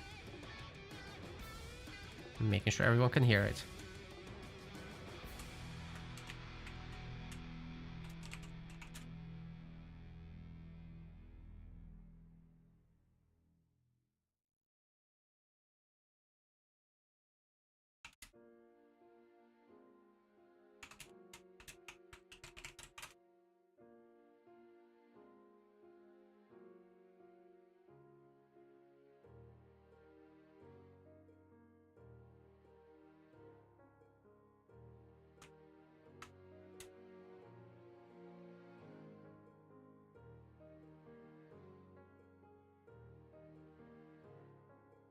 Did I like Halo Wars 1? Of course. Yeah, I got it together with Halo Reach at the same time.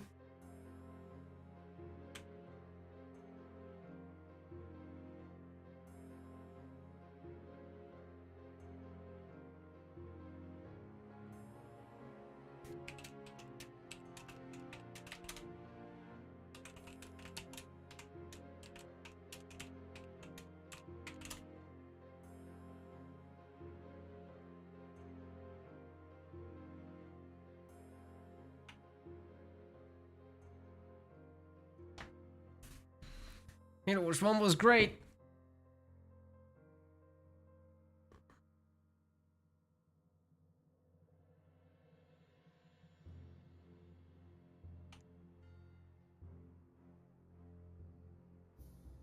I think we can go ahead here, but I'm just chatting with mods for a moment.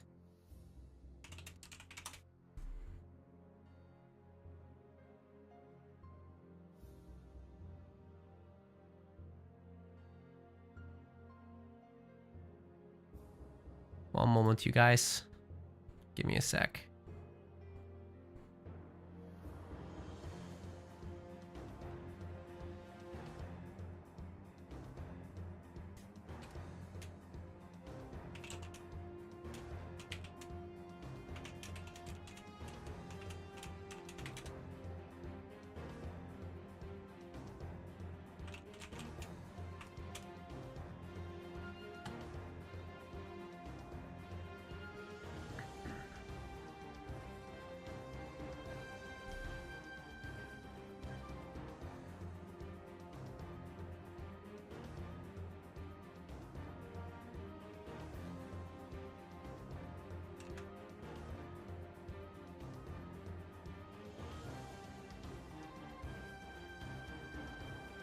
Yeah, sorry guys.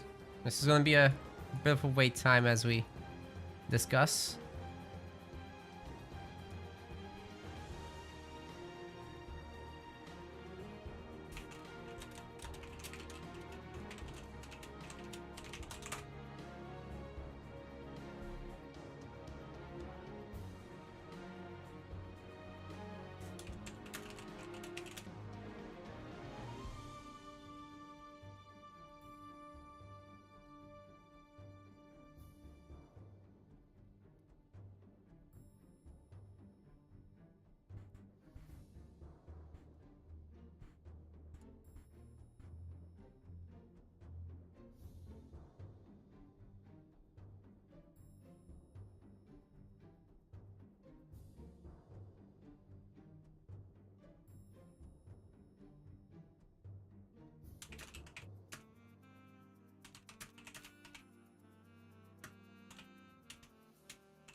All right, guys. I think we can just go for it. We're fine. We're fine. Let's hit the map introduction. Sorry about that. Just some stuff that came up with the moderator team. Okay, let's hit this on the frontier.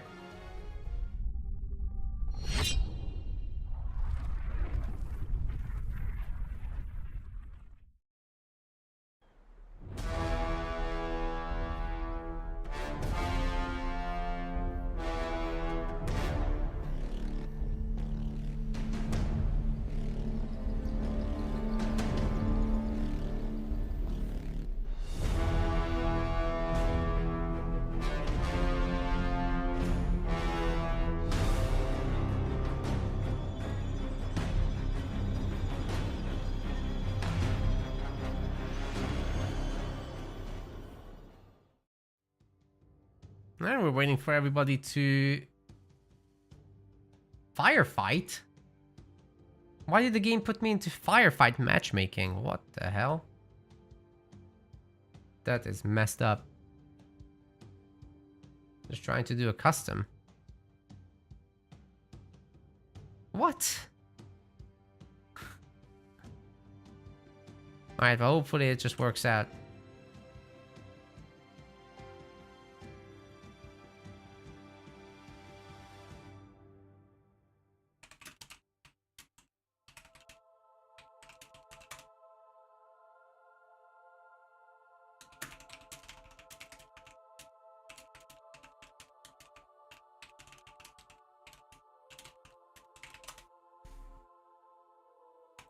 Alright, we finally loaded in. Let's do this.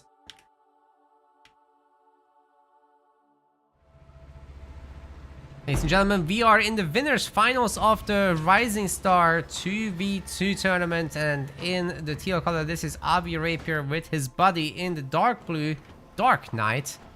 And together they are Los Poderosos, and Serena and Yap Yap are their leaders. On the other side of the map, this is Chechos Pros, and we've got Zonated Soul. Oh wait, sorry, those guys are Los Poderosos, and the other team was Dark Ice. I just got the colors wrong. So let's fix that real quick, and yeah, now it's accurate. Now it's accurate. So much better.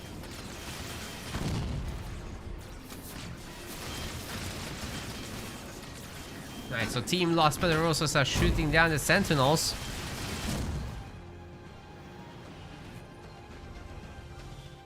Prize pool for today's event is 180 pounds.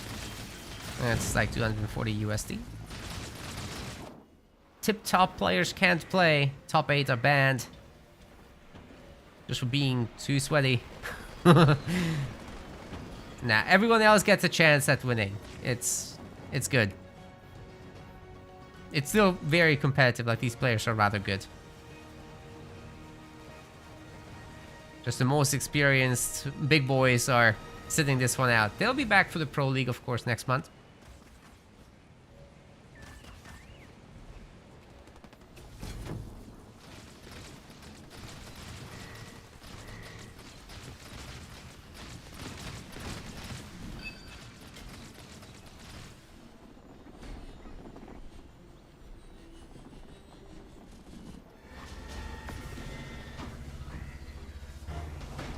Honor Guard's coming up. Usually the Honor Guard is a really good way of dealing with the Tier 1 Yap Yap business.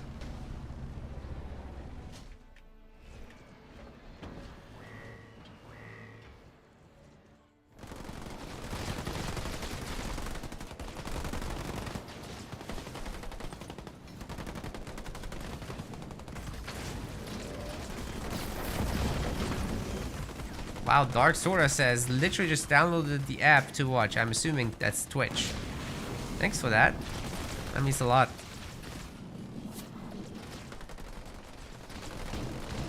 These gamers are working hard to entertain you as well. Okay, got the Jerome out.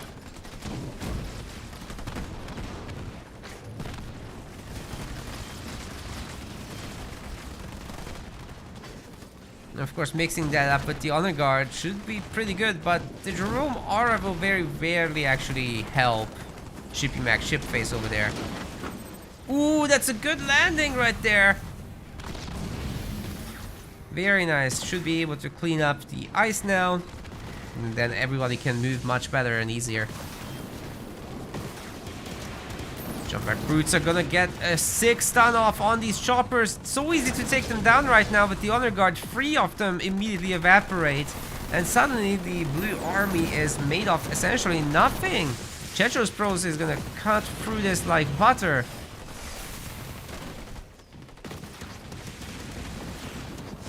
That's wild.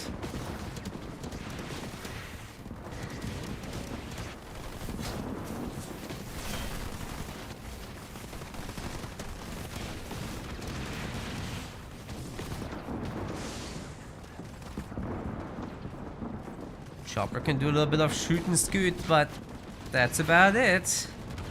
The Honor Guard is pretty fast himself, so he can mostly catch up with them. Certainly can catch up with the sniper, who's like the only thing that can detect it at the moment. Lucky to not get the double swipe there. Again lucky.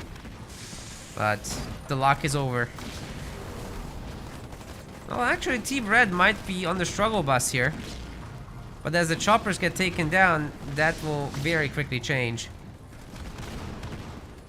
Sniper's doing what it can to thin out the infantry a little bit, but Team Red also has snipers, 2 of them in fact. Ooh, great micro on that sniper. Did you see that? Zonated Soul playing like a god.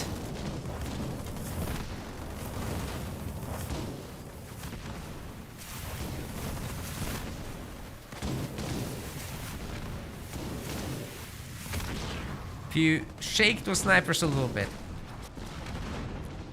you can actually dodge the shots of other snipers. And 2 sniper shots on a sniper means a kill.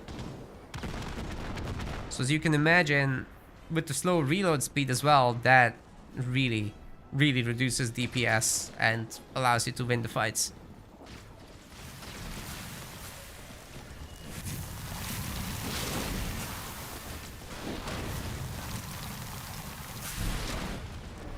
Now the chill bros are getting hammered. Yikes.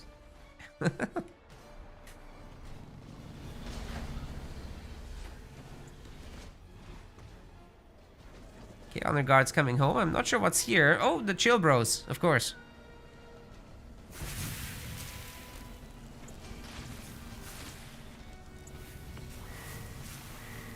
Not quite able to run at full speed once in the aura. But the honor guard is fast enough to catch up anyway. Yeah, quick kill. Grants himself the 1 star. It's much more powerful now. And he's got upgraded as well for the tier 2 upgrade. Mercenary rough, and with that, this honor guard becomes nearly unkillable in tier 2 here.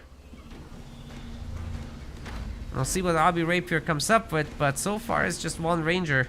It's not gonna be enough. The honor guard could come to his base right away and mess up anything that comes out of it.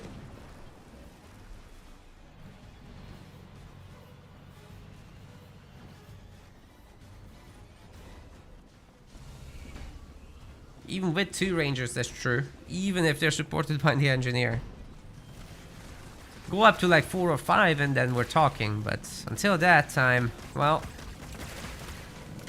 that is probably gonna be a lot more difficult.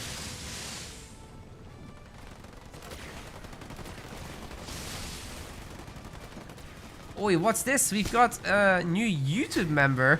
That's rare.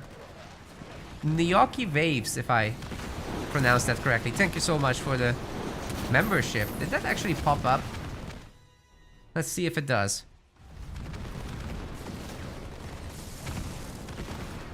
I don't think it does work, but thank you nonetheless.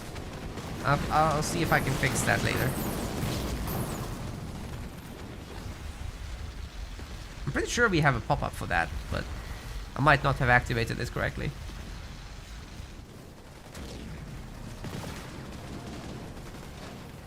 Oh, I know what it is. The Twitch and the YouTube ones are separated, right? That's what it is. Is that a defensive heal or an aggressive one? I think it's defensive. So far the buildings are holding.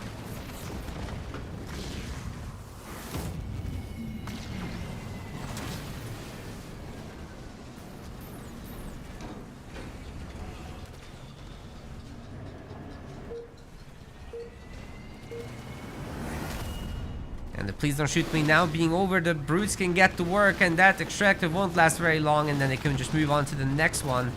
Team Red's absolutely overwhelming Dark Eyes here. And I'm not sure it's going to be easy to hold at all. They have no units, they need to train some more. Even the ice cream truck is going to go down to the Invisibro.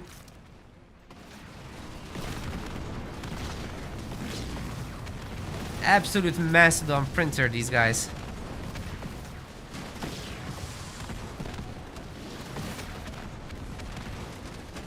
You get a mastodon, and you get a mastodon.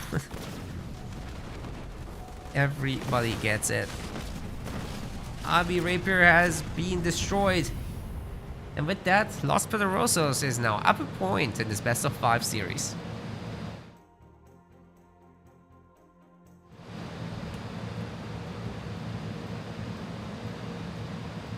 I'm really not 100% sure what could have been done to hold back the tide there. That was just overwhelming, and especially in the early game.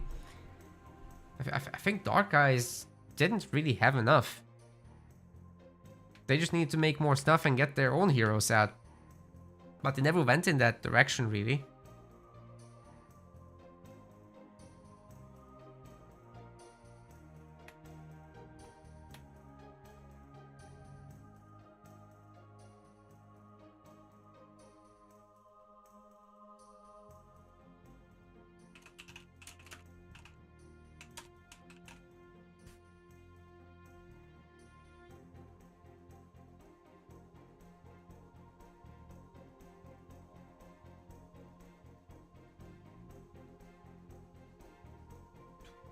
I'm setting up for the next match.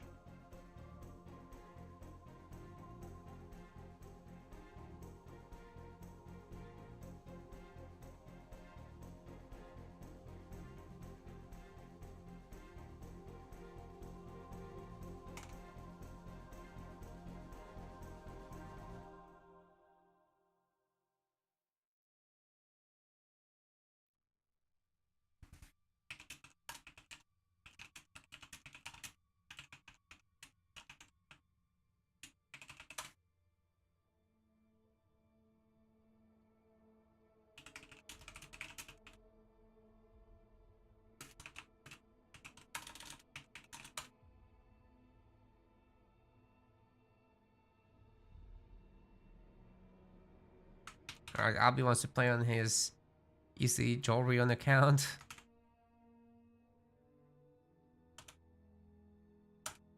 Can't find it.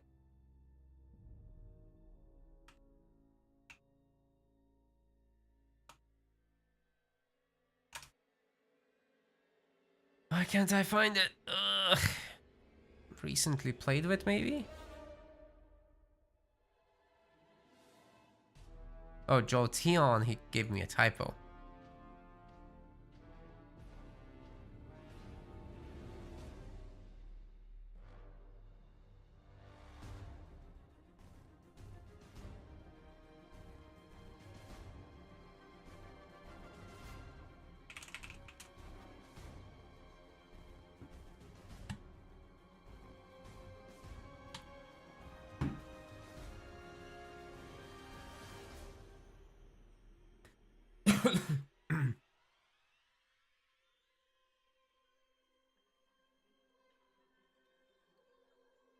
Right, we're setting up the next match. Then we'll have to find out what the map is gonna be for Team Dark Eyes. They're choosing this time.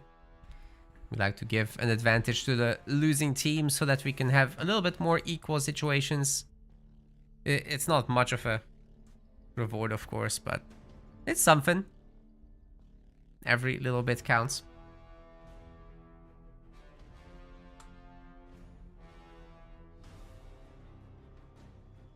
Hope you guys are liking the games today.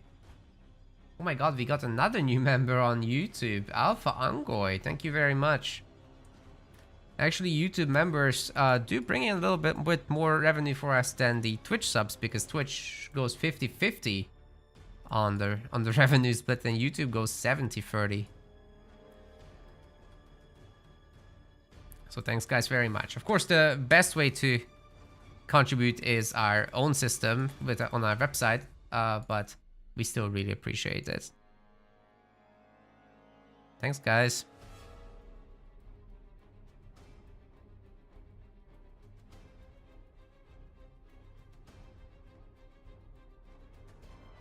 Okay, I think I need to send some more invites.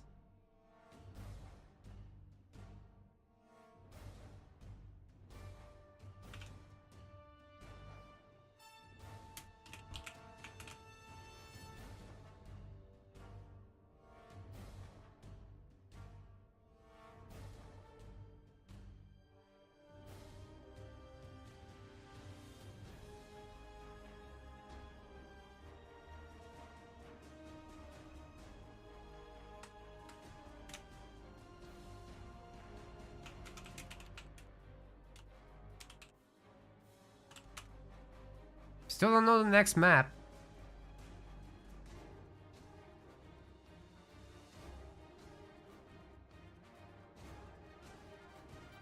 But hopefully we're getting that information soon.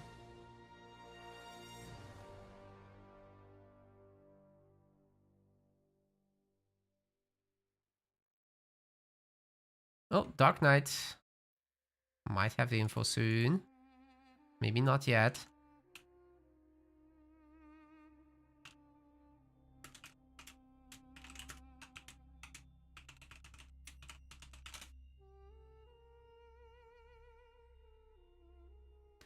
I've sent like 1,000 invites by now.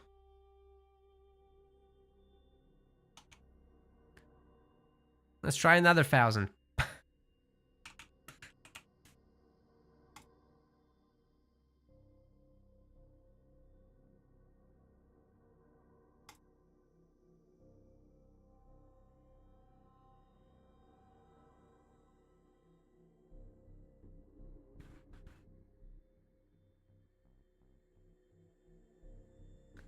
We're getting there, you gamers. I'm sure we'll sort this out.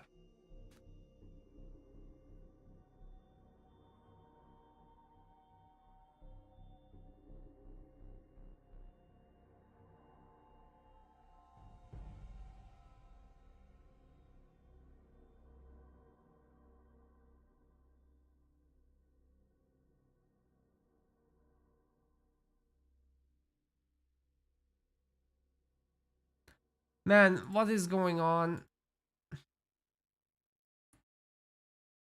The game won't let him join. Restart. I'll restart too.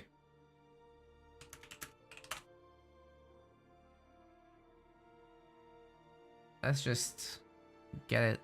Sometimes this game is so haggard when it comes to the lobbies. My goodness. It's absolutely busted sometimes. But we're gonna make this work. We're gonna get this tournament on and we're gonna go all the way to the grand finals as every other time. What the fuck?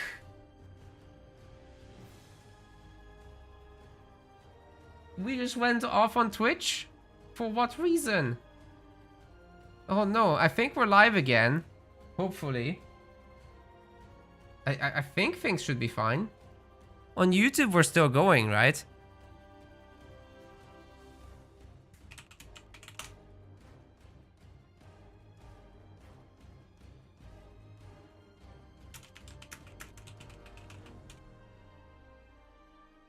What was that? Why did we disconnect? Anyways, I hope some of you are still around by the time we get back.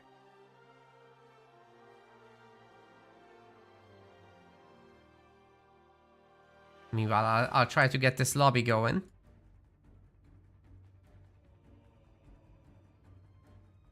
You guys tell the chat to refresh, okay?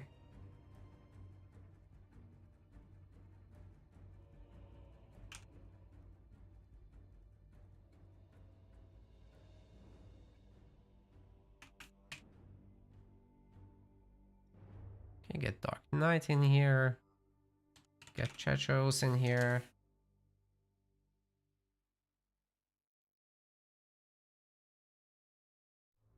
And I think we're back up.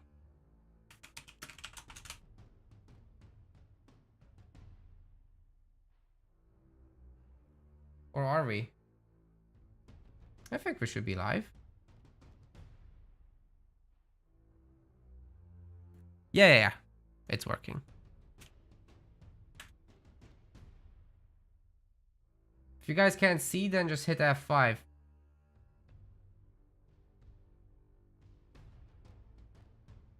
Why is my OBS saying it's starting the stream when we're clearly going already? That is really weird. This is not the time for OBS to have a tantrum.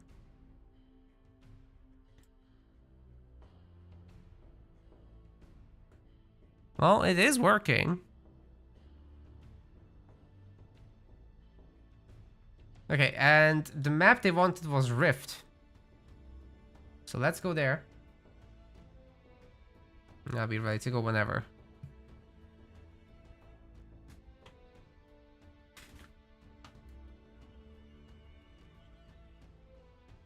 Let's hit it on Rift. Let's get it.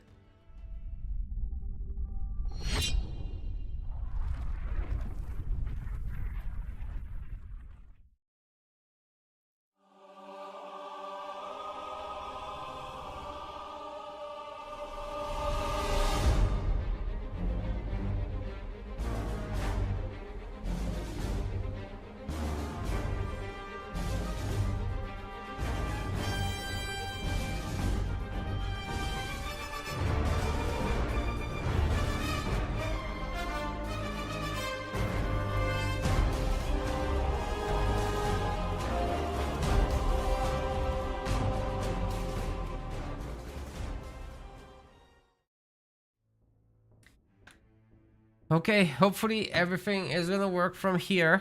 The guys are now readying up and we are almost good to go. What a disaster. It's not my connection, it's just Twitch being a thing. Because my YouTube stream is working fine. Alright, let's go. Alright everyone, we've got ourselves a game 2. Los Poderosos is now in the blue, however there was a bit of a swap as we had to rehost. Sorry for the confusion. Zonated Soul is here as well, and they're playing as Warriors and Serena together. On the other side of the map, we've got Dark Knight and EC Jotian. They are Dark Ice together, and they're playing as Forge and Decimus.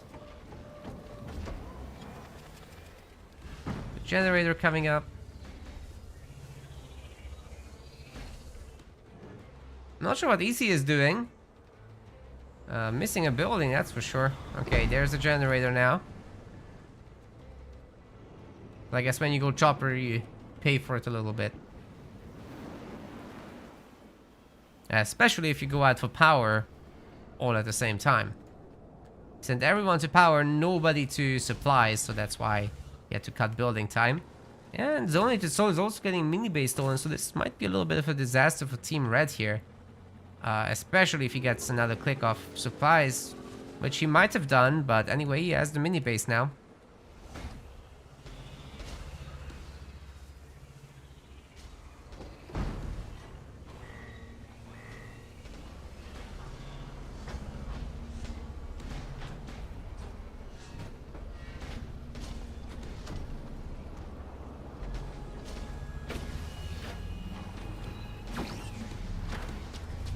Lagging, apparently.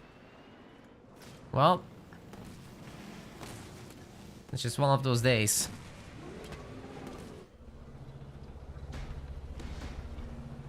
Chopper's getting made here. And these guys will also need a bunch of brutes to break these minis. But with Zonated Soul being the only one here, that should have been shared between Checho's pros and him, I think. He's trying to get out of Warlord. The Warlord might be able to hold this at bay. I think the Chopper is probably just going to get eliminated there. Jackrabbit ditto. Team Red's defending okay so far, but they have no minis. Save for this one. That's a little hard. They do have the Forge Hog though.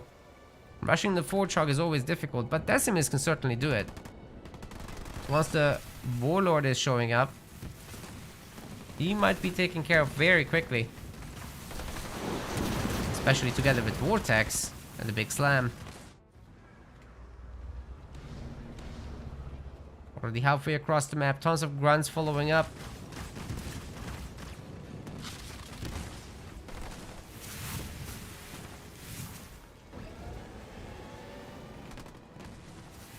More chill boys are heading towards the base, but there's already gonna be 2 turrets. So this is a really nice defense, I think, from Team Dark Ice.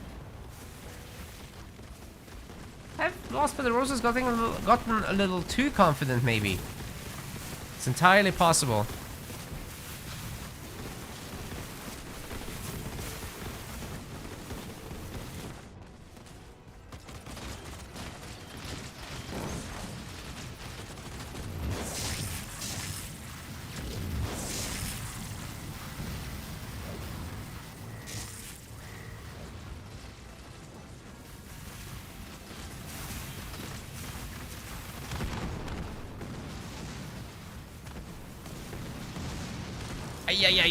Ay. Those choppers getting caught. This isn't good.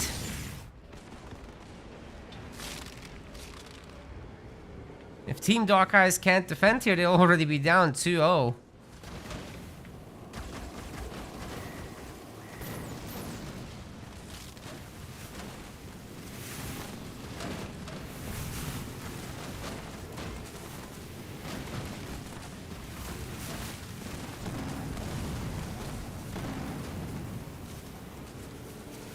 Not the place you want to be in a best of 5. As much as I'd love to see a reverse sweep, it's just hard to imagine.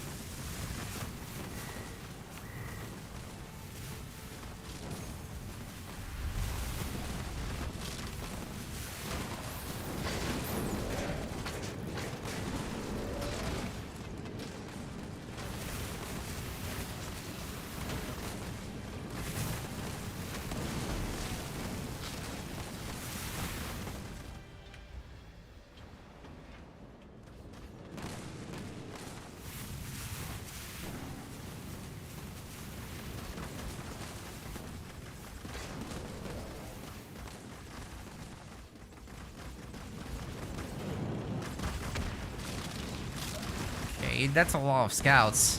It's enough to even make the Warlord run away. They've done a good job reclaiming that back mini base, and now I think Team Red actually has a chance. Wasn't the best of stuns, like you ideally want to hit a bit more of these, but it's easier said than done when so many choppers are around to ram you.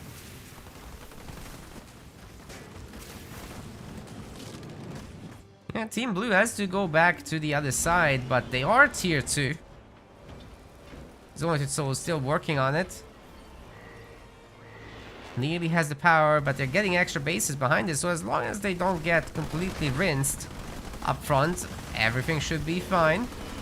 Ish. Especially if they fight on the ice. Oh, what is this? Suis into the Euro. Yeah, that's gonna do nothing. Oh boy. These guys are doing a really good job of holding on as well against the choppers. Another kill. Dude, that Warlord is a Chad. Got some Jackrabbits trying to create some trouble, but I don't think it's happening. Chetros is holding the base. He's getting his Warlord upgrade. Hammer stun. And then he can pump out some Hunters as well. So, Dark Eyes may have held. They may be able to pump some Vortox now, and whatever is gonna come out of this red base. We're about to find out. It's nothing. It is nothing. This is only one Warthog, and he's getting stunned. He's sitting in plasma, and the grunts are peppering it too. Very big problem. The 2 Jackrabbits in the main aren't gonna do anything either. There's a turret coming up already. Chopper's trying to counterattack. This is also cute at most. Warthog has been destroyed, in fact.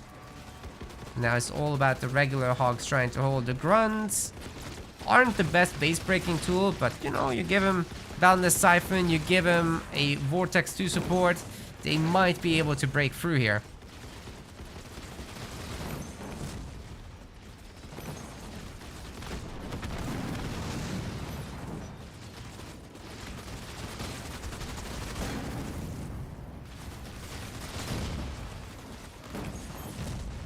All those Warthogs have been taken down. Very nicely done.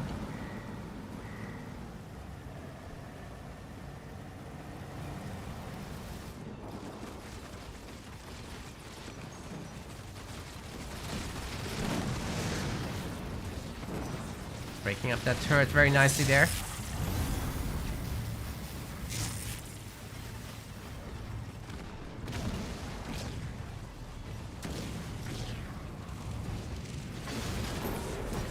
Don't forget the stun also impacts the turret, so it actually stops shooting when the hero hits it. Oh god, and we've got the ice cream truck now coming up as well. Dark Knight is pretty much screwed here. He's looking for a way out. He's not about to find it just yet. As his base gets frozen, his income gets frozen as well. And those brutes can tank the turret while actually tearing it down. It's crazy.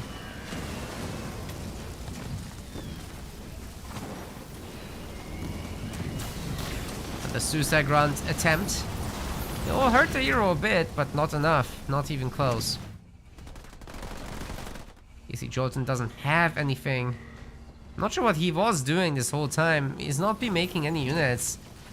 And it really shows. He's got a lot of resources.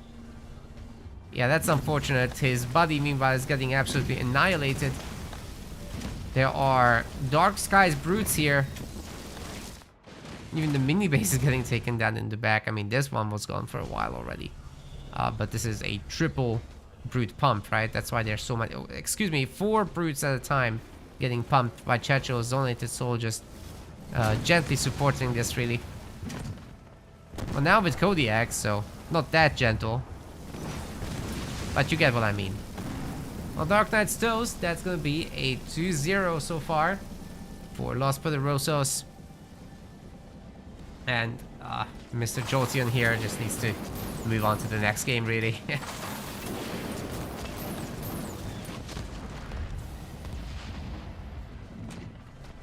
He's not gonna wait for them to destroy his bases, right? I hope not. Some Kodiaks are trying to help, but they're long gone.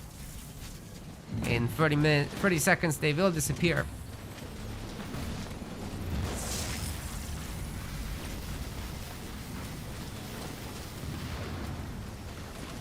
With Vortex, the CO2 base is just gonna evaporate. Look at that. What health bar? No health bar. There's nothing there. You haven't seen anything. Oh, hello there. That is blue. That is more blue stuff. So it's all coming in with the real help.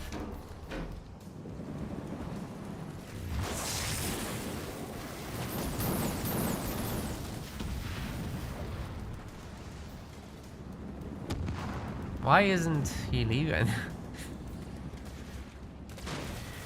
They must be arguing on their call. You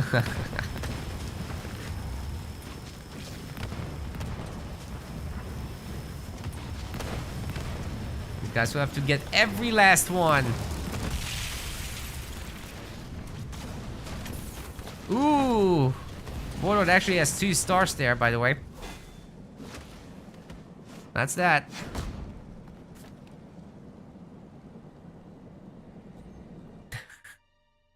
Yep, 2-0 so far.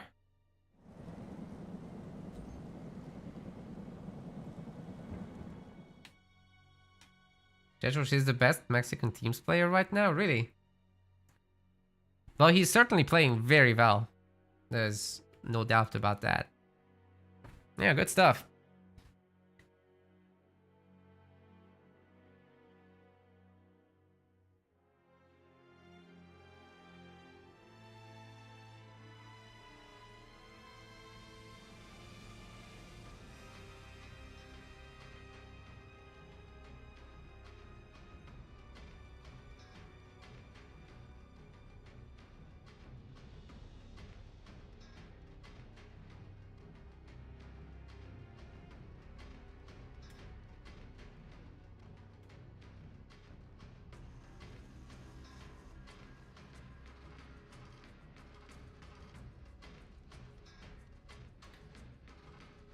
Cool, cool, cool. Off we go to game number next, but I need to find out what map they want.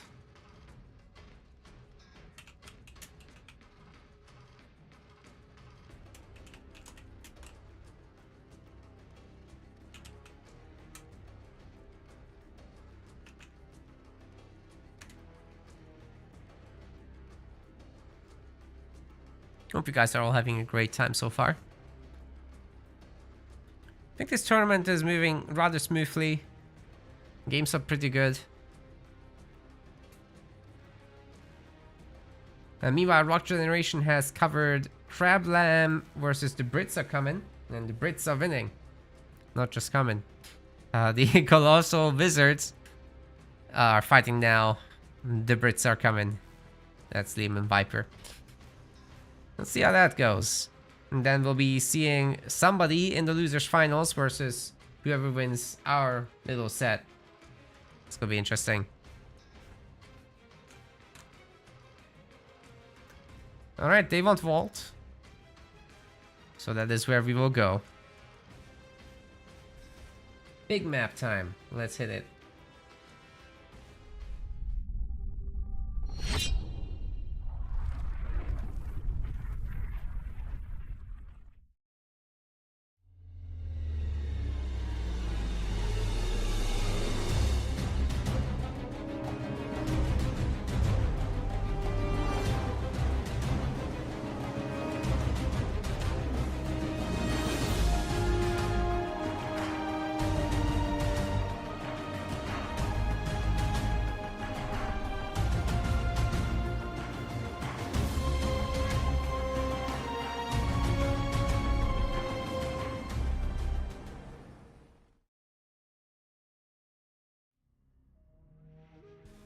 Still waiting here to get the players going, but I think they're about to click in.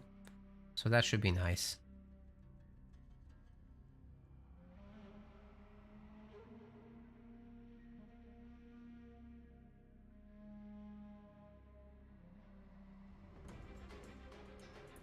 Vault is pretty damn open. It's a little bit easier to get doubled up on because of the large distances between the bases. But you get a mobile army, you can go together as well. You're not that far apart. Certainly the other team is much further away. Alright, we are in. Let's do this. Welcome everybody to Vault. This is Checho's Pros. And his buddy, Zonated Soul, is here too. They're playing as Atriox and Isabel. That's Team Los Poderosos on the other side. Red color, EC Jolteon. Yellow color, Dark Knight.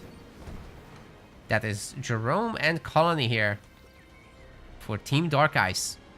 They're on their last life. Of course, it's a double elimination tournament, right? So they technically have another life in another series.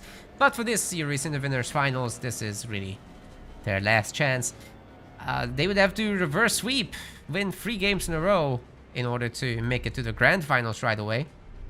But what's very likely going to happen is that they have to fight through the losers finals. They're playing an extra set compared to Team Los Poderosos, which could be tough.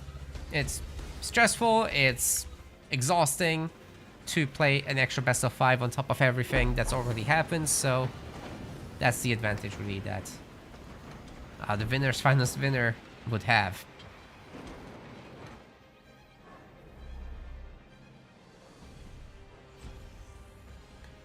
I like the raid camp on the side, and so far the mini base control for Team Blue is significantly better as well. But it doesn't look like they're going to be stealing this top base. There's nothing there, so that could have been done better. But Team Blue is pretty good at picking up all the resources around the map, so there's that. No brutes here, and typically scouts rule the early game anyhow on Vault. You can make an argument for hero and core units with a little bit of support, but yeah, you'll probably have to go grenades and grunt mines in order to support that rather than the anti-infantry.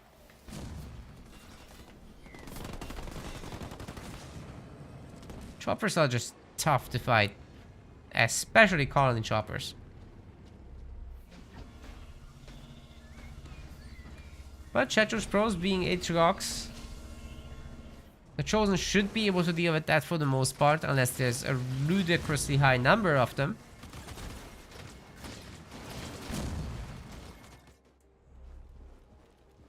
Jerome is out. So many Jeromes today, it's unbelievable.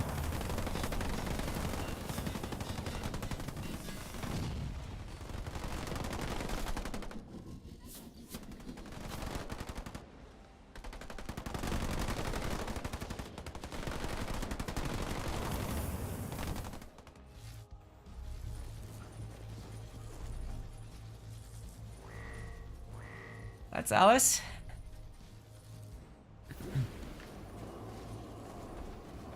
And Mr. Jolteon has got out his Capitano as well. But he can't fight off all this. He'll be happy enough to get his upgrade there and then maybe come back, but you still don't want to fight all the brutes. Yeah, maybe from max range, just pepper the army a bit.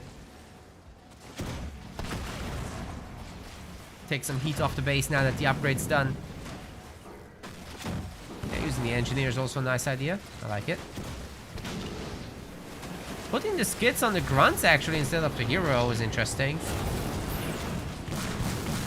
But the mini base does eventually go down as there's not enough healing coming through. Grunts are quickly getting dispatched off. Both sets of players are fighting in 1v1 basically. Here, UNSC mirror is pretty peaceful between the heroes and the infantry. Nobody really wants the business. As for the Banished, it's just a heavyweight fight between two of the strong heroes in the game.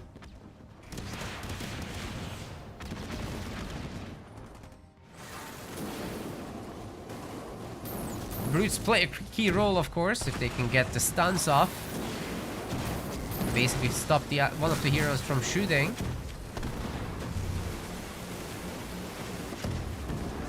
We are certainly seeing some really good jumps here.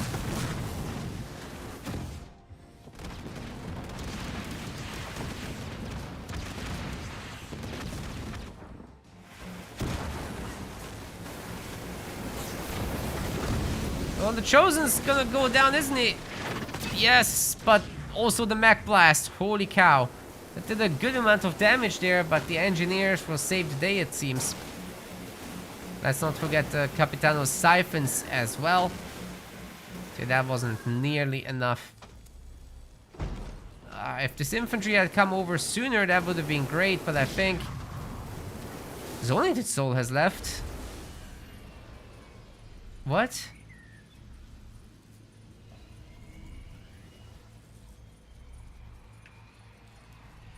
I guess they're giving up. Interesting. We got a 2-1.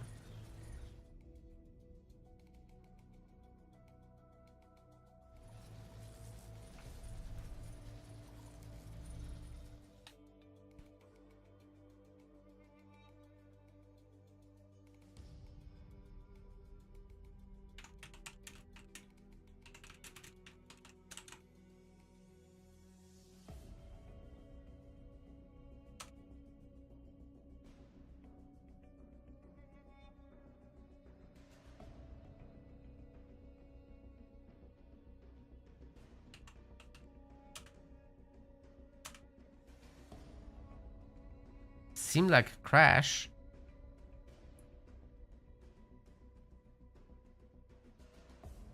I don't know, I think Team Dark Eyes was doing very, very well there. Not to the degree of definitely winning the game, but... Disconnect. Okay.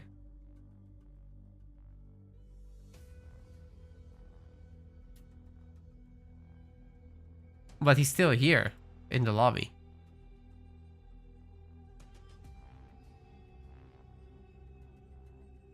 And now they're speaking Spanish.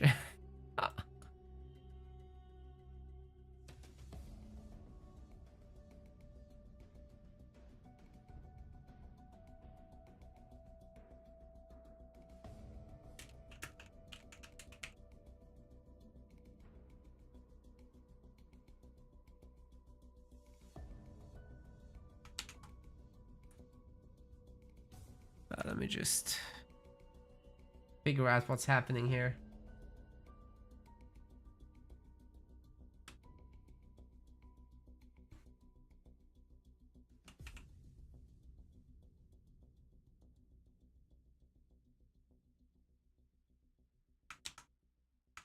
They're asking for the replay.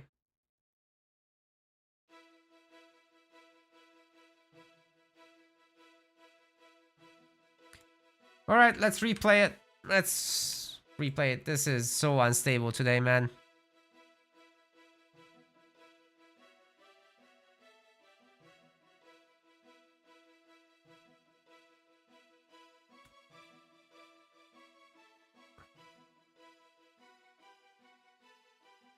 Very annoying.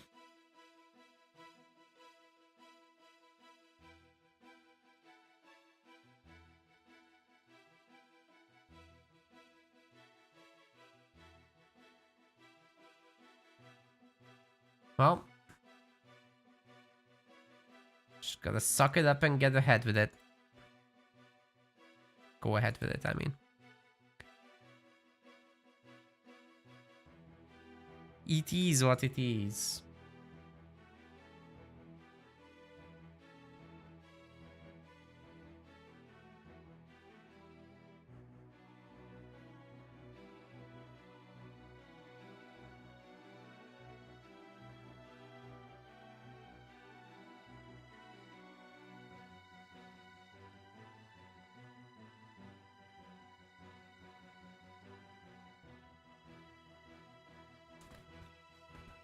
Alright, gamers, so tab number 2 is loading in. Let's do this. Black screen? Are you serious?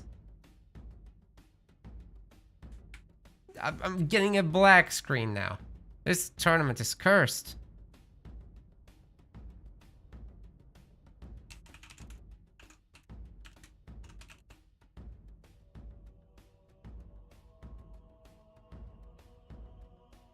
I haven't seen that in a million years.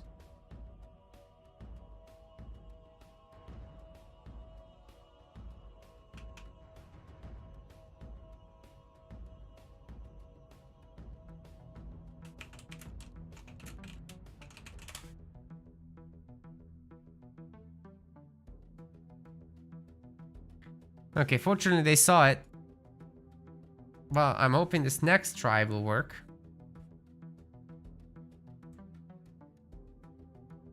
Hoping for the best. Ugh, this game, dude. It sometimes works.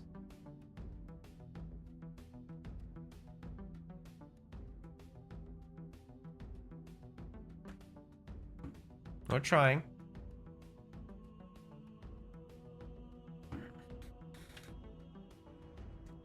Yeah, black screen in 2025.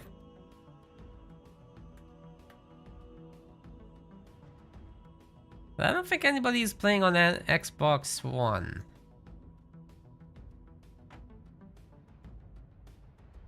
Does that happen with the other Xboxes too? I don't think it does, right? Like with the Series consoles, it doesn't work anymore. Or it doesn't happen anymore.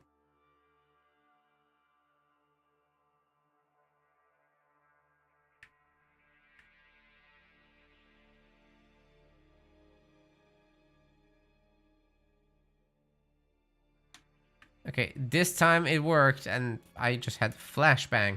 Oh my god. Let's get it. Alright everyone, turns out that was a disconnect in the previous game, so we're pretty much good to go for a replay. As things were still pretty equal. Chetros Pros in the blue color will be playing, and Zonly to Soul in teal color will be playing as Atriox and Isabel. Same leaders as before, of course. On the other side, Dark Knight and Easy Jotian will be playing as Jerome and Colony. Both players more or less sticking to their own side.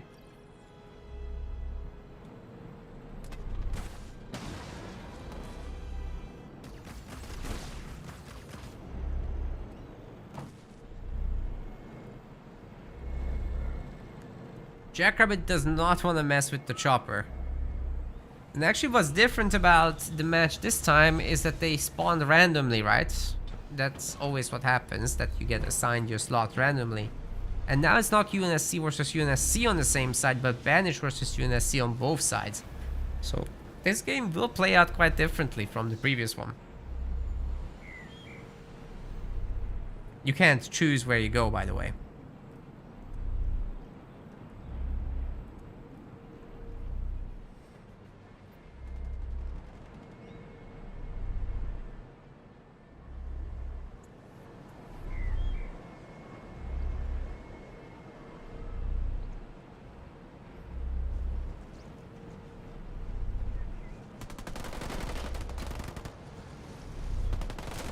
Right, Chopper is getting overwhelmed here by 3 Marines. Definitely gotta leave.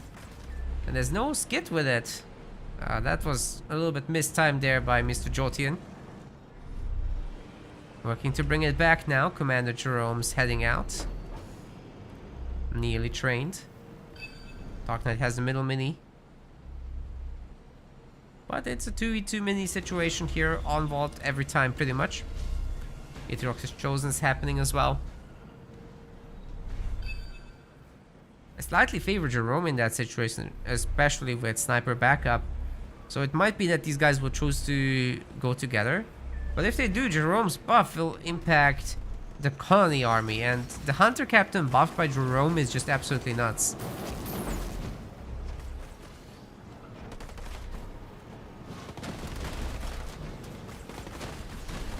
got some Hellbringers out. They'll be able to handle the Brutes once they are in high enough numbers.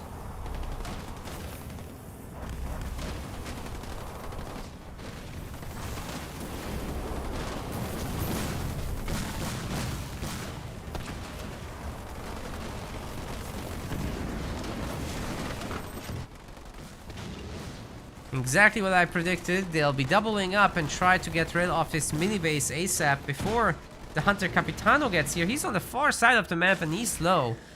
Teleport not available until 4th point. So this is a long trip to take. And meanwhile, the more mobile Alice and Chosen can do some serious damage here, forcing Dark Knight back. Yeah, Jerome and Colony together are insane, but to get their heroes together when they're spawning on far sides, then yeah, that will take some time.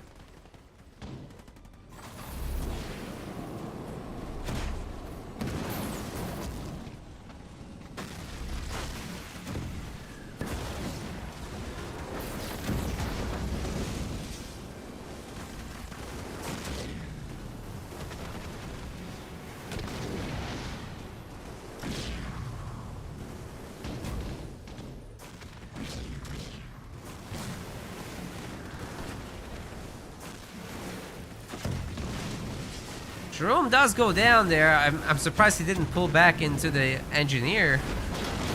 That would have been some very useful support, but now the captain takes on so much of this damage. 2 heroes are shooting him at the same time. Can he out-heal, out-siphon this? Alice is getting away just slightly. Seems so far so good for the Capitano, man. He's focusing down the Chosen and it just about gets away. Wow, that's nuts. In the garrison now, but gets still shot down. Oh my god, this thing is at full health. It can solo them.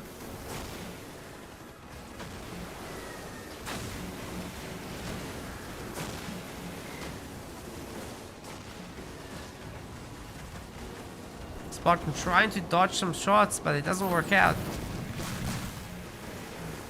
And as long as Dark Knight just remakes a hero, Team Red technically is in a better position. Very nicely done.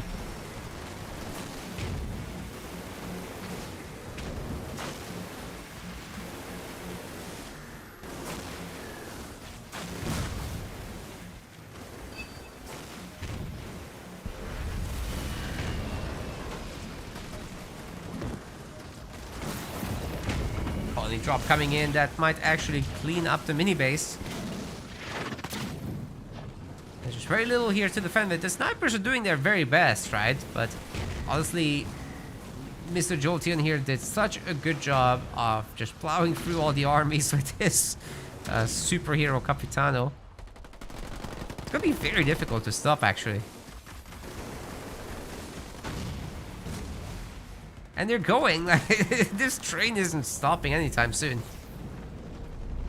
Wait. Is he like grouping up to go to the main, or well, at least it's Expo? I think Jerome has got this covered, right? I think Dark Knight's in a good spot.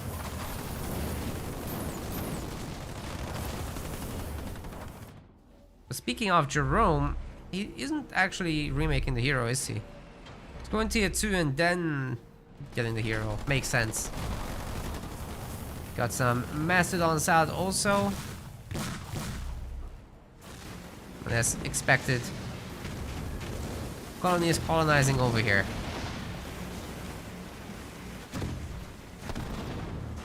No surprise there.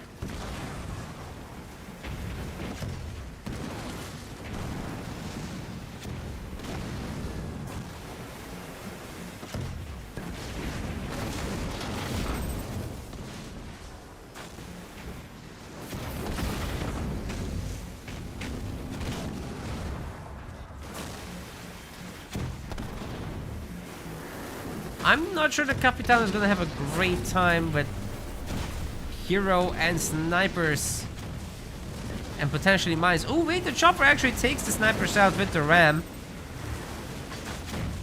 and alongside it the mines.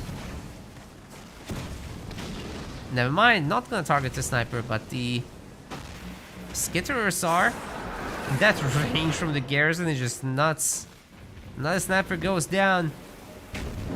And the monkey are still working on the base.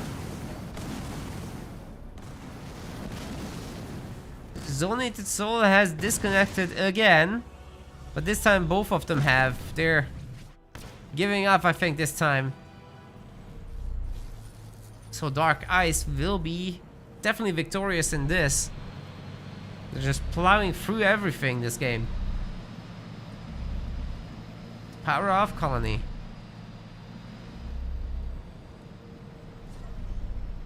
Alright, we're not gonna wait for that. GG.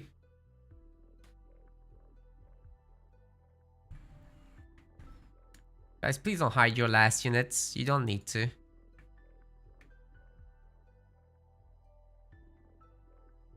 But yeah, score is now 2-1. Dark Eyes winning back a point.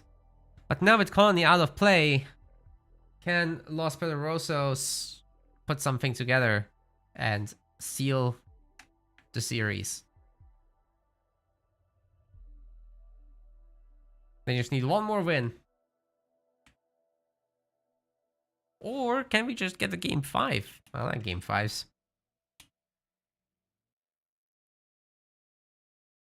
Even though I'm a little sleepy. I don't know why, I just didn't sleep very good. I had some nightmares about having 2 tournaments today and making a scheduling mistake. So that's the kind of nightmares I have. I don't know about you guys. Sometimes I have the thing about my teeth falling out. That's the other one. But yeah, today it was 2 tournaments scheduled and there's only one of me, so...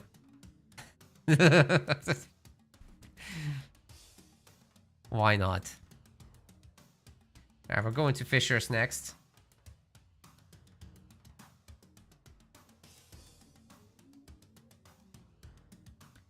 Let's play that intro.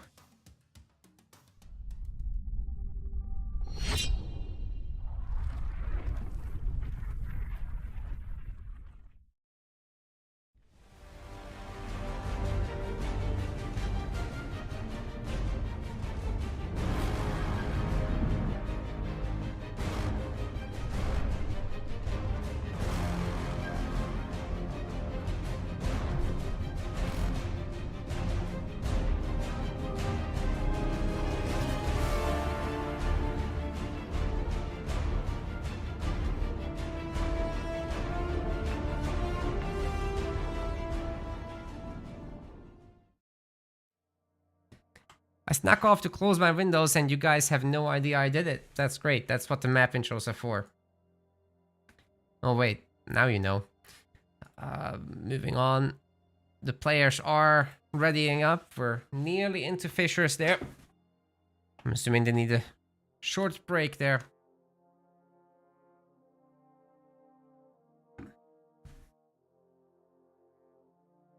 They've aborted. Let's try this again.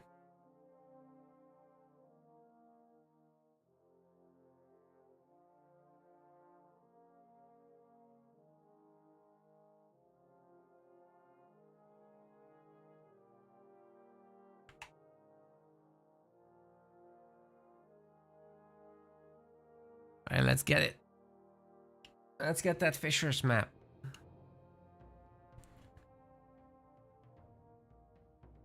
Oh, this is gonna be interesting.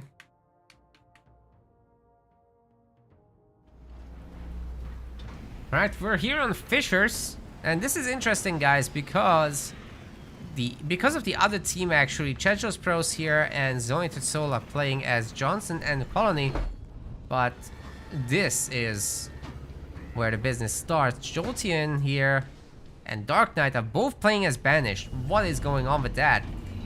So we're not gonna have any Nightingales, we're not gonna have any snipers early on, but you do have the Honor Guard who can kind of serve as the individual guy to pick things off. I'll be really interested to see how that develops. We already got a war in the middle. Chopper trying to wiggle his way out of this, but there are more red units and yellow units over here compared to the blue ones. Even the grunts are getting kind of picked off and picked on. Ooh, that's nasty. That is nasty. Jotian thinking about that back base, but isn't going for it. Might need more of a grunt pump.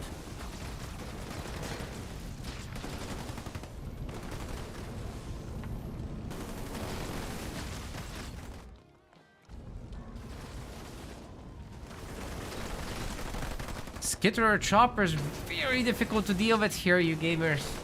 Rock Generation with the 35 Raiders, thank you so much.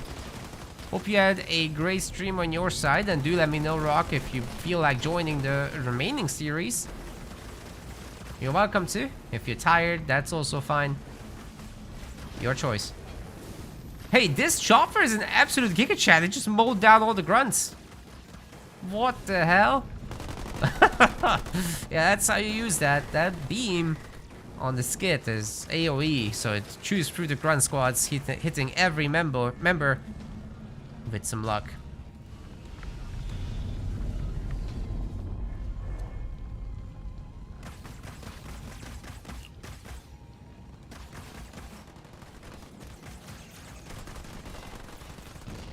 Team Blue desperately trying to grab this power node because they do need power. I mean, they haven't been allowed to have almost any of it. They got a little bit here, I think.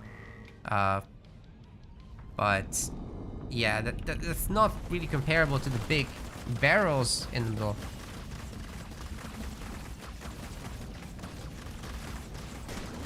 The yellow choppers are getting up pretty high in numbers. And that's 2 marine kills coming through. Very nice, very nice. But of course, Zonitosol is gonna leave it at that. He's coming forward with the Johnny. And the Johnny upgrade is coming in. And the bunker is coming in. There's not enough here to dislodge the bunker itself. And you know, this Johnny can just sit outside, take some damage from the choppers if necessary, and then jump into the bunker. That is really the way to do this. I think that's exactly the plan. It's going to be backed up by several Skitterer choppers, which, once healed by the Johnson Beacon, are actually going to receive more healing than any other chopper could. So this is actually a good synergy as well. And putting the Hunter Captain into the bunker later will be a huge play available to Team Blue. So I'm really interested to see how they can stop that. There's of course the Honor Guard. But as long as you stay near the bunker with the sniper, everything should be just fine. And you just keep crawling forward with the bunkers. Once you have like 4 snipers, you just don't have to fear him.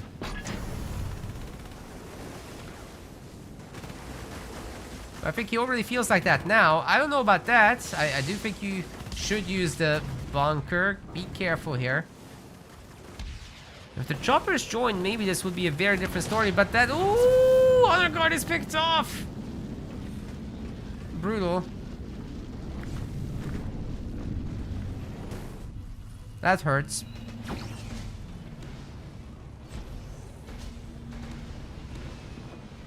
Nice little burnout up front here. Honor Guards being remade. That is pretty expensive, of course. Every hero loss like that is a pain. Big pain indeed. Chopper versus chopper, but the Skitterer support is enormous as a difference maker. Got all those rams and these guys just surviving it. It's no trouble at all. Johnny is in now, in a bunker, or with a bunker. Not in it yet. Trusty machine gun and smart missile will be taking care of those choppers, and then Dark Knight is going tier 2, but look, what's he gonna do with that?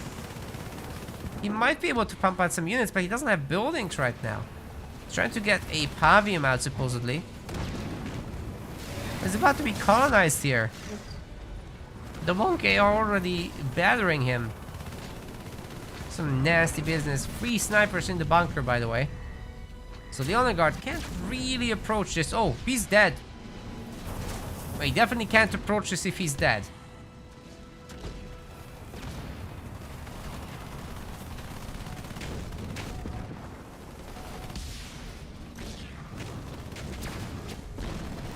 You have no units, Dark Knight. You're gonna get dropped on. Oh my god. And your friend isn't here to help you. He's a tier 1 shipmaster on 2 bases and trying to make a third generator. That does not align with the reality of the situation. This is not the time to pump the economy. This is the time to help your friend with everything you've got. The beam is coming in, but the monkey dodges it and nobody actually died. Sure, we had some healing and we've got, I think, Pavium inside of this now. Do we though? Wait. I don't think he's inside, is he? I think he got cancelled. I don't see no drone. This might just be it. There's no hope.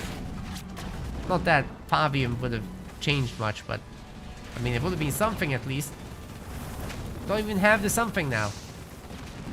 And the 3 snipers, of course, just clipping this hero out of the game. Together with the boys. Monkey strong.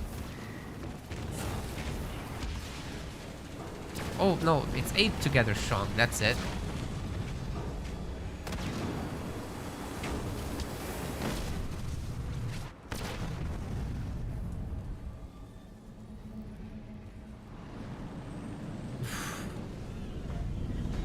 That's nasty.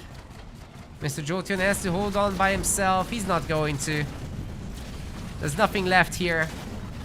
Off they go to the losers finals. We'll be covering them next. But Los Poderosos is actually heading to the grand finals, ladies and gentlemen. That was very, very nicely done.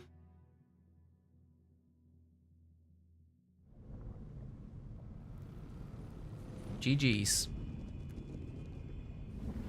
Bunch of grunts chilling around the map. Oh, there's a discovery. There's only just still has had this whole base meanwhile. Already on 3 generators, slowly climbing. Plenty of turrets. He's been very resource efficient this whole game, right?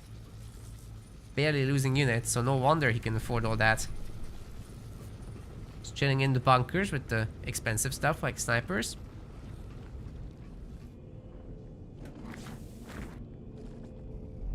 And that's that. GG.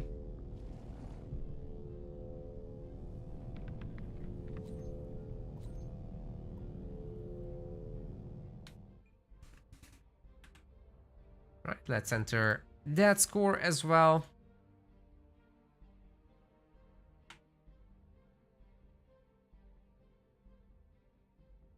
It's a neat little 3-1.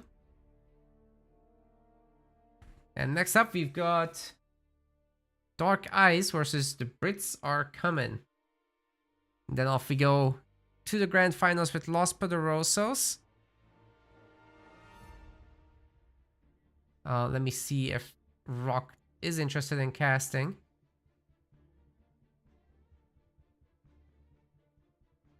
Ah, he says he's wiped.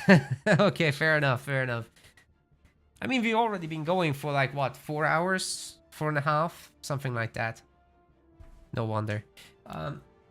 EOD is here. Good to see you, EOD. Welcome.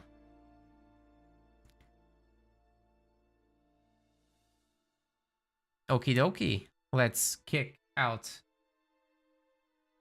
the Los Poderosos team.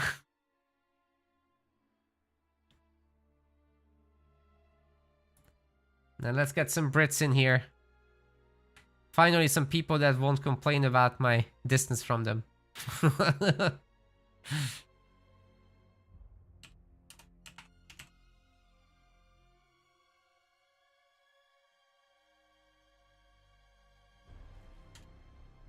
Let's get it. What was Viper's exact name? Hold up, let me bring up his profile.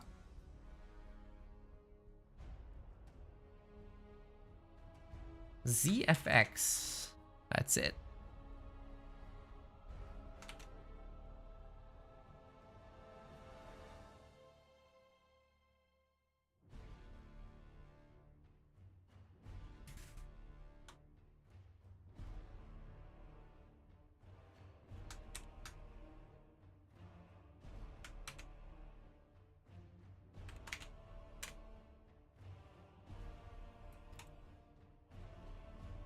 Alright, I've put in the scoreboard as well. They're gonna be the blue team. And it will be up to them to pick everything, right? Yeah, first map, first ban. It's theirs.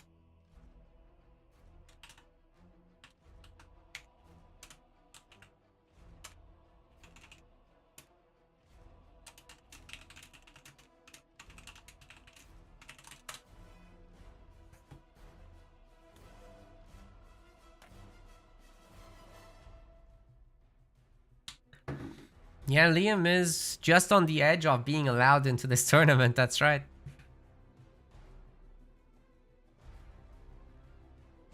He says he identifies as top 8. Ah. Nice. So now we have to call him top 8, right? That's how that works.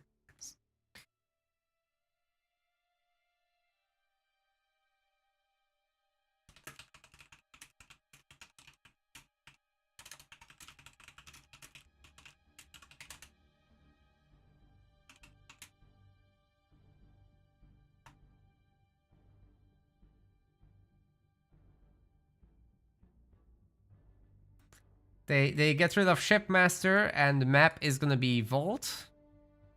Then I'm assuming that the other team will get rid of Arbiter, as they've already said so.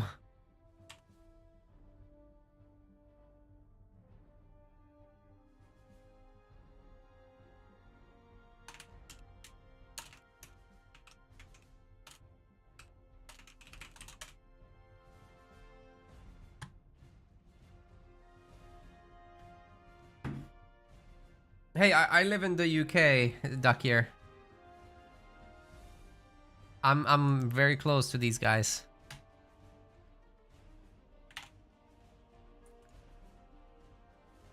I've left the homeland behind a long time ago. It's something.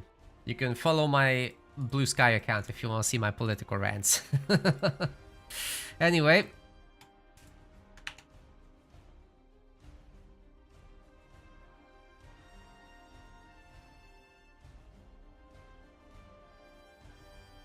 Ah, my Discord. I also rant in my Discord. There's a channel for it. Anyway. No Arbiter, no Shipmaster, and we're going to Vault. Let's do this.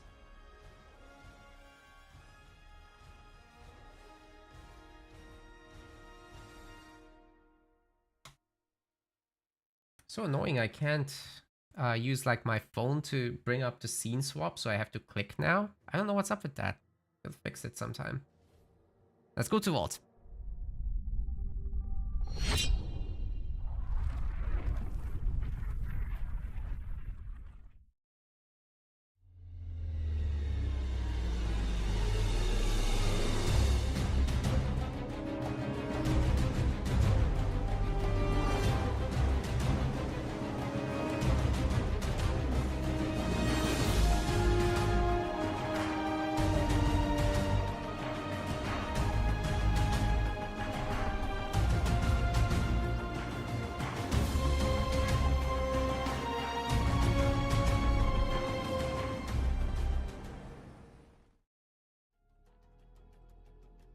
Okay, the guys are readying up. We're nearly there.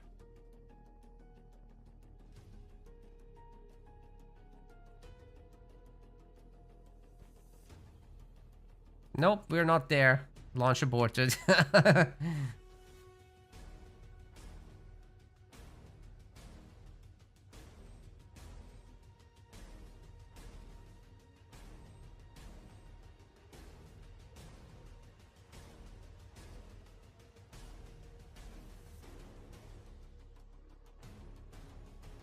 Let's try this again.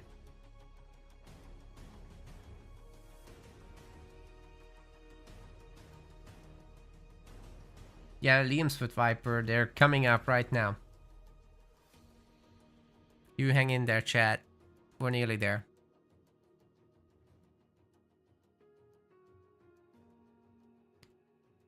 Neat, we got almost 100 viewers across Twitch and YouTube. Just missing like 1 or 2 people. depending on the moment. Hope you guys are all having a great time. I am. And we're finally loading in this time for real. Let's do this.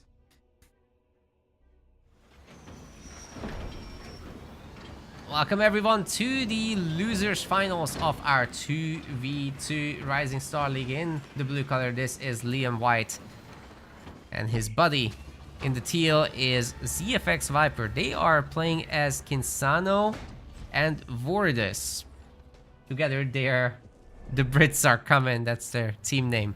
On the other side of the map, we've got Mr. Jolteon and we've got Dark Knight. They are Dark Ice together, and they're playing as Colony and Jerome. It seems to be their working combo for this map.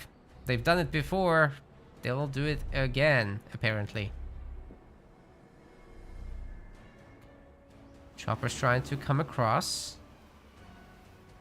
Looking for a little bit of trouble with that grunt. Should be easy enough to pick it off, but of course the grunt can piss off the sentinels.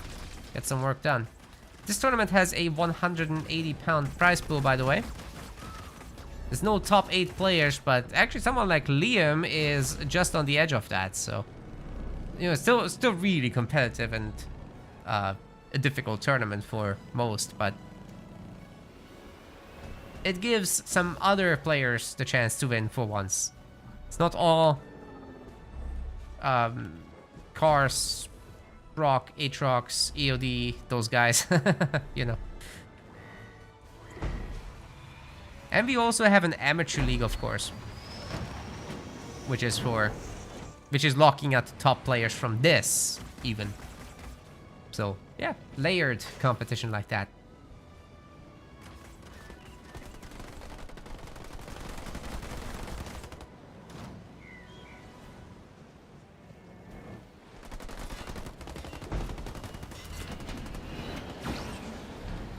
Alright, Viper's pumping out some stuff. This is a very surprising mini-base deal, by the way, for that to come up and stay uncontested. I don't think that will happen. Dark Knight will have his turret. He will have Hellbringers out. And maybe his buddy will also send along some stuff. Mr. Jolteon is trying to get the War Council down here again. This seems to be just what he does in this matchup, like it's practiced for this particular situation. The Hunter Captain is looking to clear the middle, supposedly, but here's the thing, Viper doesn't care. He's rushing hard. There's nothing in the middle for him. He didn't ever grab that mini base, and this might be their demise. But Liam is doing a really good job of keeping Dark Knight off the middle mini as well, so it might actually just be fine. If they can overwhelm that base, that will go a long way, but then they'll have a Hunter Capitano in their main.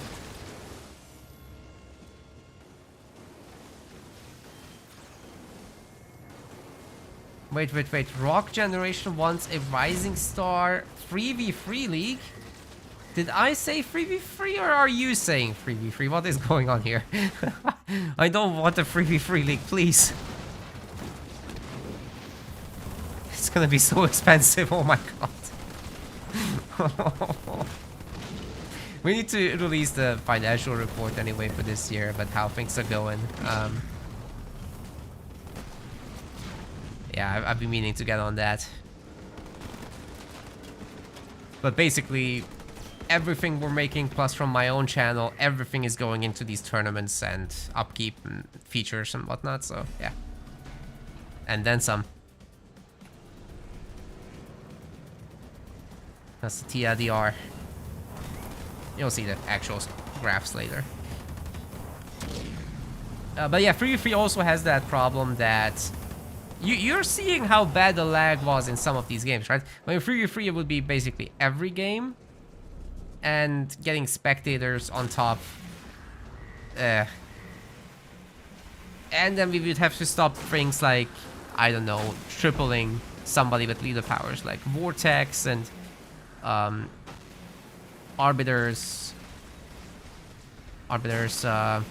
Plasma Bolts, and just aggressive business like that in the very beginning of the match is very problematic indeed.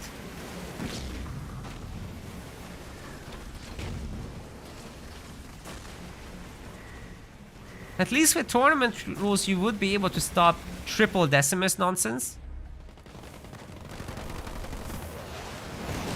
But you'd still definitely get other problems, so.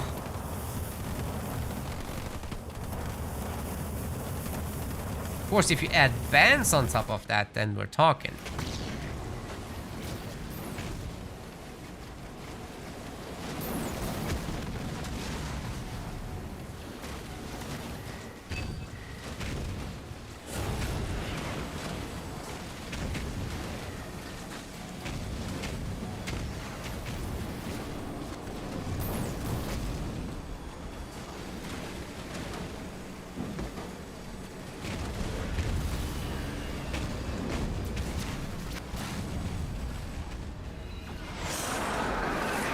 Okay, that's a lot of monkey.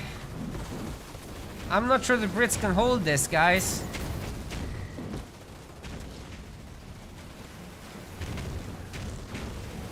I should have cooperated internationally, but nope.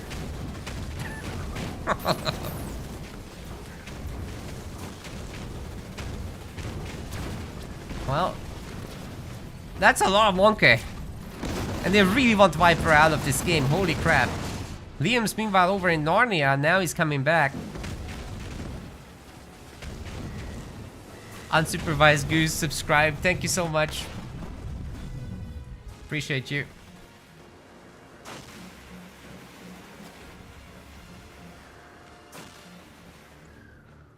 Well, that hurt. I don't think Liam can 2v1 these guys. He's pretty good, but these guys are pretty good too. 1 star now on the Capitano, just absolutely plowing through everything. Man, maybe if Viper hadn't gone for the extra crazy proxy, he didn't get any damage done on the other side either, so yeah, this was kind of miserable for him. Nice, I understand like the intentions of Vorder's player doing that, but for it to work out is another story entirely, and especially Colony is just an absolute crazy person in terms of cutting down this. You don't get a powerful tier 1 hero unlike Colony, so it's just very difficult to stop. And Viper's toast. That's it, Liam couldn't save him.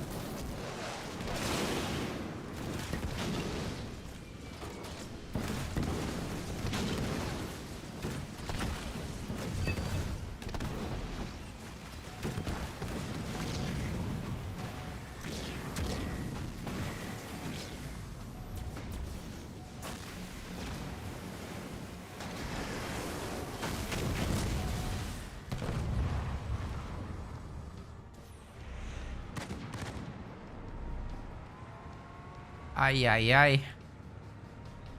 Yeah, that was very one-sided there. I think they gotta play macro to have a chance here, really. Dark Eyes. Dark Eyes has broken the ice. Nice.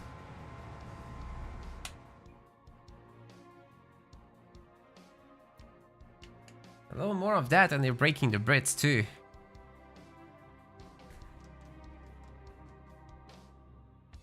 That should be a good team name, breaking the Brits.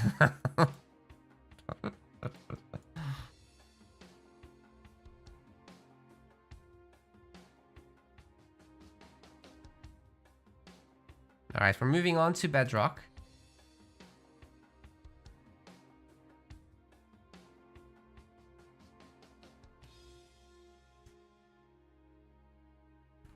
Let's hit it.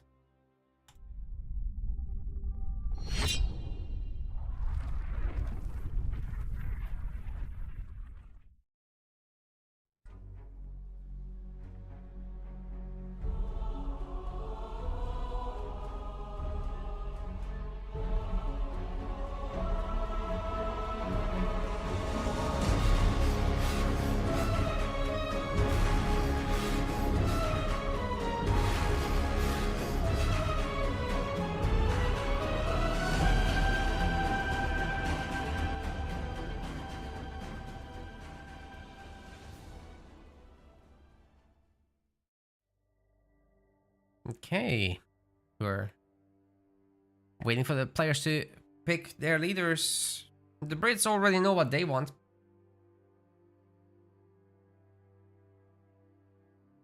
Team Dark Eyes is still working on this. Breaking the clutch is, I don't know. They retired too soon. Boston Tea Party. Oh my god.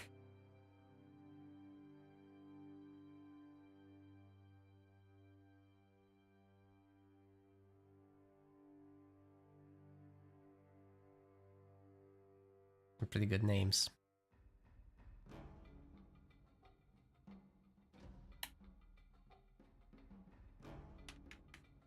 Okay, let's go. We are here on Bedrock for game 2, and this is a Liam White. And over here we've got a Viper. Together the Brits are coming. Got Cutter and Yap Yap for them. On the other side of the map, Team Dark Eyes is made up of Dark Knight and Easy Jotian. They are playing as Forge and Decimus. Trying to go for the middle of the map, but if they run over this mine, that could be really brutal actually. Oh! Eaten that one. Yikes, choppers down. That's a brutal start to the game. Oh man. And it gets worse too because the Jackrabbit's going after the Grunt. That's so much denied resources right there. The Jackrabbit can just go and steal mini bases, of course. They're already doing that on the other side as well, like ZFX Viper has picked up on. Liam's looking for the top mini, and then maybe this safer mini can also be stolen there. That was pretty cool.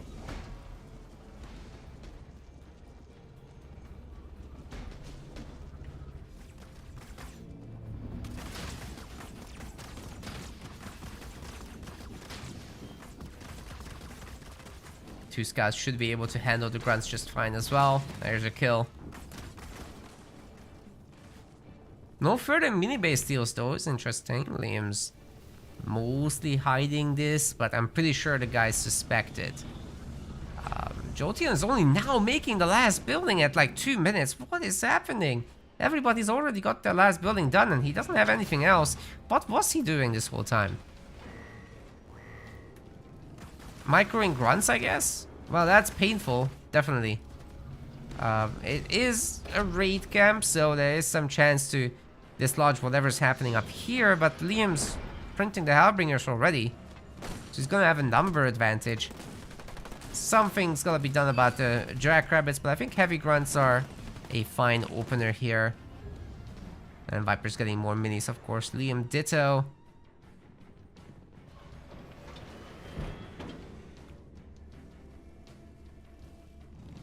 It seems much of the middle resources have gone to Team Blue. Got a Forge out. Okay, that is going to be difficult to handle as Yap Yap. Until the Grunts have EMP.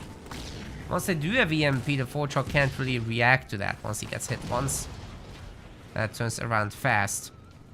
Choppers are a good counter to whatever Leon could come up with. And as a result, he's not coming up with anything. He recycled the barracks, is now a supply pad. And I think Viper doesn't want any of this business either.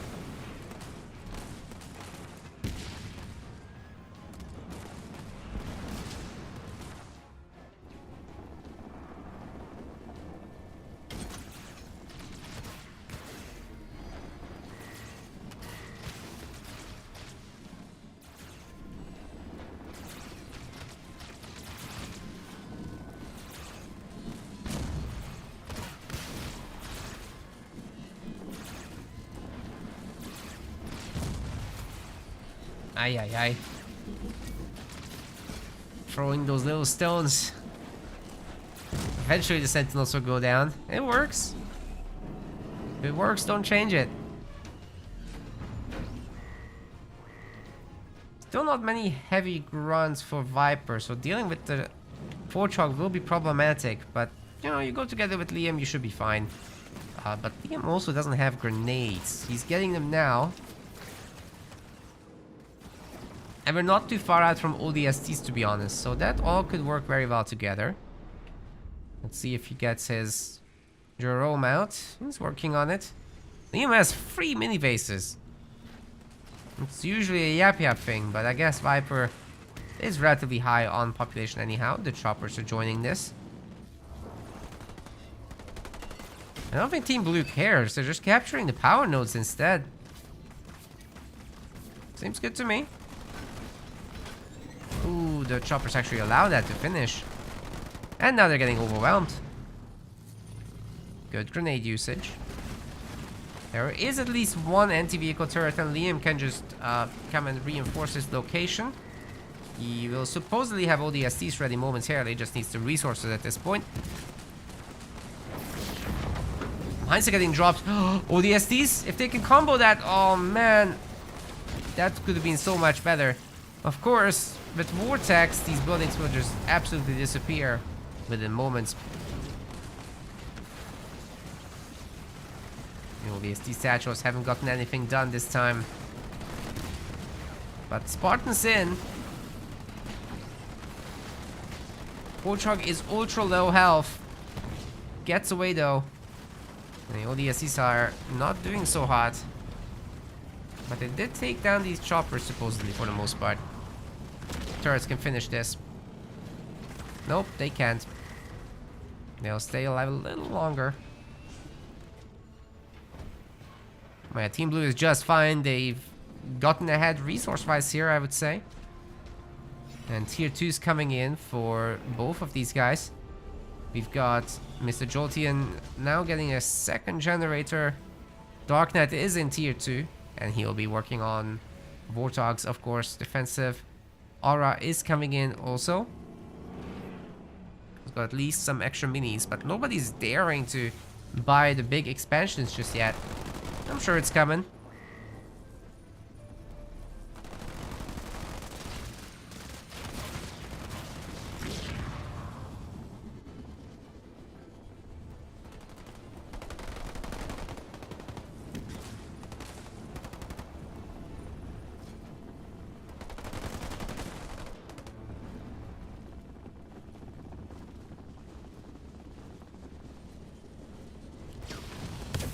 Ooh, that's a lot of dead grunts.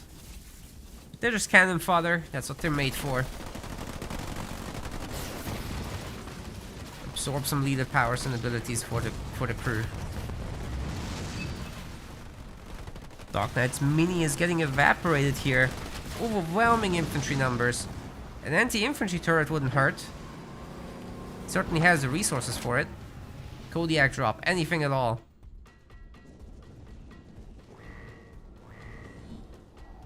The other team is putting together like expos and whatnot.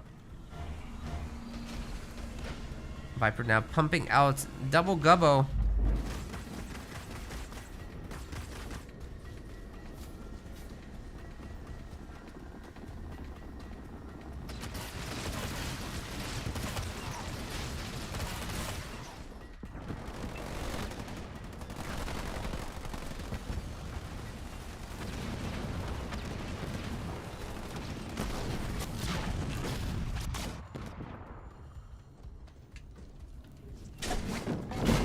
Bonk. Well, that honor guard has human all over himself. Here come the EMPs, guys, and we've also got another stun follow-up by the ODSTs. The satchels have landed. I think they might have been picked off there. Never mind, Liam didn't throw them. They're heavy metals, right? So didn't care. Let's go detonate. Oh my god. It just about didn't. Got the Yap Yap drop, however. That will debuff the armor on the Warthog and takes it down.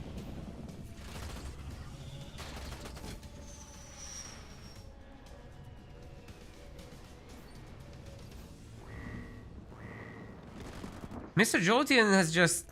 I don't know, he doesn't have an army.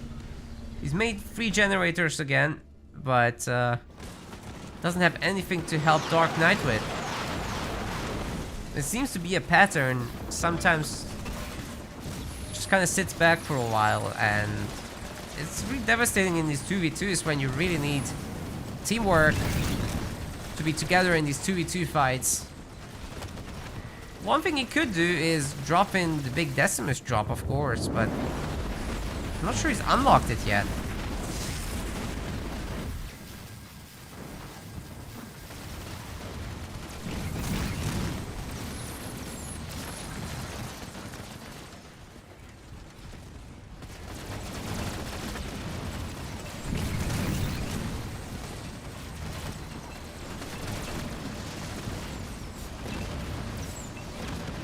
And the infantry is causing a little bit of trouble. A Spartan has jumped, but it's not for a capture, it's just for stunning these guys. And now they're under her grunt dome, so they can't even do any damage. Oh man, the Warthog just ran into some mines. So many of the Warthogs are down. And Dark Knight's base is getting absolutely evaporated here. Alright, the Brits have figured out how to do this. Looking good.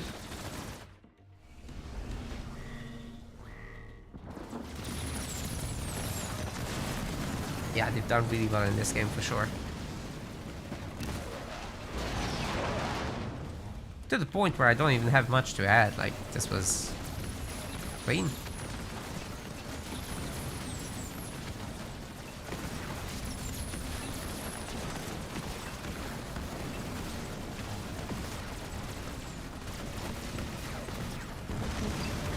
Dark Knight desperately trying to hold on to dear life. Unless a Scarab's coming. Unless a Scarab's coming, I just don't see much hope here. Does not look like it.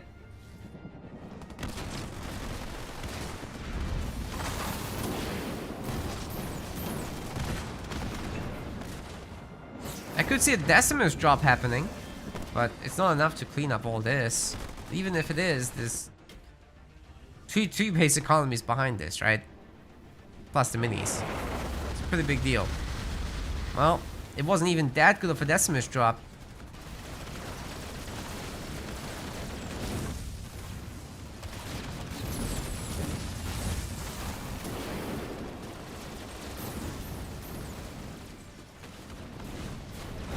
Yeah, guys, I really think this Decimus just goes down. He's sitting in methane. He's getting debuffed, taking so much extra damage.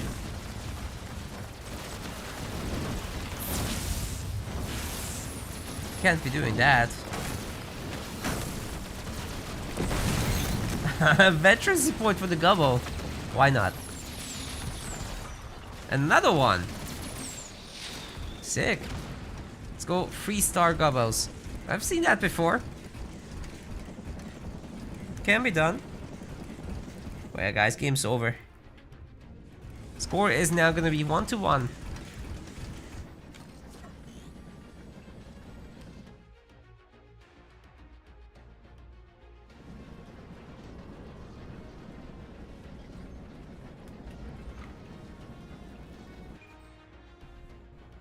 Rock says he didn't have any bedrock. We had a bunch here, but yeah, there's a big preference for vaults, rifts, and mirage actually for us.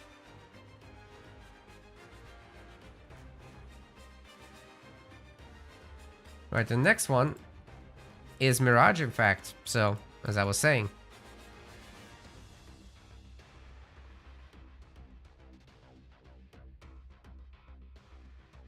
Bedrock's just a little bit rare.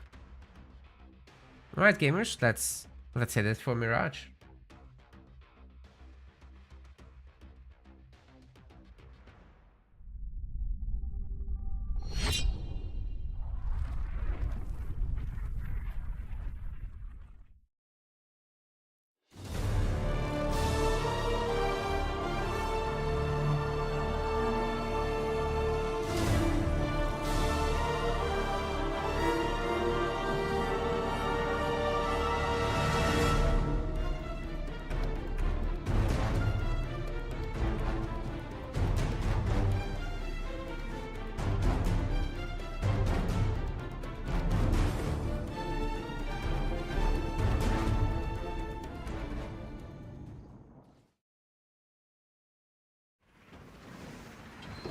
Welcome to Mirage. For this game 3, we've got Liam White in the blue color and his buddy Viper in the teal.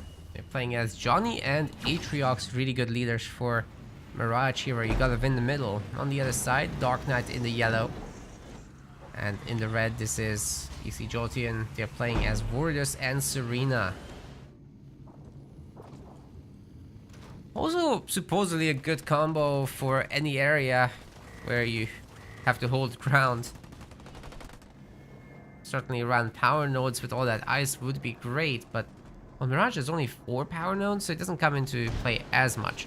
What's much more important is that you hold the high ground. This is my favorite thing here with the grunt wiggle while the chopper gathers resources. It's just a really smart way to handle the middle of the map. It's unfortunate though when the other guy gets the mini as a result of you bringing 2 units and not gathering supplies.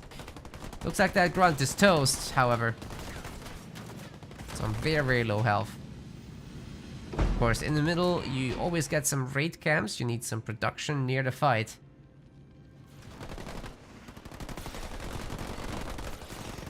Liam's just gonna be chill about things. He's taking down those sentinels from the garrison, then he'll get the power node. In the meantime, he can pump some units out. No issue at all.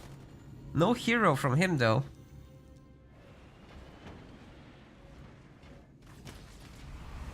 Or anyone else for that matter.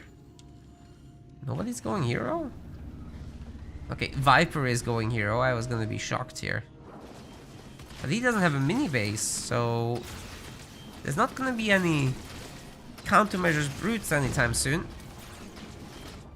Whereas for Liam, he can just get some bunkers up, get some snipers going, then take over the garrisons as well.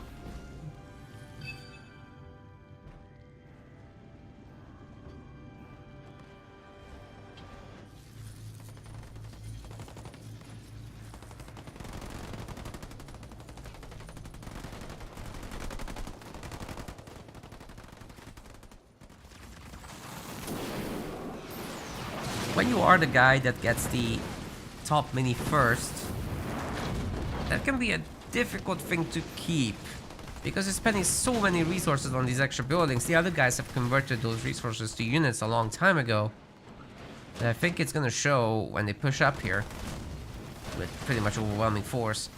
There is, I think, a sniper in there, right? Wait, what is in there? Grunts? Are you serious? That was probably a not so great usage of the bunker. I think you want to put snipers in there. And that should hold. But right now, Team Red's looking fine. The Chosen didn't arrive at the right time either. He should have been here a while back. Finally got his upgrade, so now he can contribute. But that's an overwhelming army. Can he actually deal with that? I think maybe not.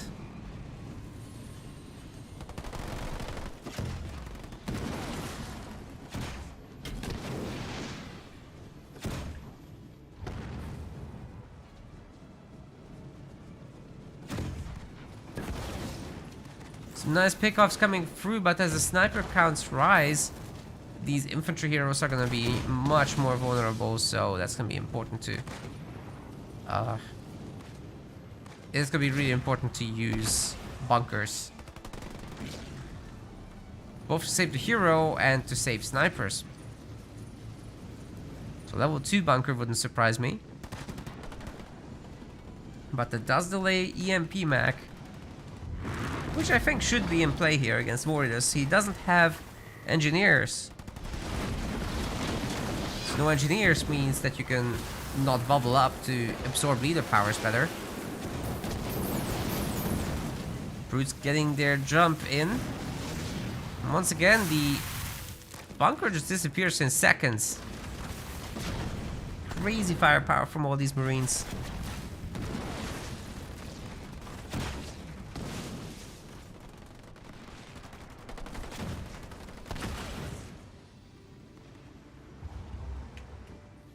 What's going on back here? Not much. Liam is still in tier 1 for a long time, I think. I'm surprised because I didn't see the Johnson, but it's here and it's upgraded, so he can now get rid of the armory. But he's getting a front base instead, so he might be upgrading fortifications first.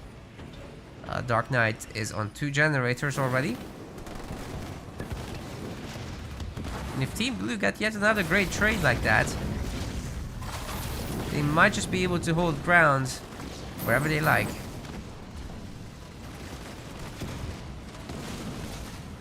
Brits are gonna slam this base back to where it came from, but at the same time, all the Brits are dying. That was definitely not free.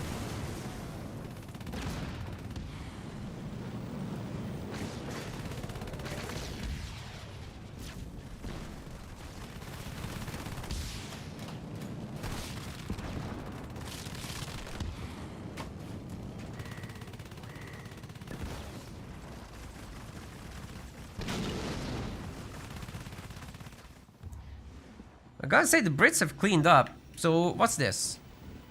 2 Brutes. Some Ice Boys. There is at least 1 turret. And if the chopper helps, it should be able to hold, maybe. Yeah, there's a lot of choppers coming home. They'll be fine, I think. Liam should be just able to push on. Oh, the suicide grunt drop actually doing work. That's a rare sight. But I kinda like it. Ooh. Turret's still going, by the way, and it will siphon some health. I do think Liam does need a second turret, though. At the very least. Finally taking down the mini. And Liam's upgrading the front base. Or is he? No, he saves the power for the 2nd gen. Good man. That's what you guys should do at home. You have no idea how many times I just hop on Halo Wars to get a quick match, and the guy doesn't upgrade their generators, and there's like 3 of them. I'm serious, this is the stuff I see on ladders, so chances are some of you guys are doing it. Upgrade your generators first chance you get, because it doubles their income. Right, Liam actually didn't end up doing that right now, so I'm gonna have a conversation with him later about this. He upgrades the main first. Better be worth it.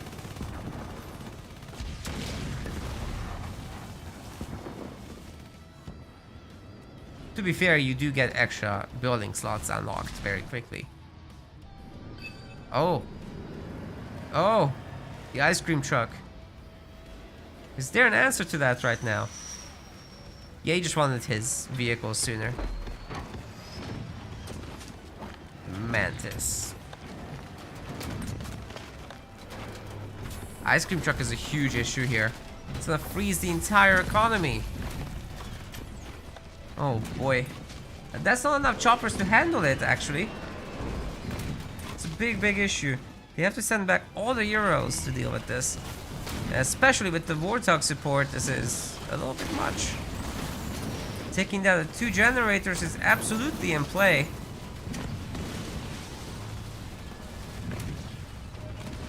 It's frozen, it's shattered. Oh my god, it's going down despite the heal attempt. But Liam might be able to deal with all these units together with Viper, right?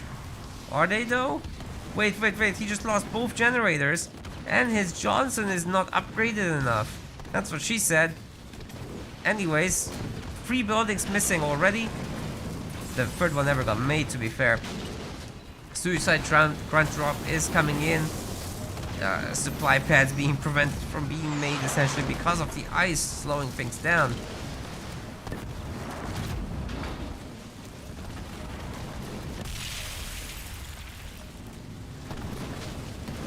Finally, there's an anti-vehicle turret. However, it seems that with the support of an engineer, this ice cream truck can do this all day.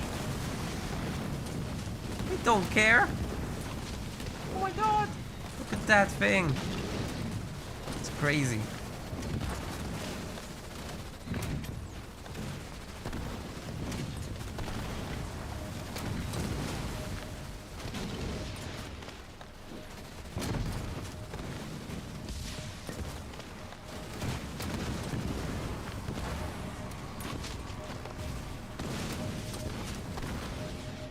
Hey, what's that? Oh, no, no, no, no, no, it's Banshees. We've got a Banshee swap from Mr. Jolteon. Oh, no, no, no, no, Liam's toast, man. He's getting picked apart from every direction. He doesn't have anything out. He's losing his main as well. Oh, how did this happen? You gotta give props to Team Dark Eyes. That's insane.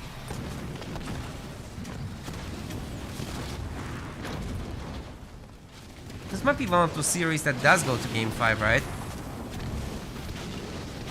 I like to think so. Wow. The Brits are leaving.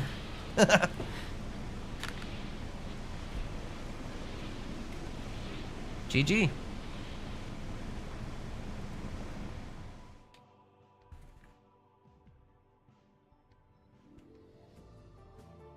Great job by Dark Eyes, honestly. That was great.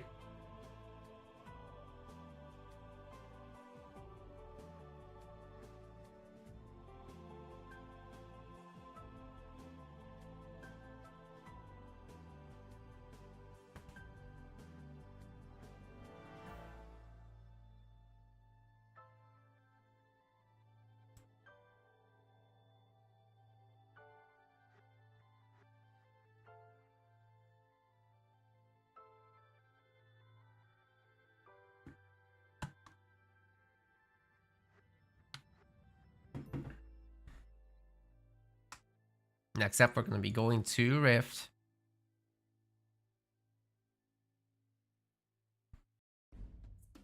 Let's take a look at that as well.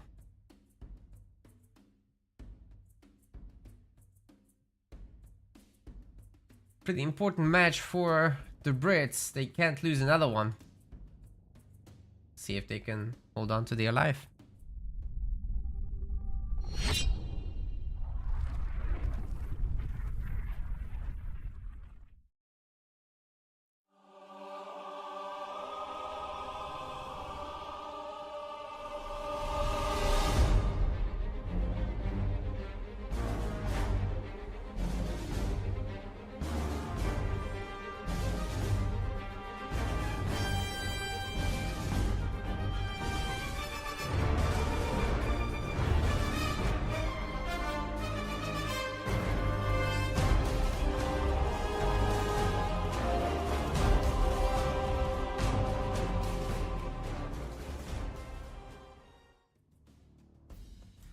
Alright, that was a bit of a cancel. We're loading up again. Let's see if we can get there.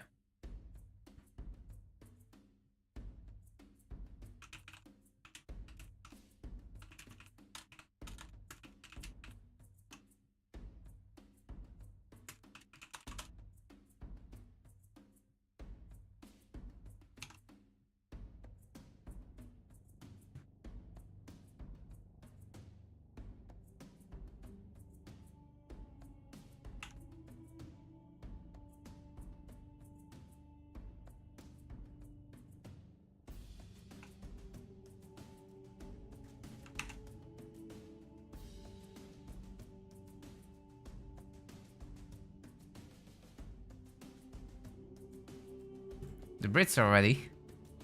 Or loading soon, I hope.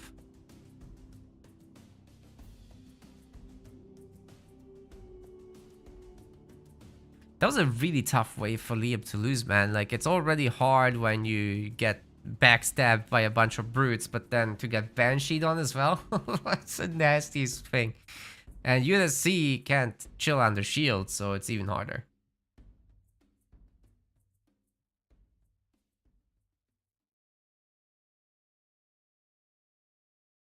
Yeah, they just weren't synced up enough for it. I think they had a good early game, but totally wasn't ready for the backstab, especially with the ice cream truck. That was a big surprise to head his way.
Alright, here goes.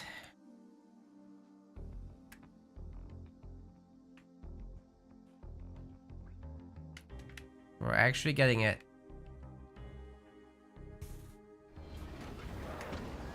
Ladies and gentlemen, it's all come down to this. Cerulean White in the blue. ZFX Viper, they're both on the last life. This could be nasty. Jerome and Colony here. They're really bringing out the big guns on the other side. Dark Knight and Mr. Jolteon playing as Dark Ice together. Using Yap Yap and Pavium. No UNSC in this game. For them at least. We'll see how that works out for them. Might be difficult without the snipers, but Yap Yap can make up for that a little bit with the cannon fodder spam. So we'll have to see how that goes. I just think it's so important to have the snipers for hero management. To keep them at bay, really.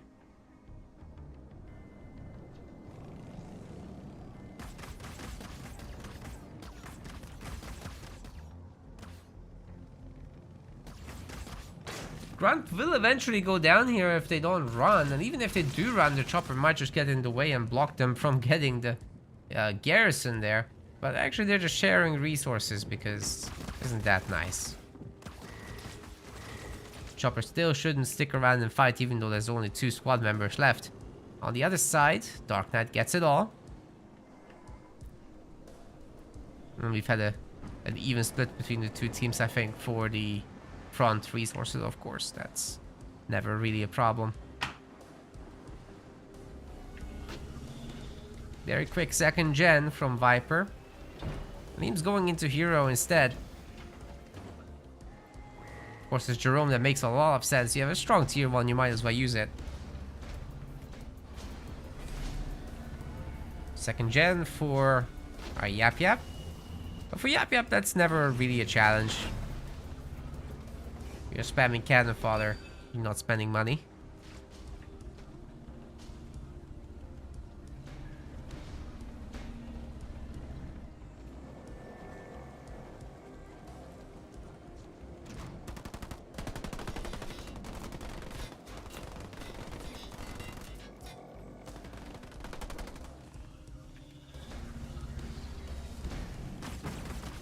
Chopper sees it all.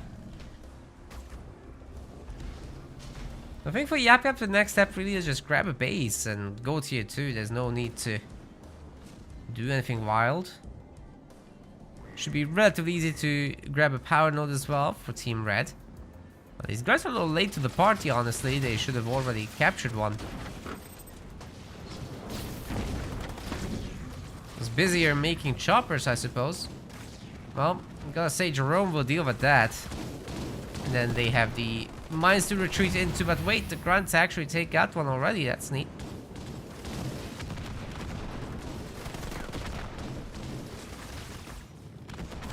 Just absolutely minimal support from Viper here. Liam is basically pushing this himself. Probably shouldn't go into the main. There's too many choppers there. Could get scary. As long as nobody's buying a base and these guys can just go tier 2 behind it. Liam already has a 2nd generator. Viper's going tier 2. And sure, there will be some grunts to tickle his extractor, but I think he can take it. There's nothing serious coming his way anyhow. Right, let's see what... Oh! That was something. Yeah, Liam's pushing with this hero. The choppers really can't handle Jerome very well. You have to have overwhelming numbers ready to commit, and once you do commit, Jerome could be in trouble, but probably not. Probably won't be.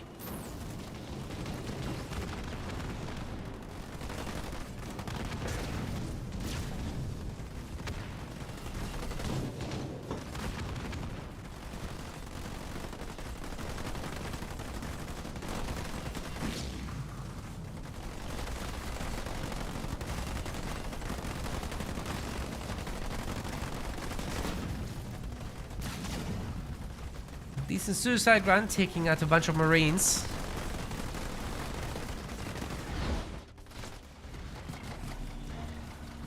This tickle is becoming a problem.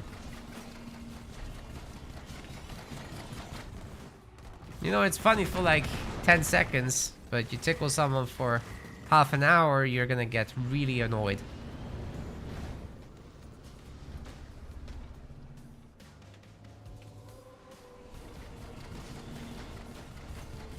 And these grunts are definitely in the annoying territory. So turret's up. Eventually that Capitano will be out as well, but some form of healing will be needed here, because this is going to be a problem later. Too easy to take that out with some running by units. Or a drop, even worse if it's a drop.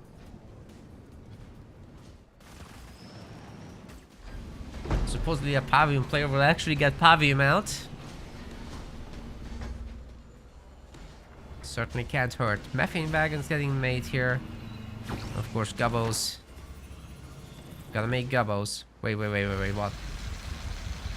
The choppers are getting wrecked. That's 2 choppers down. Beam the sentinels as well. Why not? Liam's coming in with his little drop. Excuse me, that's not Liam. That is Viper. Liam is UNSC. Decent micro on those. Actually, really good micro on those. Just resetting the attacks to start a little bit sooner. Mr. Jotian's base is definitely going down. Very nicely done with those Goliaths. And the choppers are also having a nice exchange. He's gotten what value he could from this. It's definitely good enough. Oh wait, he's not finished. The Capitano is here too. And Liam's pushing. Ooh. Nearly destroyed Dark Knight's base already. There's no need for the Capitano to go too crazy. I think they should just link up. Base is destroyed. Well done to Liam. This is an upgraded Mantis as well, and Jerome. If they can together go after these big fights, I think that's exactly what they need to do. Viper has an expo. Liam has an expo. It's not very developed, but it's there. So as long as they don't like lose them right away, everything should be fine. Thanks to the Rangers, they're able to get rid of the mines before running over them. So far so good. Kodiaks and Mastodons are coming up. In fact, this Kodiak is zooming across the map. Thanks to Time for Heroes. That's neat. Kinda like that. Look how fast it goes. It's pretty fast for the Kodiaks. What's this Sentinel doing here? What the hell? No strat, no strat.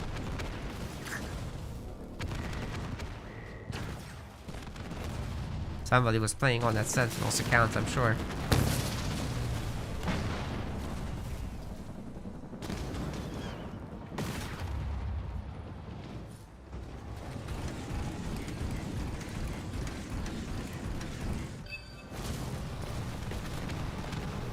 Base is eventually gonna go down. If there's no significant help, Gruntom is in. Is that even doing anything here? Guess it is. Kodiak isn't targeting the base because there's no line of sight, no Jackrabbit up top. Oh, wait, those are just mines, never mind.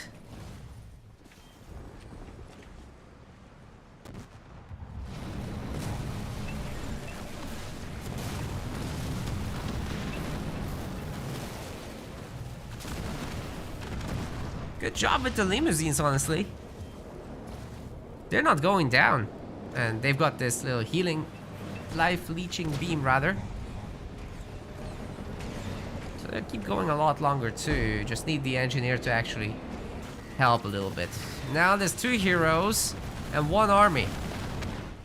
This red army needs to be right here, right now. It's out of position. Without please don't shoot when this base is going down, definitely. Especially thanks to the Locust. Massive damage coming through. And it's gone. That's why you gotta be together, you guys, if you suspect something like this. What is Mr. Jolteon doing here, though? I mean, these grunts could have saved the base and the army.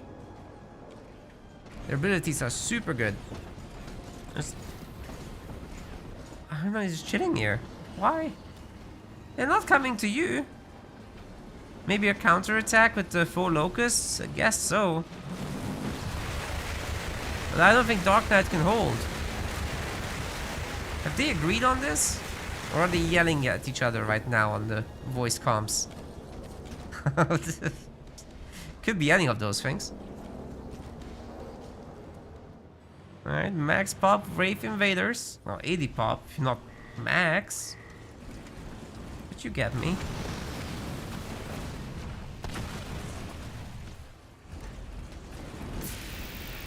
I guess this is a potent push. Those are methane locusts. The base itself can be methane as well for additional effect.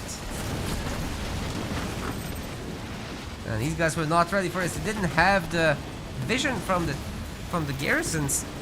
You ideally want that, but yeah, maybe too little, too late. A good taunt could change everything, but the base goes down nonetheless. Beam is coming in on the colony army. Oh boy. Viper's on the struggle bus here, but Capitano can still create an absolute mess out of this stuff. The victory turrets doing a lot of damage as well to the locust in the back. Although it's eventually getting shut down. But now that Colony has got Devastating Host as well, Mr. Jolteon has to get the hell out of here, and he lost everything for that base. He himself is on a second base though, so if he can somehow manage to hold, then all is well. And just don't see this ending well. Liam is running. He has to. There's not much choice, but if he can just chill in his base, that's good enough. He's up a base after all. So Team Blue is still doing much, much better.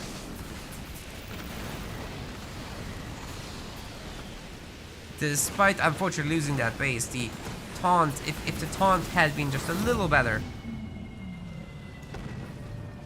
that would have sorted out so much.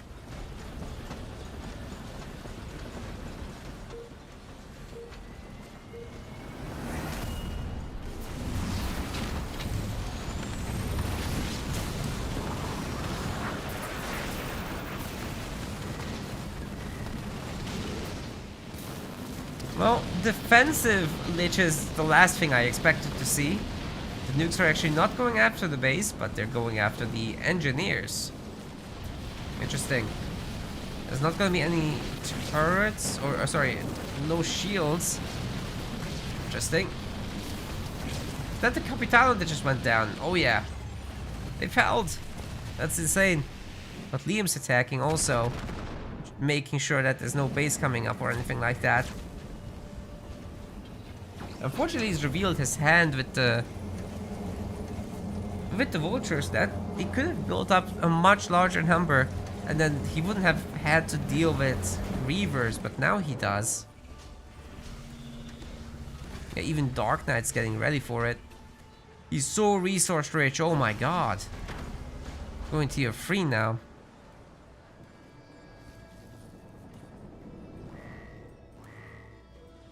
Yeah, Liam's just sending one vulture at a time. That's not so great.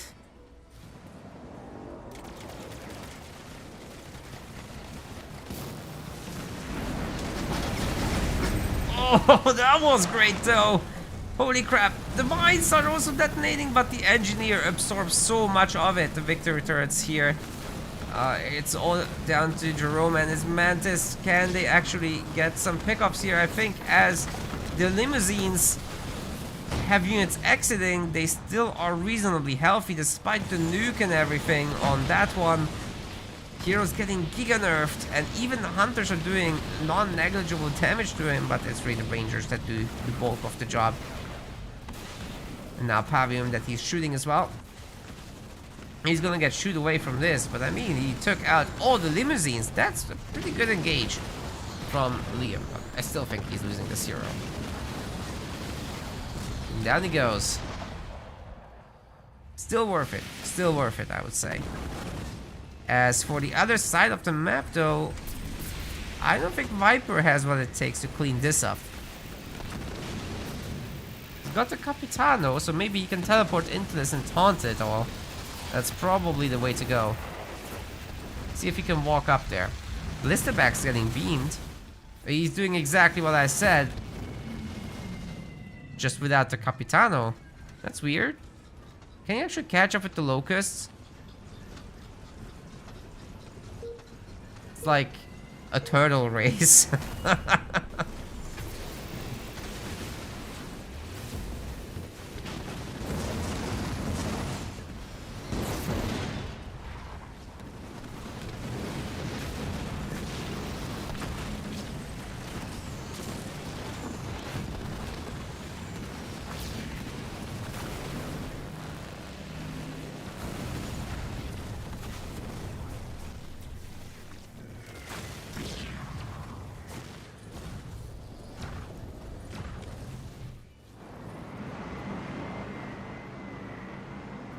Seems 2 vultures are coming in to clean up. Can they, though? Kind of feel like he would need more. Like, the red army has been pushed away very nicely. There's barely anything of it left. And Liam is going around the back with a vulture to actually clean up the minis. And this base does get destroyed. And good job by Liam there. There's also some Wraiths to escort our flyboys. And they're gonna do a really good job against these beavers, definitely.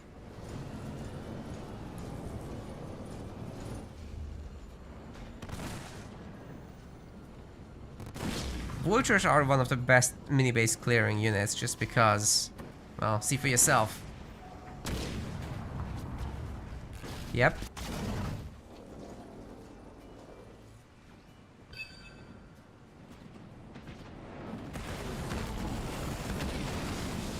Dear gamers, I think we're going to game 5. That's the ultimate fate here. There's another big call-in as well. Devastating hole is gonna apply a boost to at least some of these Wraiths, right? So all of them, I think. Yeah, so far so good. No, never mind, not this one, but the other 2 got it. So they have some extra range on them.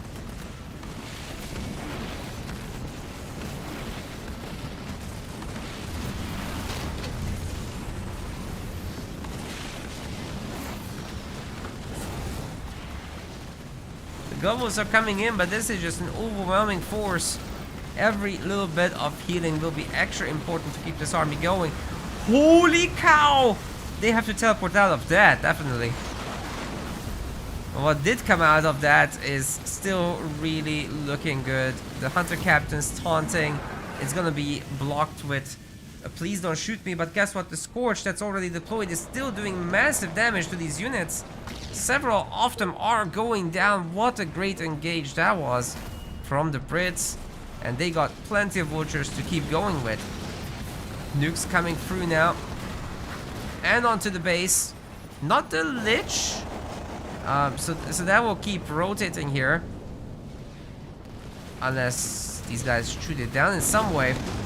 Ooh, the trash drop is gonna eliminate the remainder of Yap Yap's units. What an absolutely crazy fight that is. Vultures are getting so much healing. Jerome is boosting them up as well. And Dark Knight's base has been absolutely stripped. I just don't see how he can hold on. Blue team is even expanding up here now. Oh no. Doesn't have resources to buy many things. Can't enjoy the advantages of the Lich even. And he is gonna give up. The base is destroyed. Whew. That's crazy. We're going for a game 5, ladies and gentlemen. That was sick.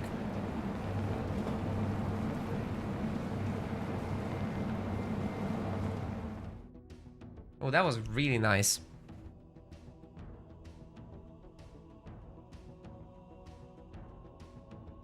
Alright, the last map will be actually decided by Team Dark Ice.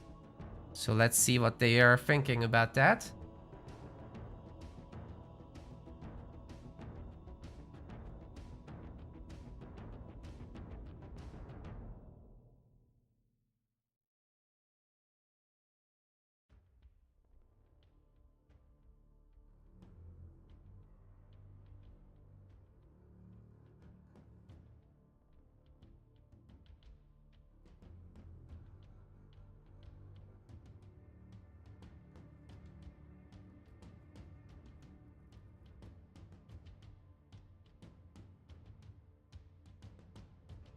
No map information just yet.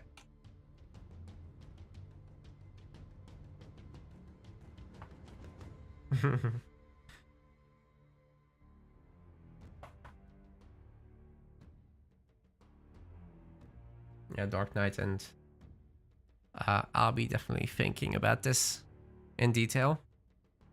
But there's not that many match choices left, map choices left, so, you know.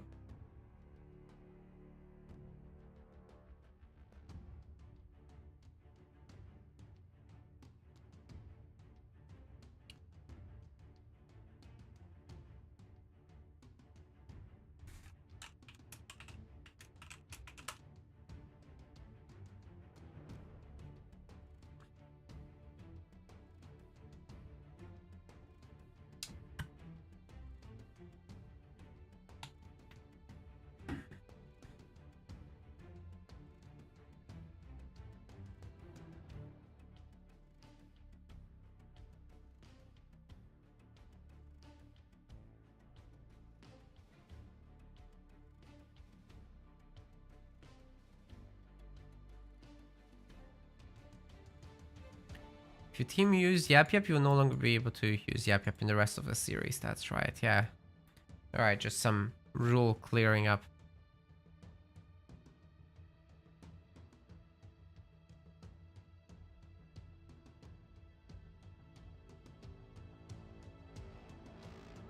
Yeah, matters more in the best of fives, of course.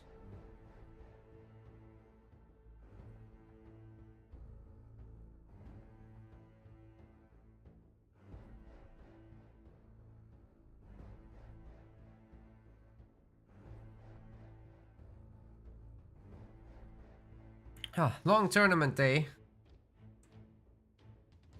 By the way, guys, we do have a sponsor today while we're waiting. Domino Dreams. You can check it out. It's over there. Feel free to grab it with our link that's been popping up in the chat. You'll be supporting our channel as you play through the different chapters. Thanks very much.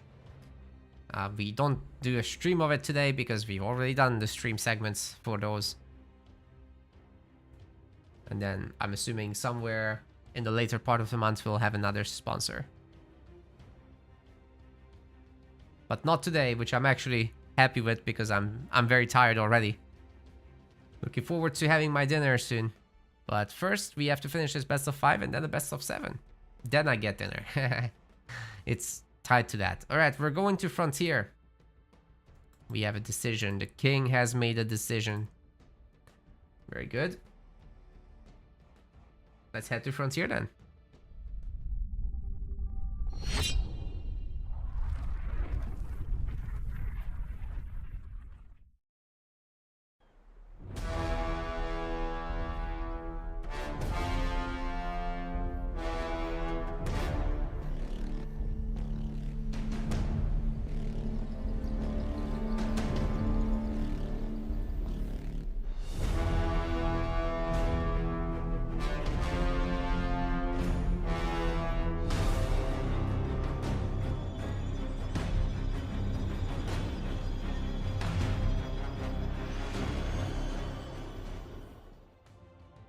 Alright, nearly there.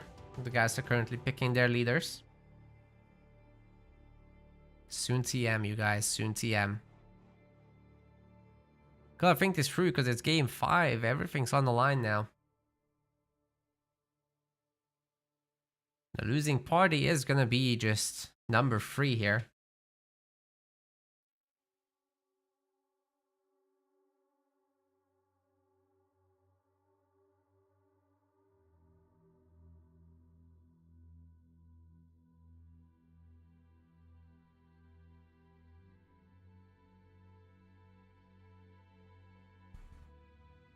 What is going on? Nobody is ready up.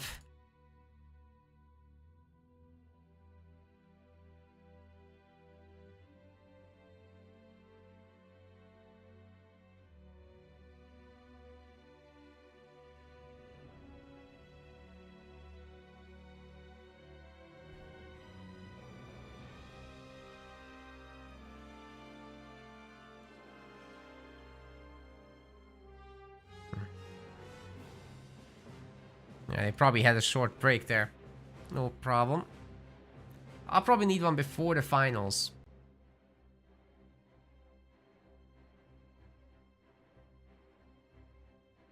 Oh, Magnus is here.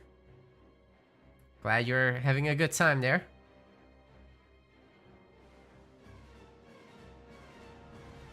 Yeah, I think it's been a pretty good tournament so far.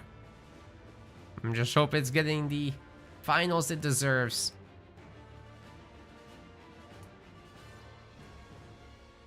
Had some problems with the networking, but so far so good since that. Hopefully no more.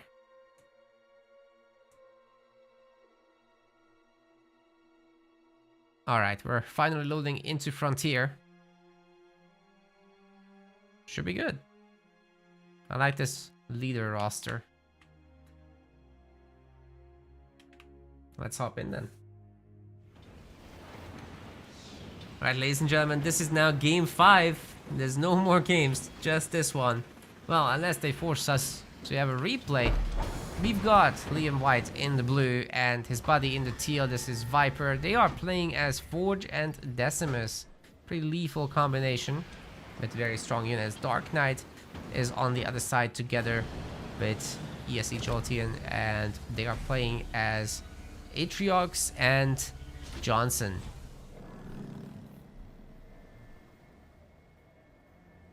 Chopper's coming across to the middle.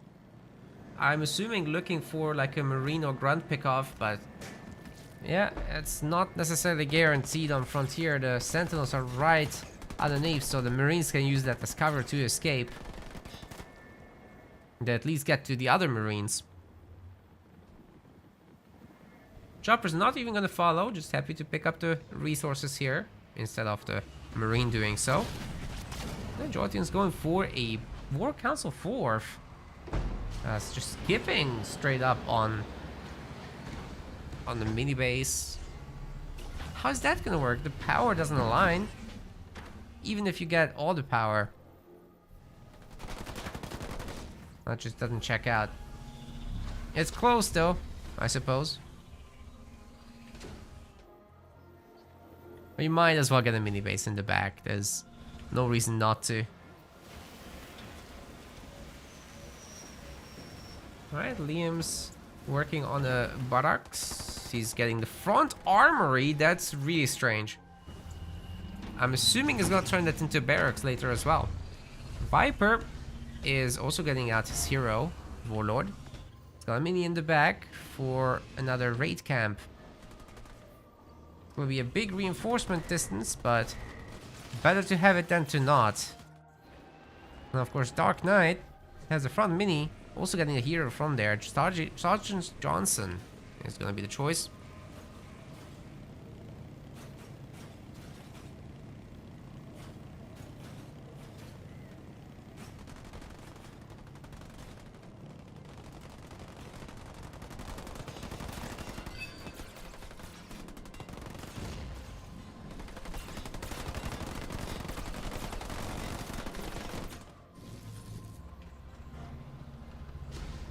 Chopper's getting made, and we've got the additional raid camp as well. Plasma rounds is coming in.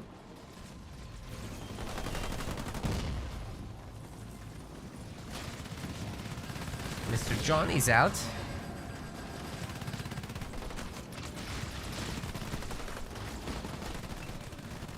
And that sounded like a Forge Hog because it is. Not the easiest fight against the Chosen there. Dodging the shots, never easy, definitely. It's so fast. If Liam can just get out a handful of snipers on top of everything, he should be able to handle himself. Especially if they go fight together, because, well, the Brute Warlord, he just pulls in the Chosen and then they getting up on him.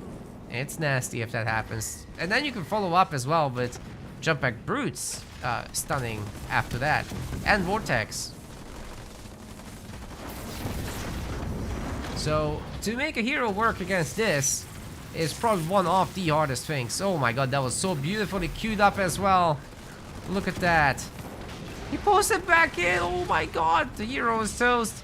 But the Warlord is getting pretty low as well, thanks to the snipers peppering him from both the bunker and outside of it. Let's see if Liam can get off another nice ammo round while these guys are in the choke point. It's difficult to keep them in there, and they are splitting up. But it's definitely a good idea to get back in there and see what he can do. If he can land one in the middle of all this, that would be absolutely sick. I think he might be considering it. Gotta go for it right now, sir. While it's still possible. I think he's doing it. Oh, that wasn't so good. Still hit something, but you know, that could have been a million times better. There's kind of nobody there at the time. Anyways, bunker's still up. And there's another one coming. So to work your way past that is a very, very difficult task.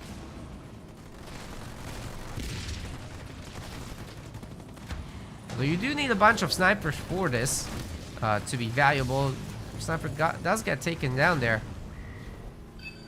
And Johnson is actually in a little bit of trouble.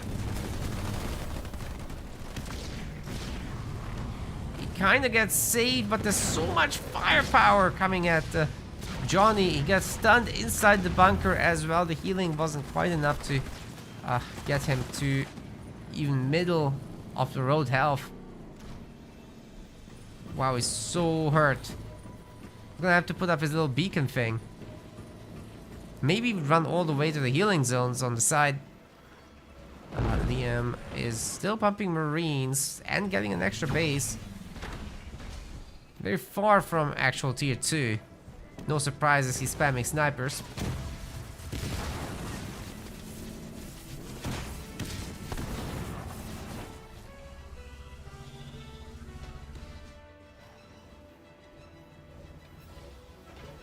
Dark Knight's heading to tier 2. Nothing substantial happening in the fight, but a bunch of Marines are getting picked off. Both of the heroes are in bunkers.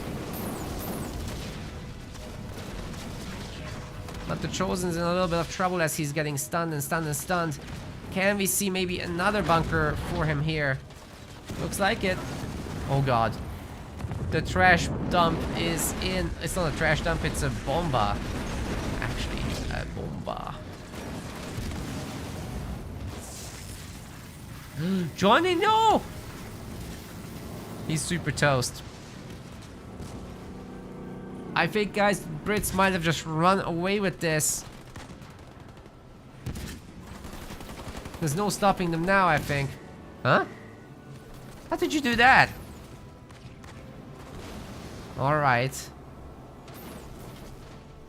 I guess when you grab a unit with the pull attack and it's ready to be executed, then you just do the execution from range?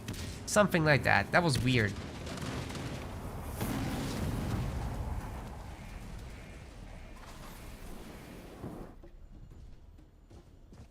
Right, Liam has his second gen, still needs to work on this base, and he is now. The guys also find Dark Knight's base on the side. Mr. Jolteon is going to try to expand and to swap into a Banshee army. Let's see if the pivot works out. Certainly the other team isn't ready for it right now with the heavy focus on tier 1. So it could actually do something. Mantis is probably just going to get stunned to death here. Oh no, the Sui's run into him. That wasn't the plan. It's a tier 2 Johnson now.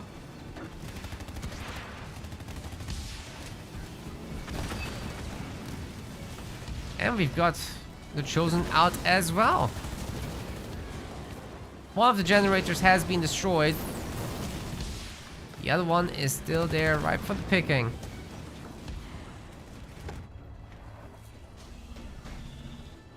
Can he actually afford the Banshee pump? He's not pumping them. Nor can he actually afford it until he has the second base. On one base that kind of doesn't work very well. Need the minis at least. Ooh, the snipers are so brutal. So very nicely spread out, by the way, can I just say that. They're Very nicely controlled by Liam there. And he's got this Kodiak drop, so the sieging effort isn't over. Keep doing that. Brutal takedown on that Chosen earlier, and now that Chosen isn't particularly safe either. Although pull was just used. Boundless Siphon is in, and it seems the Warlord is getting a lot of healing out of that. Liam has Combat Tech Marines or something? Nope, not yet. He's not got that upgrade, I think. So what was healing him?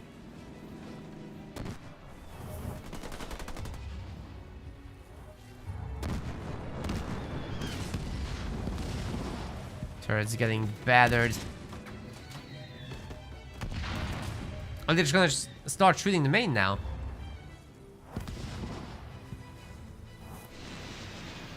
Darkness trying another sneaky expo, but it's not happening, is it? Banshee number reaches like 4. It's not very scary just yet. But Mr. Jolteon is building up his base. As long as these guys remember to make some anti-air, they should be fine. Vortox currently being made. Liam is getting his grenade upgrade, but not anything else. And these snipers certainly can't shoot air. So that could be a problem for them. Chosen's right in their crosshairs though. The beam! Oh my god! Ooh, great split! Really good split from Liam. Unfortunately, he loses 2 snipers rather than 1. But, you know.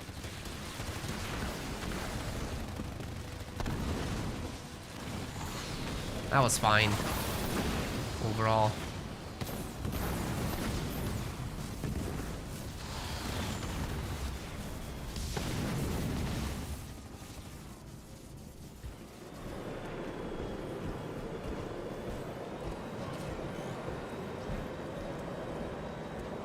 Okay, Banshees are gonna be heading back home for some reason. There's nothing back home though. I definitely think they need to attack. At least take out a mini or something.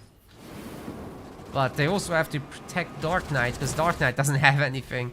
It's a really tough situation that Team Dark Ice is in. Would be a big surprise if they can catch up with the Brits, but you know, anything is possible in Halo Wars. We've seen crazier things. It's just gonna be very difficult.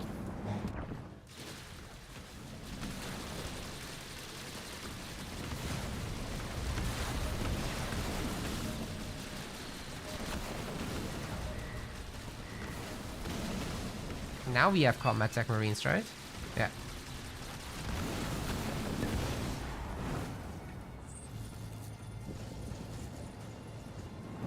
Losing his mini in the middle. He's got some turrets back home, but he's also going tier 3. Is this for Gauss Hogs or like the super Forge Hog upgrade? Probably.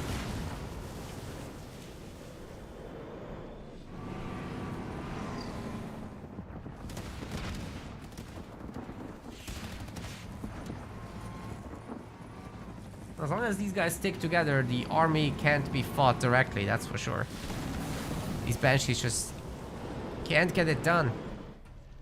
Especially once there's anti-air upgrades, which Liam is finally working on. Now he's gonna have 2 anti-air turrets. You definitely can't attack the main. If he also works on the second base with anti-air turrets, then he's got that covered. That's an anti-air turret also.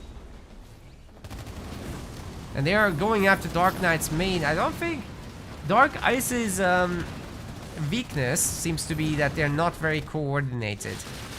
Right? Like, they're doing 2 completely different things from each other. And sometimes you just catch them out. With one of them getting doubled and the other one not reacting very well. Whereas the Brits are very, very, very packed up together. Oh god! I did not catch that beam, but to be fair, we saw the important part. Some of the Banshees are now gone. Can Liam actually make it out of this? Oi! He just lost a lot of units, but it's not terrible.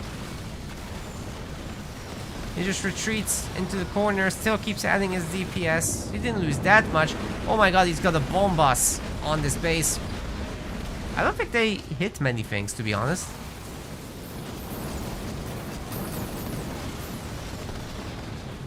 Nonetheless, there's more than enough here to take down Dark Knight's entire base. Look at that vortex just nerfing all the buildings and denying them completely. That is some nasty business. Dark Knight not gonna be happy with this. Everything getting destroyed by the brutes. Jolteon is sending in power so that he can upgrade this other base or get some turrets or whatever. They'll need all the help they can get. The beam's coming in, but the brutes can just jump out of that. It's no problem.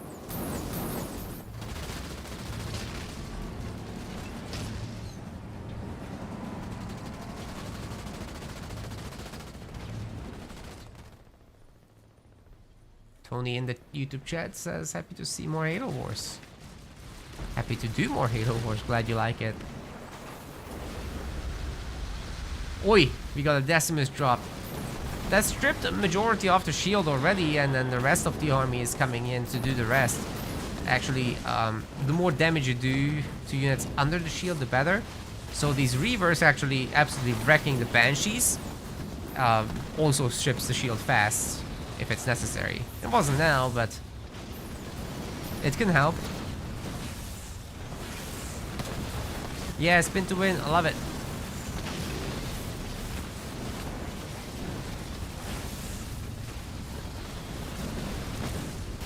Base is destroyed. Sick stuff.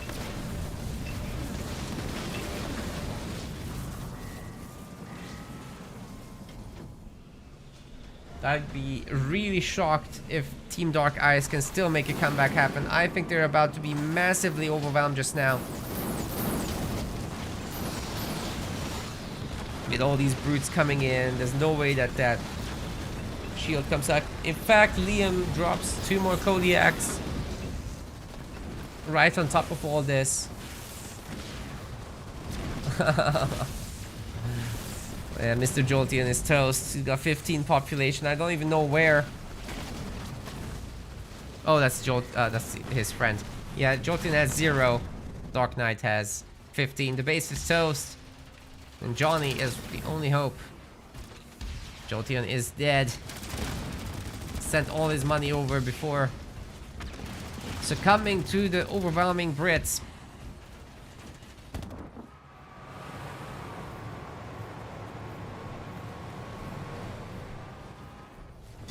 And the base has been destroyed. Johnny won't go down without a fight though.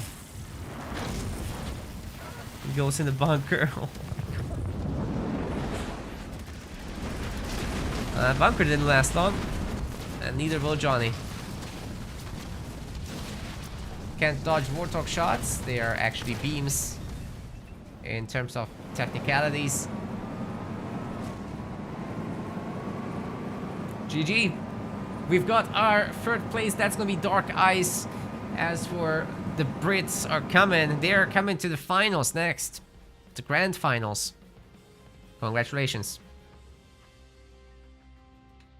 Well, that's gonna be something. I'm looking forward to that.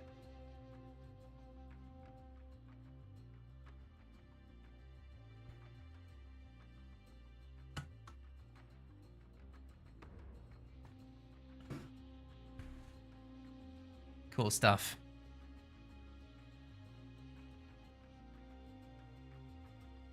Well, off we go to the finals, ladies and gentlemen. I do need a very short bathroom break, if you guys don't mind. Also, my water bottle is completely out.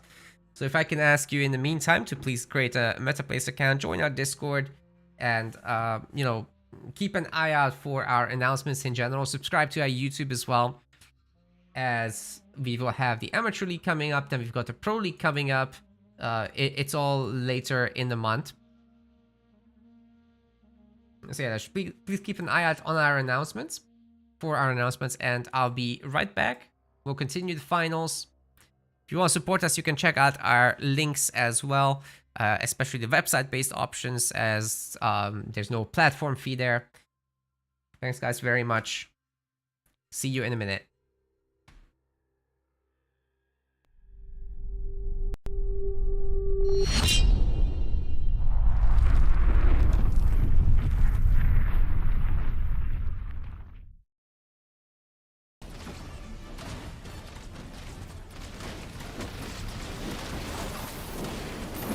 Slappity slappity.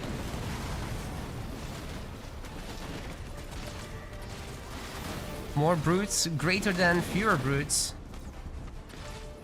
You heard it here first. Headset button out. Headset button out. Absolutely. Anything that he attacks to the main is not going to die because of the healing from the hero, so he has to focus around.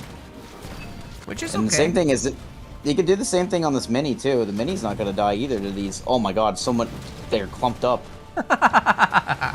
This is going to go a long way. Oh my god. Oh my god, yeah, this goes a long way into the veterancy of this leader. So this is one of the more underrated vet heroes.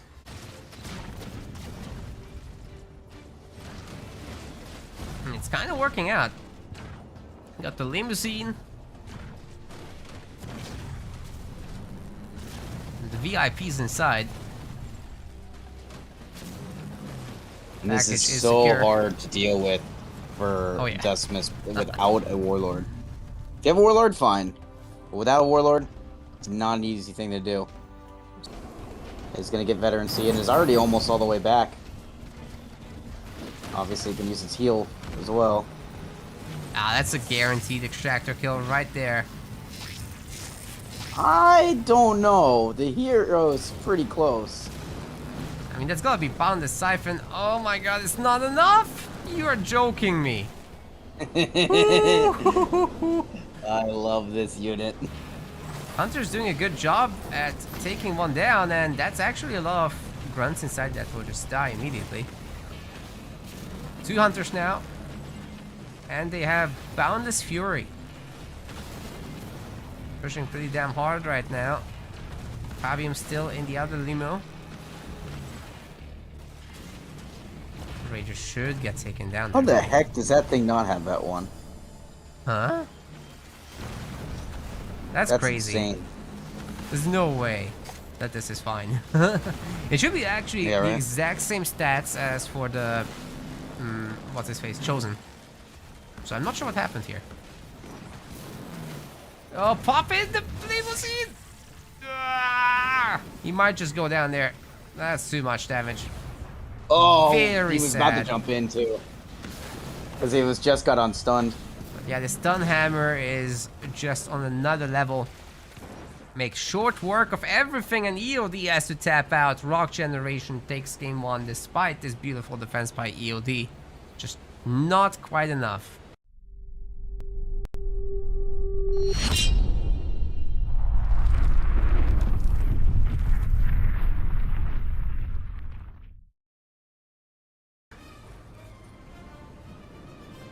Yeah, but Rock already has the other Expo upgraded with a 3rd gen on it. It's gonna, and he's almost Tech 2 as well. Oh, EOD is not gonna waste any time. Yeah, wants them to make it to where it's only down to 2 bases. That you can handle, deal with. Yeah, and especially if he has a 3rd base and Rock only has 2, that would be an ideal situation. And he knows that he's gonna bulwark anyway if he throws that on an army, so good choice to actually use it on the base. Reverse kaboom.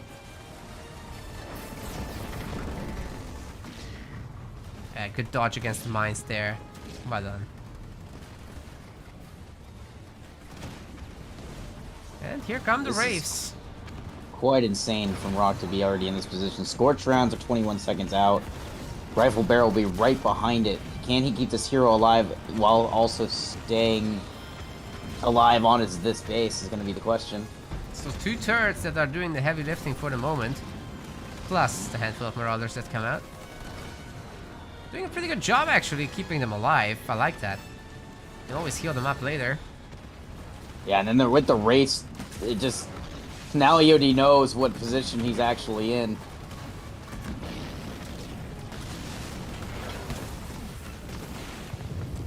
Oh, okay, there's the bulwark. Rock was looking. But there's vultures all of a sudden and so many snipers. They've got the Chosen completely surrounded. Oh my god, the Chosen. Boom, boom. He don't care, Vultures. actually. that's bonkers. Even the Fortrog is partying, but I saw the red lasers. I'm like, I don't know how many of these are vultures, how many snipers, but either way, more snipers coming in. Their same vultures difference. teleports Oh my out. god.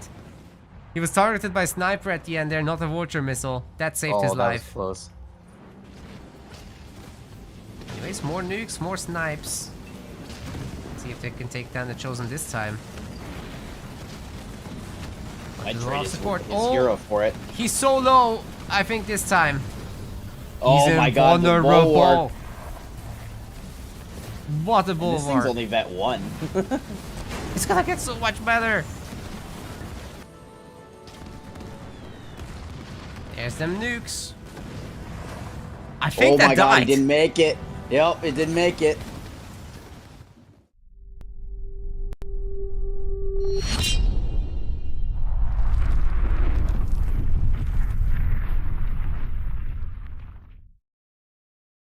A bunch of That's nukes a will lot fly. of vulture shots coming in now. Oh! Not bad at all. More and more shots.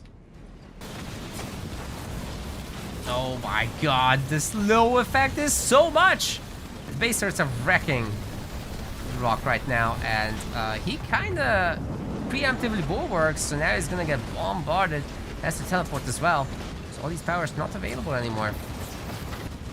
This is actually really solid stuff with EOD taking that garrison and Rock just being completely unable to prove he's getting shelled from every which direction. Nukes and snipers and everything. The Hello?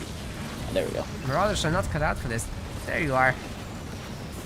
All these Kodiaks moving up, but can EOD hold the line long enough to get him set down? Oh, What? an ERAD. For one Kodiak. He's gonna get it back too. Well, there's actually gonna be a lot of stuff that dies here for EOD, so I think the cast made sense. He's gonna lose every single vehicle, so this is okay. Boom. The freaking Kodiak count is through the roof. I know.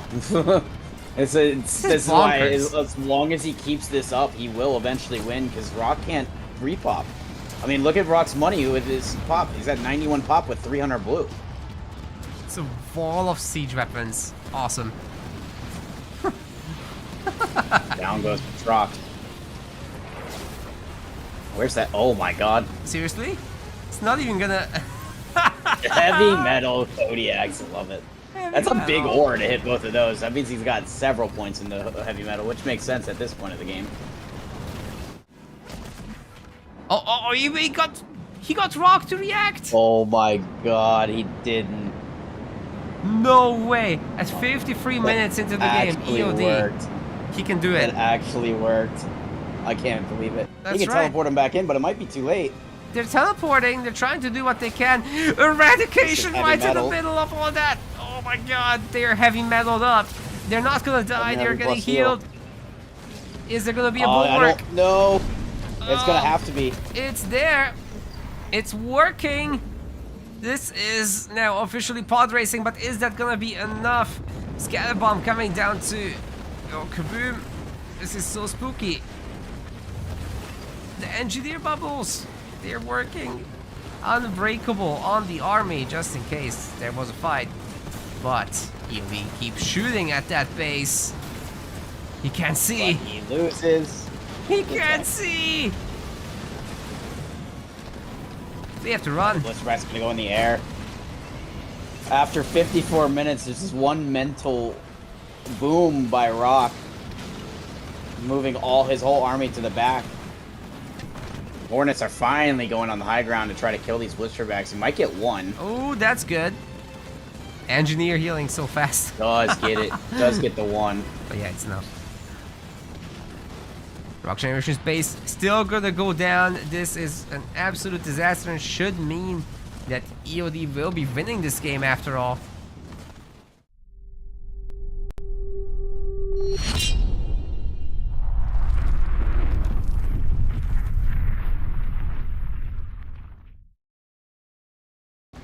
The extractor was almost destroyed on the other side of the map meanwhile. Yodi definitely trying there. Oh, the Chosen getting the Arbiter down to no shields. That might be Yodi's moment again. He'll probably get the Arbiter kill, but away, but he'll probably lose all this red around it though. Oh, the Arbiter came back. I don't know if that's a good idea. Very risky. Is gonna heal a little bit, and we got a stasis on the Chosen.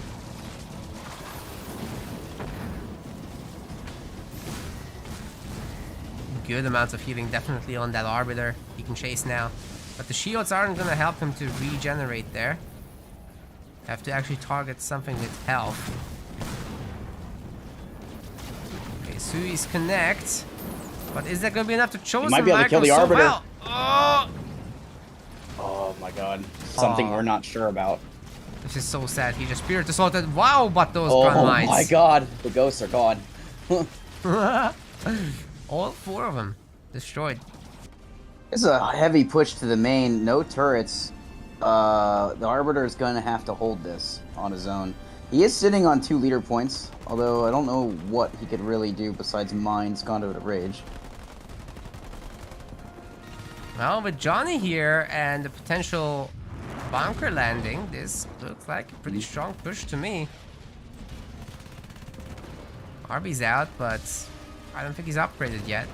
It's coming, but that's gonna be a while. So Rock needs to do damage. Upgrade for the hero. Surprised he hasn't put mines down yet. He can mine the garrison. Oh yeah, for sure. What he actually is just gonna stasis it. It's even better. Oh, they popped out! Kaboom! Yeah, he popped out to put his hero in. But like, there's another garrison. So much damage on these Marines all of a sudden. Question is, can EOD afford to get a turret up? Because it's gonna be really hard to deal with that otherwise. Yeah, and more Hellbringers coming across as well. One of them already is a star. If he could heal this, that would be sick. But looks like the Enforcers are just a little bit too much. Take out several of the buildings. Rock has the cash. EOD cannot lose that hero. Oh god. Oh my god, it's down. That is huge. If he kept that thing alive, I actually think he'd hold, but he just killed so many units with it. Probably was close to vet 1 himself. Yeah, I have to agree.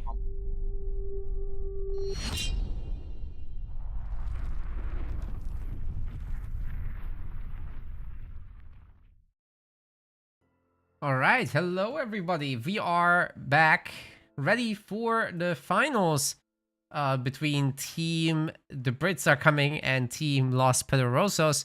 So, yeah, that's gonna be super, super hot. A best of 7 starting on Vault momentarily, and bans are Serena and Vordos. Otherwise, pretty much everything is going to be in play. So yeah, let's get a move on, shall we? Also, bets are gonna be on in Twitch for this series.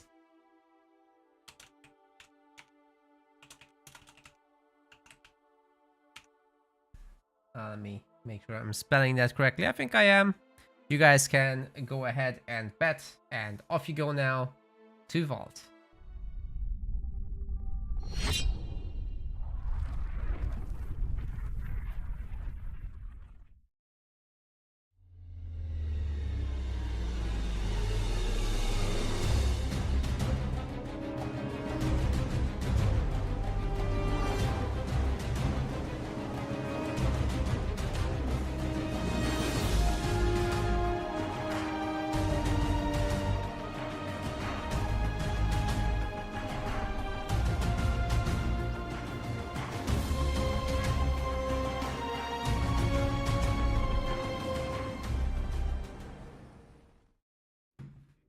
Nearly there, we're just loading in.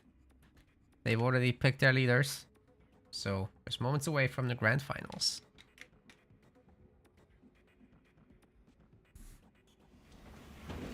Alright, ladies and gentlemen, welcome to the grand finals of our 2v2 Rising Star League. In the blue color, this is Liam White. And he's pairing up with Viper, going for Decimus and Isabel here. And their opponents on the other side of the map is Zonated Soul, as well as Checho's Pros, and they're playing as Cutter and Atriox. There is a 180-pound prize pool for this tournament. That's around $240 US. The very, very top players cannot play in this, so that's why you don't see any Rockgen, EOD, cars, Aatrox, etc. Still pretty competitive though, but we'll have some different kind of winners this time.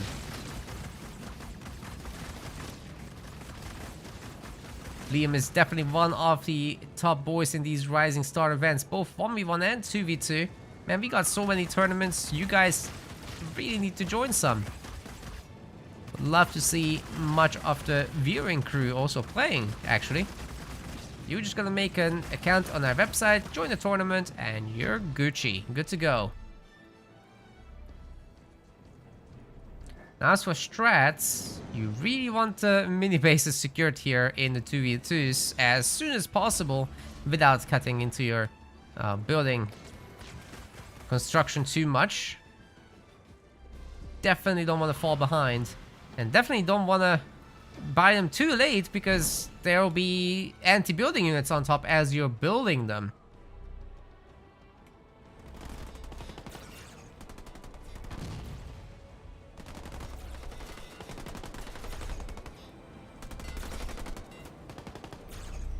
Marines will eventually free this power node of Sentinels.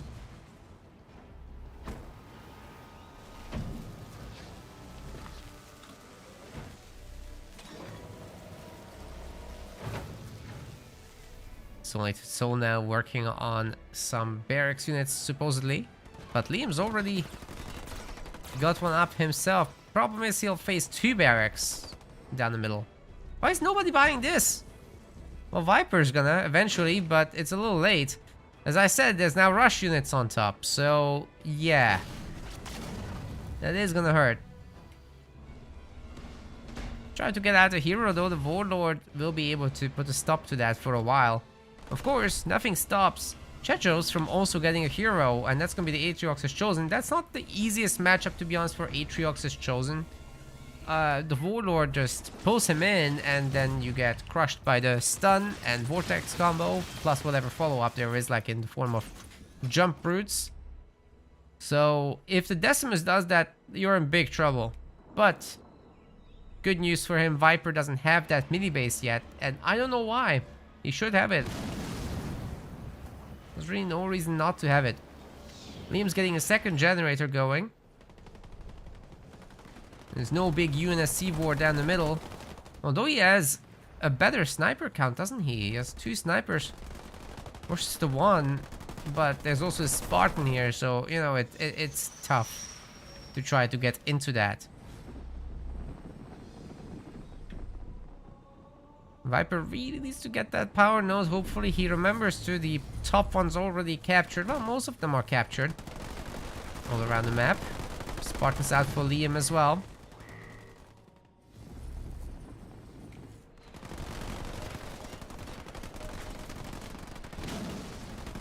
But not making much else. You'd think constant sniper production behind this would be a thing. Seeing the double barracks down there.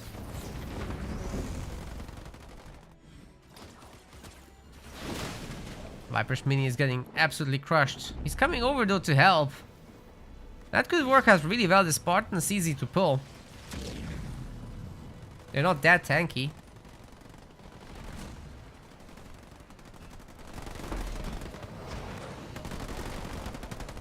Wow, Liam's coming in now with 4 snipers. He's picking off one already.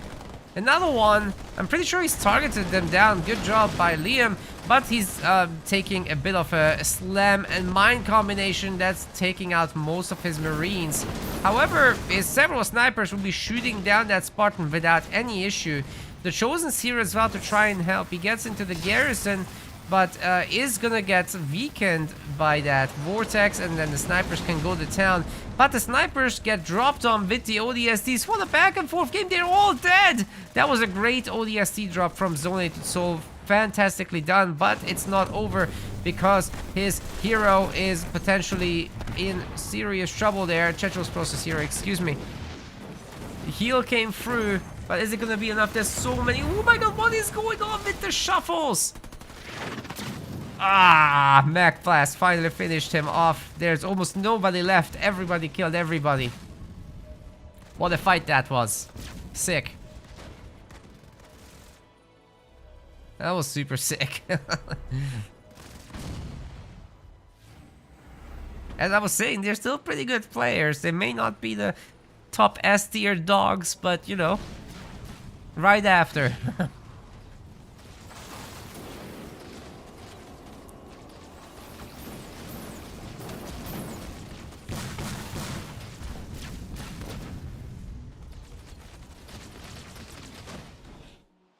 Man, that ODST drop just taking out the snipers, that just makes me so happy. I've never seen such a good one.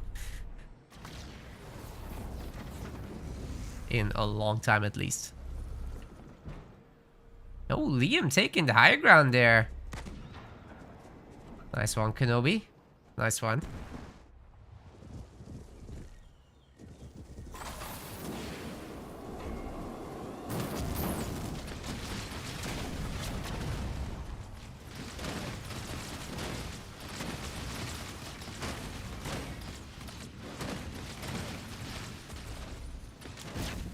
Ah, Suicide Grunts doing a little bit of damage there.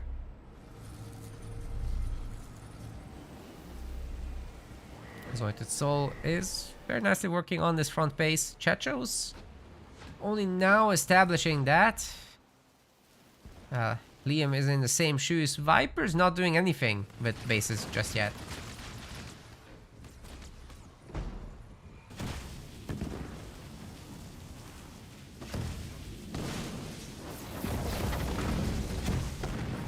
Chosen's an absolute bully. What is that? That is 5 snipers. Where did they come from? Oh my god. Well. Oh, look at that split. That was so good. But it's not enough. Many of them still going down. Beam isn't cheap though, so you know, it's gonna buy time. It was about cost effective though.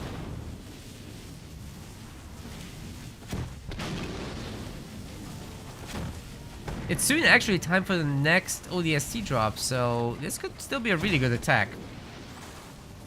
And Viper's in serious trouble. If he loses his mini base, he might actually do. Oh no. Long before the hero comes out. And Liam isn't here to help. He's on the other side of the map with some snipers. If they were only here, that would be great, but Viper has no units. He needs to train more.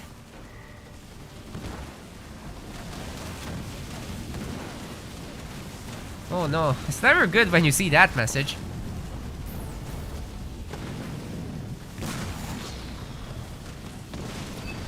Bit of a disaster. I don't think Liam is coming to help anytime soon. Not soon enough. He's got the upgraded Alice, who could absolutely rip into this infantry. A heal is coming through, but it's nowhere near enough.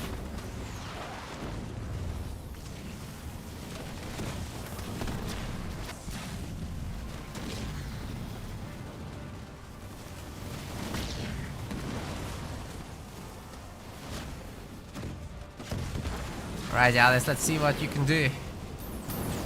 Oh man, 4 buildings destroyed already. Viper has no minis. This is a very, very deadly game one from Los Poderosos.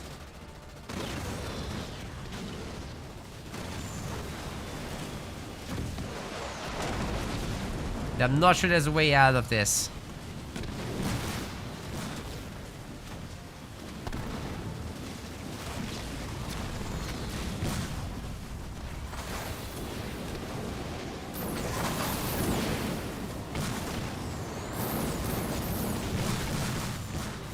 I don't know what that brute was trying to do, but that didn't work.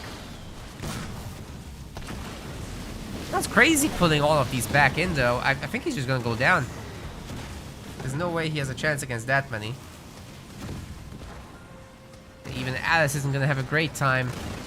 Viper's base is essentially cleaned up. Liam is under attack now as well with Warthogs. Tough situation to be in. Oh, Mech Blast coming through, but doesn't matter. GG for game 1 there. The Brits are taking an L. Los Poderosos gaining their first advantage. It's nice for momentum to have that. Can make the other team falter a little bit. Next up, we're going to be going to Rift.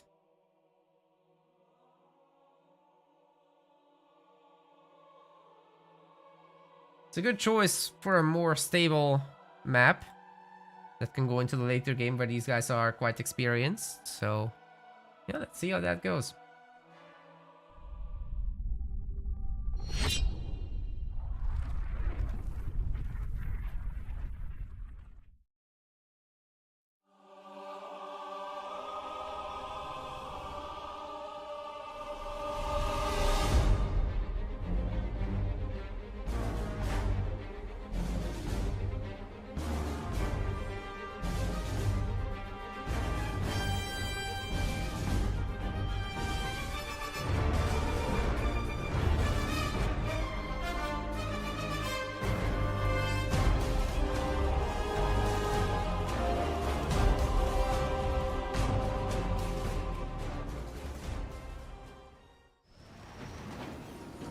Okay, here we go with game number 2.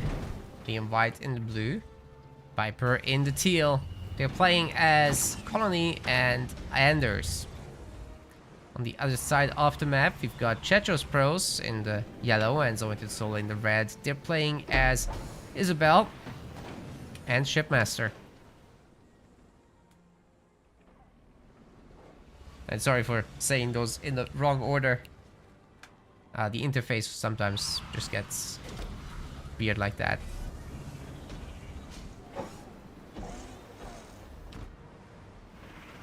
But I know how to do it for next time. Anyways, super standard build orders as far as the eye can see. And Generator 4 maybe isn't standard, but it's for a quick mini. You don't want to get stolen on Rift, basically. That's what that is. Memes now.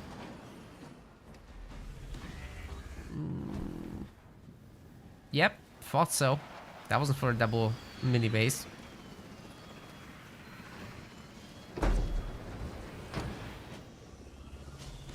Is Viper gonna do it too?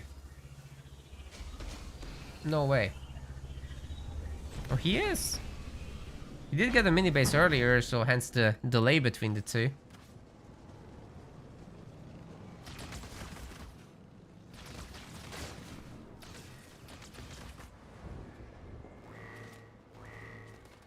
In terms of resource pickups, you gotta commend Team Red.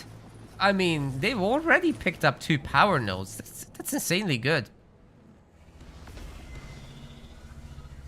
And the Honor Guard is coming in to top it all off.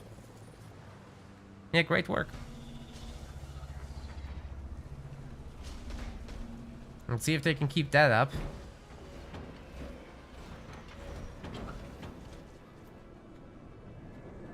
And the Brits are gonna be rather defensive here. They're really looking to skip that tier 1, methinks. Not a single raid camp to be seen. No barracks either. There's gonna be maybe turrets.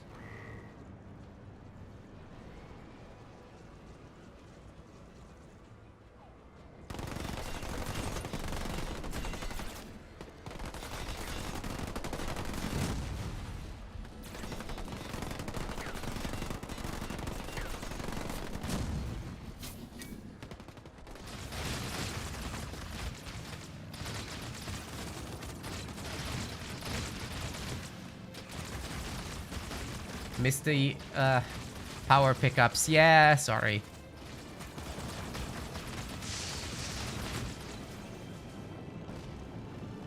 It's been 7 hours and I'm getting really hungry. Not quite 7 yet, but we're getting close. I try to pay attention to it next time, but we'll see. Anyway, Team Red is going to have a huge advantage in Tier 1, I think. You just look at the map and you already can see that. They have a lot more presence. They're going to have all the power nodes. So that second generator better work overtime because these guys are going to need that extra supply upgrades and whatnot. They're going to need their Tier 2 units. And Viper is still only making choppers. How is he only 600 power? Well, this is what happens when you don't have power nodes.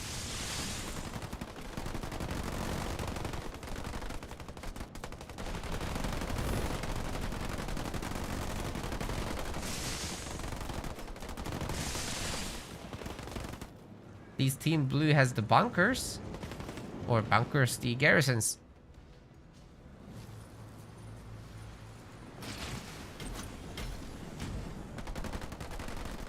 That was also a nice little cheeky D capture, but of course the Grunts recaptured that very quickly as well. I don't know what the deal is with choppers when you go double gen. Viper is ready to go for Tier 2.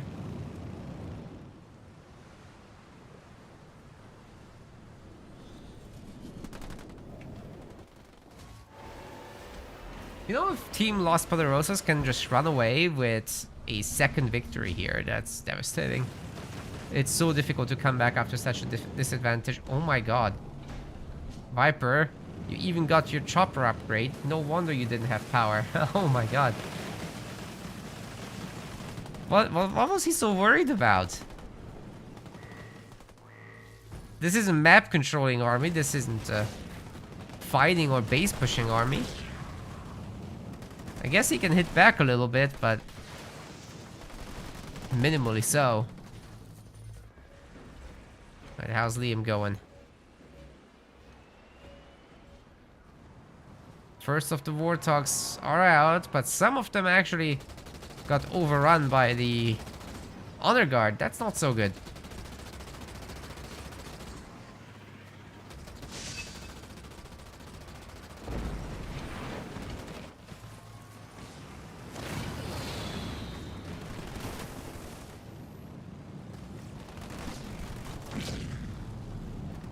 The soldiers have a Spartan here to handle all the choppers, so they really can't go in too deep.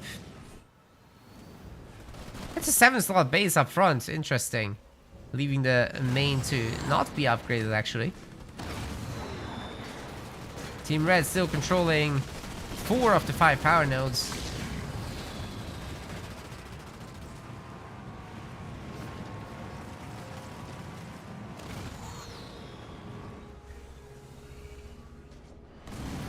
Interestingly, Liam never went for another base. It's usually a good part of going for Warthog builds, but he's not doing it here. Spartans out. And upgraded. Let's see what Dougie can do. He can 2-shot snipers.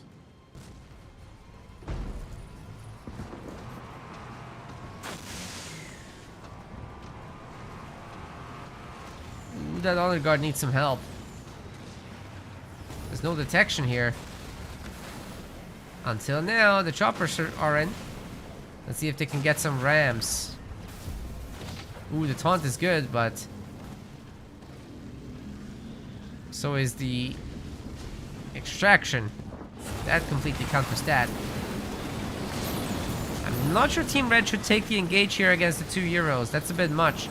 But beam hits both of the Euros and they are stunned. Oh my god. That is crazy. Team actually going for a Marauder capture there. And Zolanted Soul kinda doing super well here with Isabel. Bringing in a lot of Warthogs and Wolverines. Maybe too many Wolverines, to be honest. It's also backed up by this 1-star Honor Guard, so it's okay. Just in case there's some air.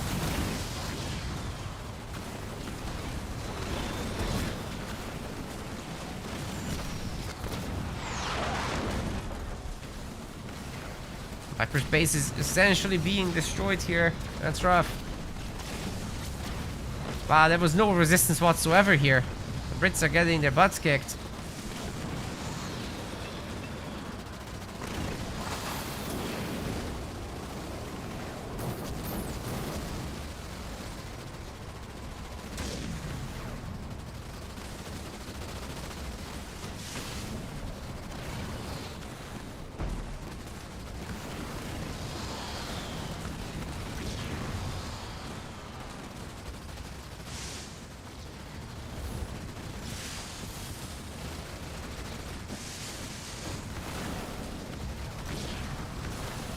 Viper's main is just under attack, guys. This is an overwhelming army.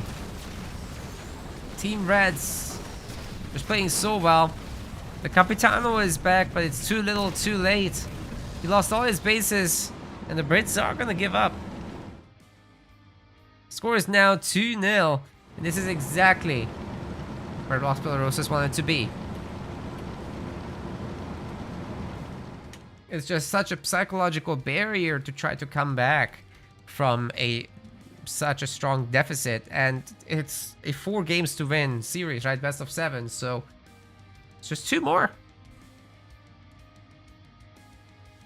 Just 2 more, and with how much momentum these guys seem to have, it's entirely doable too.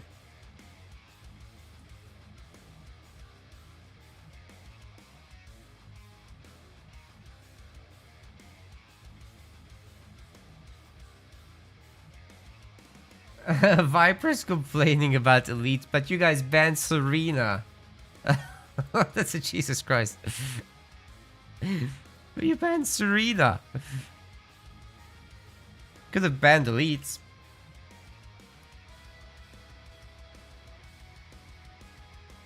What can I do for you?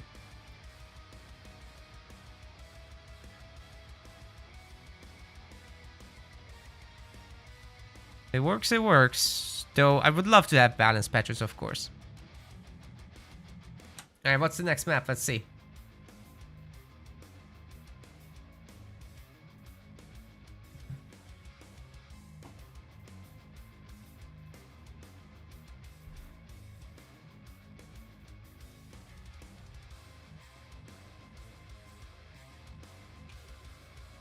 Oh! Bedrock! I missed it, it was in the game chat. And as you guys know, it fades very quickly and it's not persistent in the game chat for whatever reason. That's so stupid, but let's get to Bedrock then.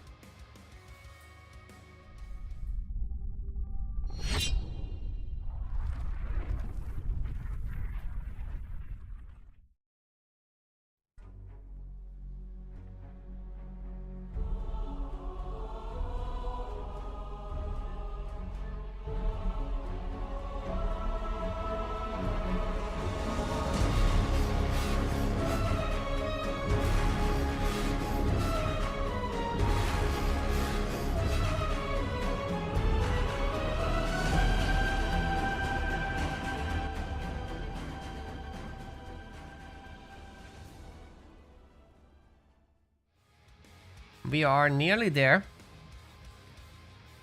Everyone's picked their leader. We are loading in. Let's go. Oh, you guys want your points, right? I'll give you your points. And then the next one's already. Because we gotta move fast as these guys have already loaded in. Quick, quick, quick. Go, go, go.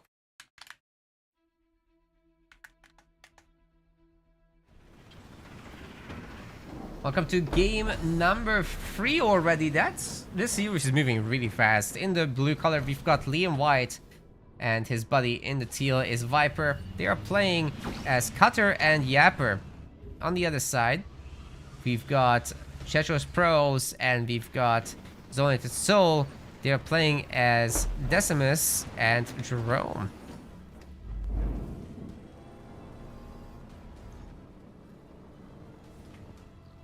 Marines are picking up the big resource bundle here. On the other side, it's the grunts. That's not gonna go very quickly, so it's definitely the job of these guys to stop any incoming, so that Yap Yap can secure all that power.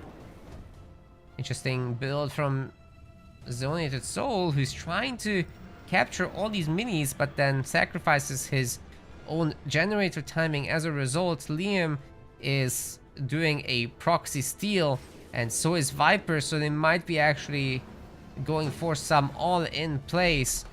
Oh my god, Zoning to Soul picking up another mini on the other side. This is some really crazy business. Are they just gonna go all out aggression, or are both sides just gonna defend? Be interesting to see. Liam is actually not gonna attack with this, but Viper is. He's getting ready with that raid camp back there. And that's gonna be answered with another one, of course. There's basically no defender's advantage then.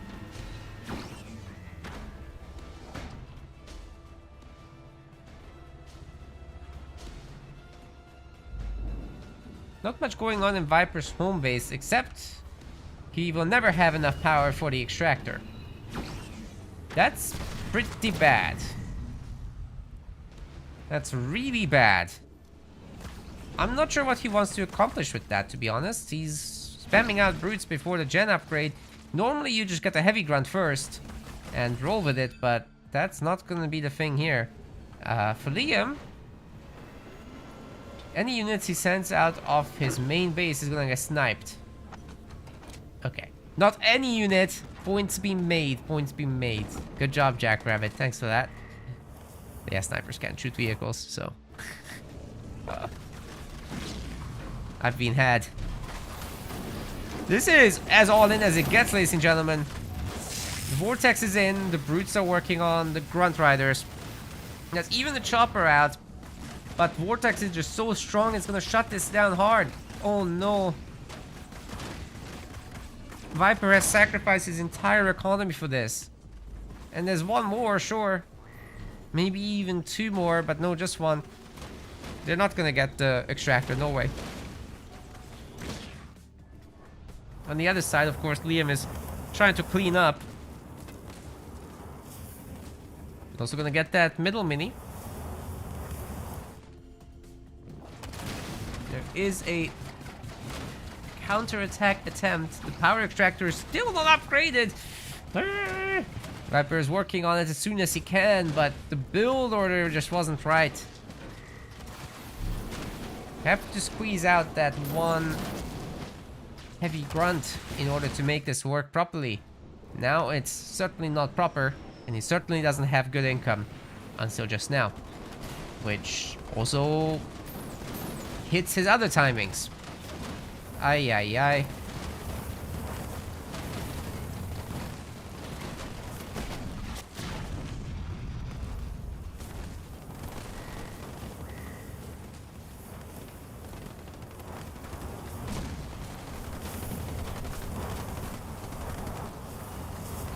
Yeah, Decimus shut that down so hard, you guys. My god. I think Team Blue might be able to hold on. To be honest, I don't think they're losing anything here. The game is going to stabilize, but with a Viper that doesn't have power, that's gonna be a rough ride. Yeah, some good stabilization here.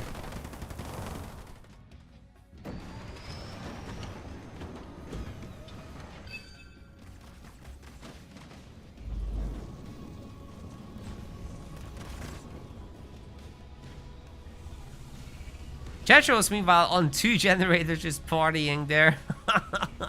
All he needs is like a single engineer, which he can get from his back mini. Fix that thing up.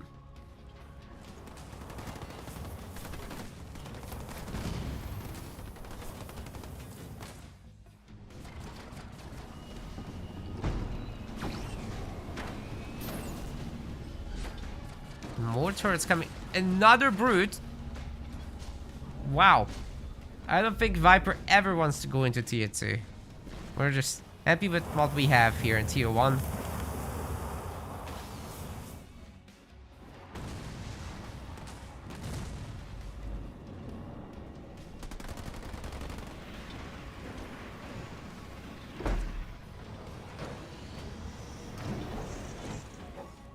Liam wants a second gen though. Can these guys actually hit hard? I mean, this There's a bunch of brutes to defend. There's probably gonna be beam. Yeah, engineers coming in as predicted, just not from the mini. Wait, what's that? A second Apex? What?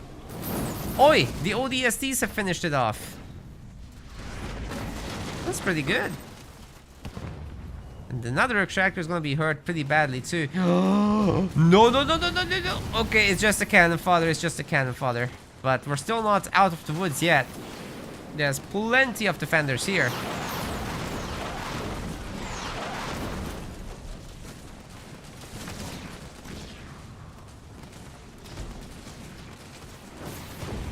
I just don't see how the EFF army can handle this, guys. Oh! Oh my god, 3 jackrabbits going down to that. Not that it's a huge issue. There's plenty of others where that came from. Good enough numbers overall, I would say. Just, Chechos probably needs a turret at that point. Doesn't have many resources, to be honest, but he can clean up together with his buddy. Zonated Soul is helping very, very nicely. He's going tier 2 as well. With a good amount of map, but really not more than what Liam has. Liam is doing a bit better than the others. Picking up minis. Even stealing minis from his own friend. Everybody's going 2 bases on blue team. And maybe, just maybe, they've got a bit of momentum in this. Viper is getting close to tier 2. Maybe I've underestimated his power. Okay, Chechos. You survived. Zonated is putting things together as well in tier 2 now.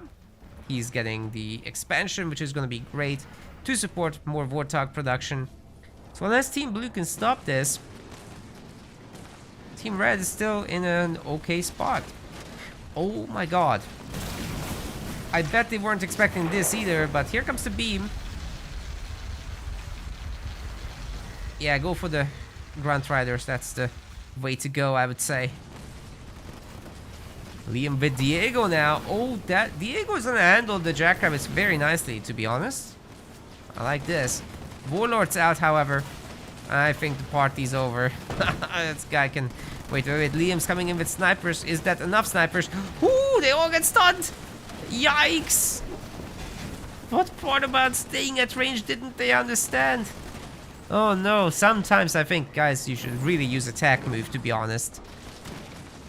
I know it's not very good in this game, but... attack move is better than what happened here. That was a great use of the hero by Chechos. He saw an opportunity and he took it.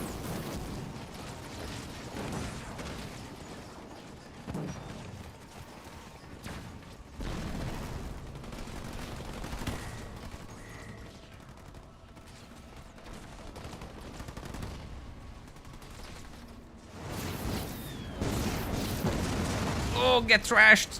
Yikes, these ODSTs are toast. All of them. The Warthogs run them all down. Nasty. Oh boy. But Chechos lives. He's going tier 2. He's got a hero who's probably got some experience.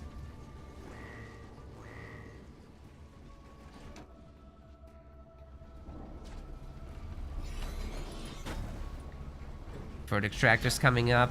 For Viper, he's compensating for the earlier mishaps. Good. He needs that. Diego trying to handle the Warthogs. I'm not sure he can by himself, but with a friend, everything's possible. Diego Jr. is here.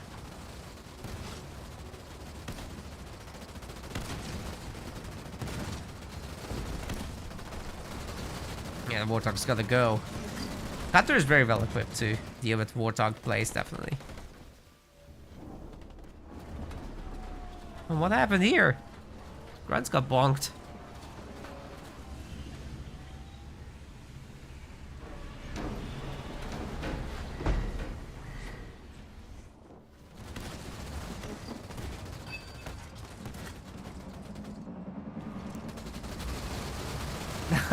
Sentinels even messing up the Warthogs.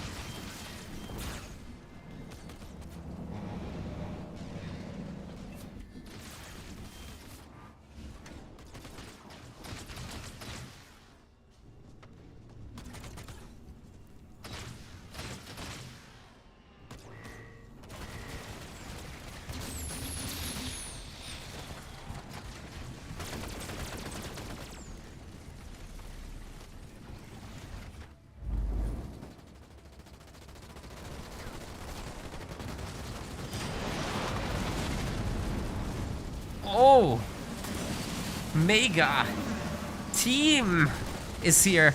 Did not expect that so early on. But Zonated Soul has been saving for this. Just running around with a bunch of Warthogs, creating distractions, saving for a rainy day. And man, when it rains, it pours.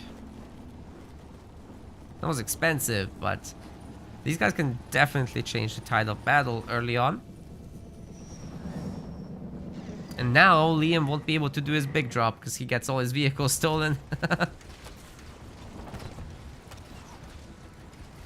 Is this the finals? Yes, this is grand finals.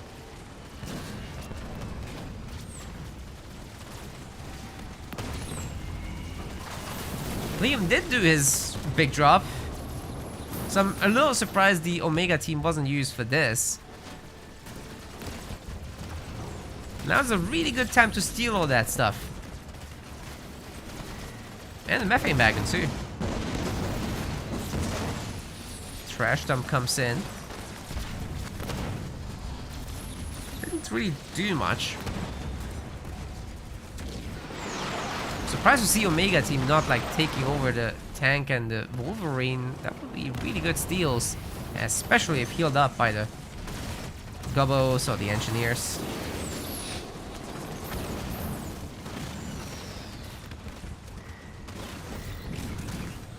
Jetro survives, but he doesn't have an extra base, and that's gonna be a huge issue going forward. Not even sure what destroyed it, to be honest. Is there Kodiak here, or just the ODST satchels, I suppose? Yeah, that's gotta be it.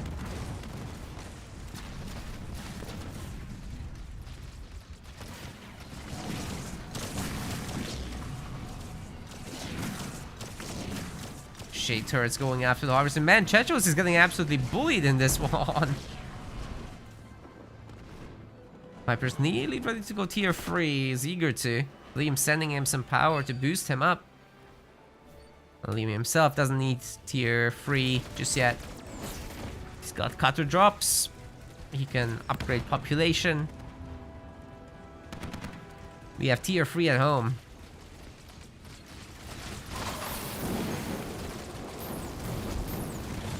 Yeah, the Brits definitely coming back into this series. They're doing okay.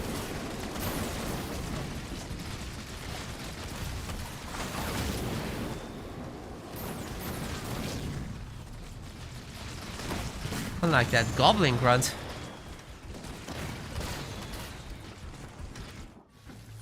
Just went squish. 5 power nodes for Team Blue.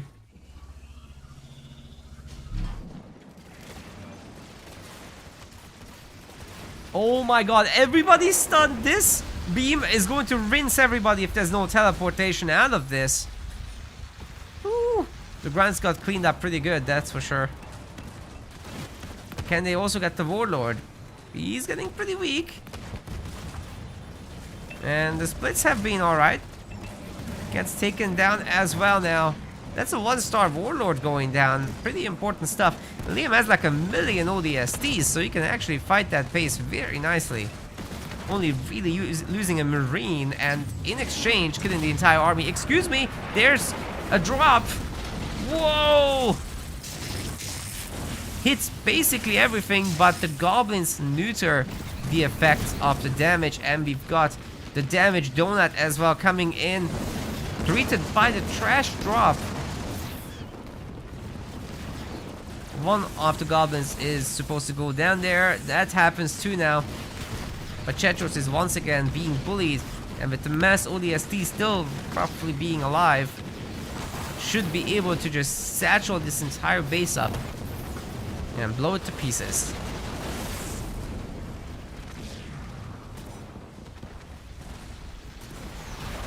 Beebs coming down on the combined army of the blue team there, but it's just not enough. The split was great actually from Team Blue. Playing a big part. Ooh, the Gruntum, such a good timing as well when the tank is low, the Nightingale is low, but getting some extra value out of those things is super nice. Chetros' base is getting super low here. But can it actually be repaired by anything? There's the Nightingale, I guess. It's not much. The Marines might have to start healing. I just don't see how the remaining units can handle the situation. Oh my god. Everybody that can is repairing this thing. But it's not enough. Chechos Bros is losing the base. He's got an extra backup. Decimus is doing once again a big beam. But it's just too little, too late. He goes to the ground. And Team Blue just has to put a lid on this at this point. Won't be long now. Oh, actually stealing a Mastodon there. Not a bad idea at all. He can get in with his own units. Oh no, he lost their Cyclops, but hey. Not bad, not bad. Two of them together can definitely handle this. There's no issue with that. Chechos is holding on to dear life, but that's all this is. Holding on to dear life. He probably has another big drop ready soon. Certainly has the resources for one. Just needs a moment. Oh, and he's tier 3, so he could swap into vultures whenever he wishes. Which I think at some point he might. It's a pretty good idea against UNSC. It's so easy to take bases down when you do that.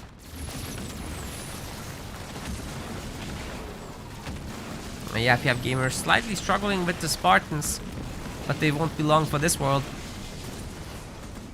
One down. One more. Methane on Chechos' base. Oof. Just the leader power alone did so much already. Trash dump on the Yap Yap army, but doesn't actually work so well. There's some mines though. Ooh. Even that doesn't do too much. Spot manages to steal another Wraith, but that's about that. Liam's taking care of Zonated Soul, knowing that his buddy can handle Chechos at this point.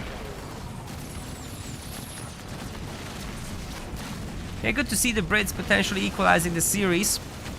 Something would have to go very wrong for that not to happen at this point. Yeah, Liam's just coming in with some ODSTs. And we have a disconnect, but it's safe to say this game is over. Yeah, no resources for Chechos there. GG. Then we're going to game 7, I think, today, and I'm hungry. That's gonna be tough.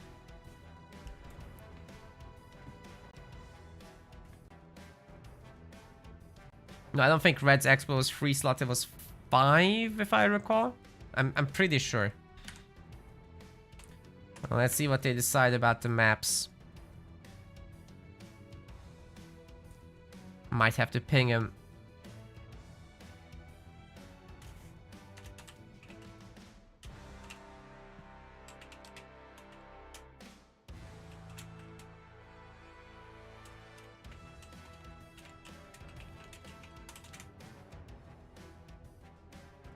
They worked pretty hard on the Chechos, right? Yeah. like they really just combined their forces for the majority of this. It was a dark time to be a Chechos fan. He just didn't get to play the game at all. That's a feature in 2v2s. Sometimes you should get doubled and it's like, okay, struggle bus for the whole game. Next map is gonna be Mirage.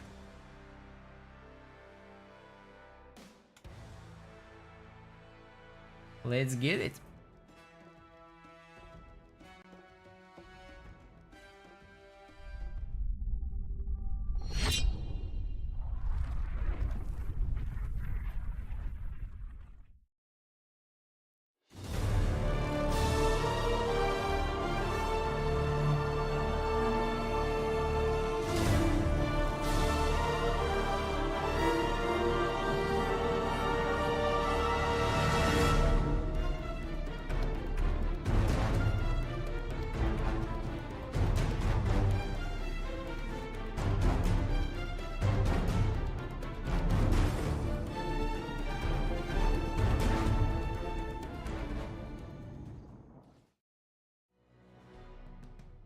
Alright, the guys are now picking their leaders. I can give you guys your points back because nobody voted for the Brits. And I don't want everybody to lose their points. Feeling generous today. So let's see what we can do at game 4. Maybe somebody bet for the opposite team if they have no bets. Otherwise, nobody wins. Next time I'll take away the points. If you guys bet wrong, that is.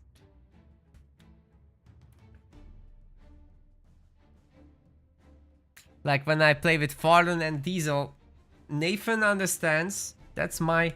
That was the reference, actually, that my life in Spellforce 3 2v2s is actually getting doubled the whole time. It's a nightmare. I hate it. They're fun once we get past that part.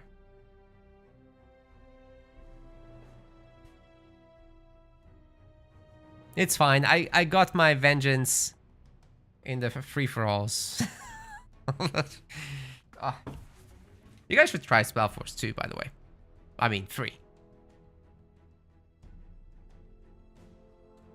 It's fun. But we're here for Halo Wars today, so we're doing Halo Wars. I really hope you guys are having a good time.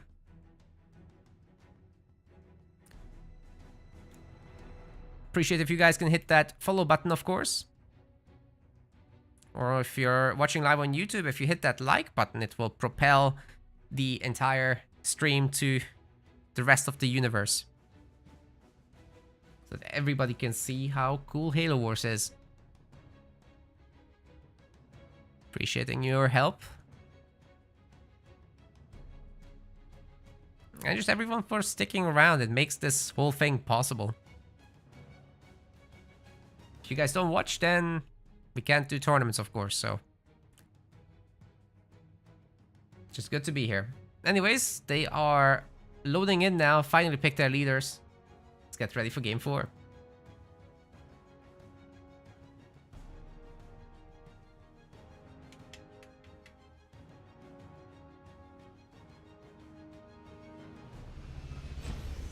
Alright, ladies and gentlemen, we've got in the blue color, this is Liam White.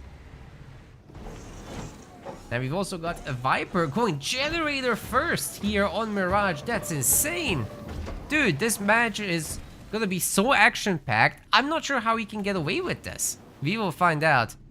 Sorry, they're playing as Pavium and Kinsano. The Kinsano pick alone is just absolute insanity. We'll see what he can do with that. Checho's pros on the other side in the yellow, and in the red we've got Zonated Soul. They're playing Johnson and Colony, and I just realized again I'm opening the leaders in the wrong order. Anyway, you guys can see for yourself what's happening.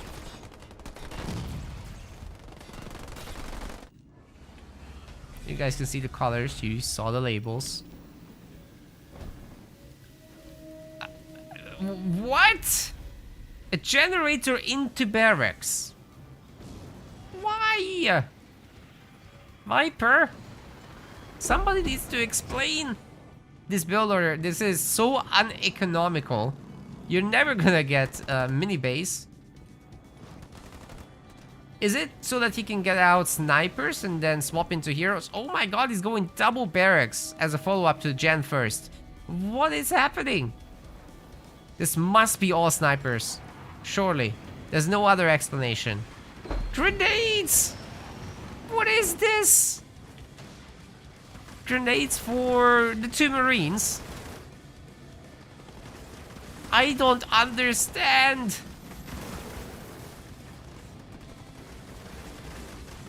Oh my god, the colony chopper is absolutely owning everyone. Oh no, no, no, no, no. Brits, what are you doing?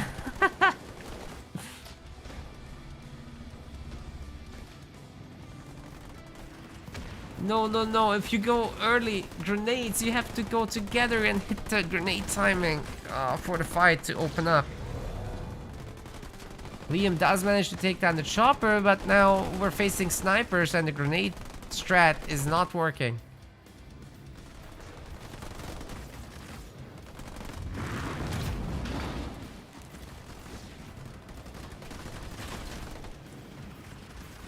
Zonited Soul is gonna garrison up into that bunker.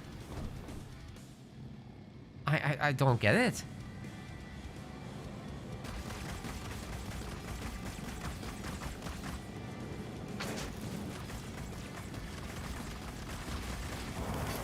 The choppers are just gonna be very nice here for Liam, definitely. And I'm liking the extra Hellbringers coming out. But now we're going back into supply pads for Viper. This is so weird. It doesn't work, guys. I'm telling you.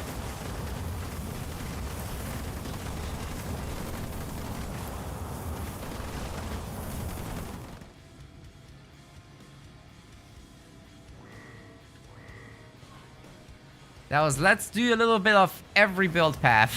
And then you get the worst of all worlds. I mean, they might get that mini base down. But probably they won't. Oh my god. These snipers are gonna run down everybody.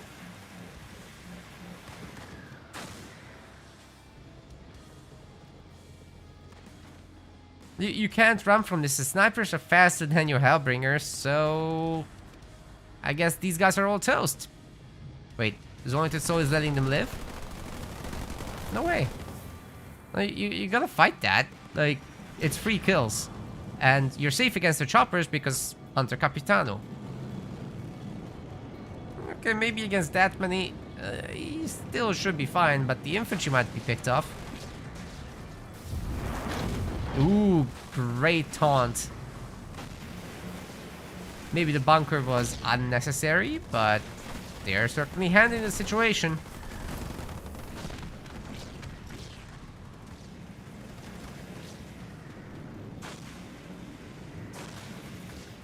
How do you stop that Capitano at this point? That's why I said snipers. If it had been at least double barracks, pumping out the snipers like there's no tomorrow, and Liam going absolutely ham on the choppers, then I would say, okay, you guys might be cooking. But even then, what do you do about the bunkers, you know?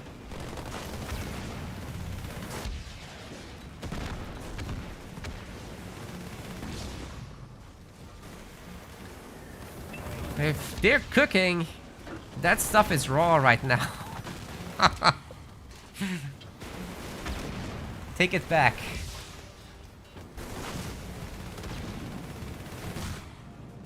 Tell the chef he's fired. Oh no. Well, only option for Liam is counterattacks. Only option for Viper is to resign. I'm sorry. You just... You have to have your heroes or snipers at the very least. And even then, it's very dangerous to try that. Liam getting an expo up is cool. But he also did the normal build, and now they're toast. That's gonna be a 1-3, and we're only one game away from Los Poderosos to win the whole tournament. Nicely done.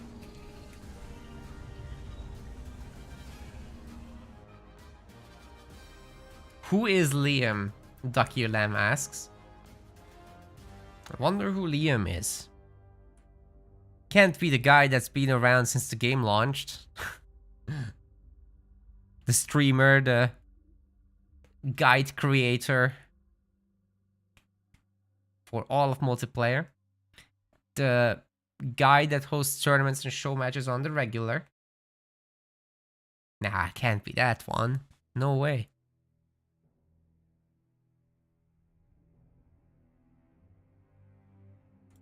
Can't be that one. Moving on. What's the next map gonna be? Let's see. I'm monitoring both chats this time. This is very important for the Brits. They need this victory now. And I suppose you guys have voted for the Brits this time, so finally somebody can win. Los Poderosos voters are getting quite a reward at 1.5xing their bets. Neat.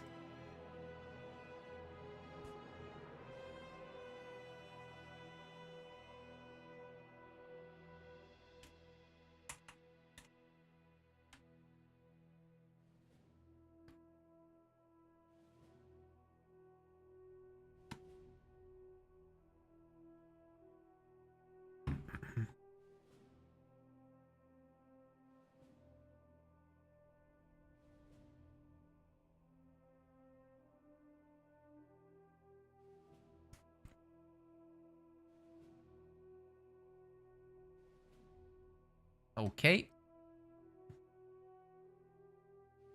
What now?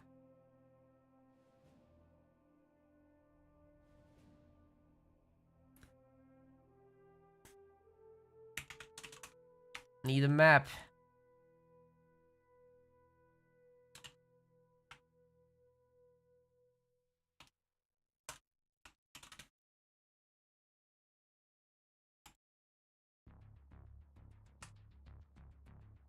We're looking. We're looking, but there's no info just yet.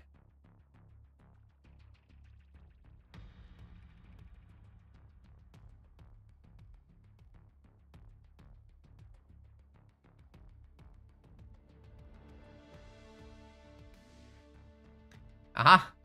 We've got Badlands. This is gonna be sick.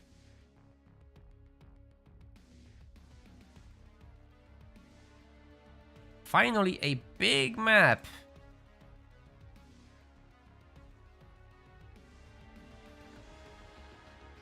Could be the very last game, ladies and gentlemen. Might come down all to this one. Let's head to Badlands.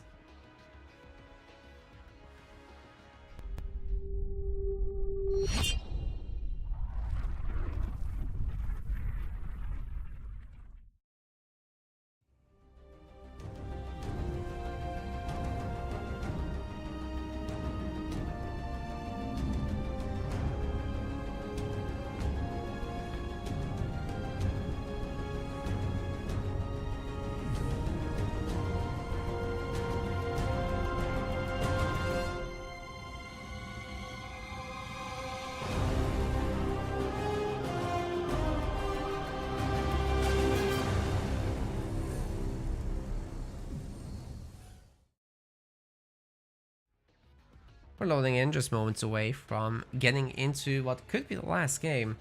Man, these Brits need some help. Ooh, they're going serious mode for this one.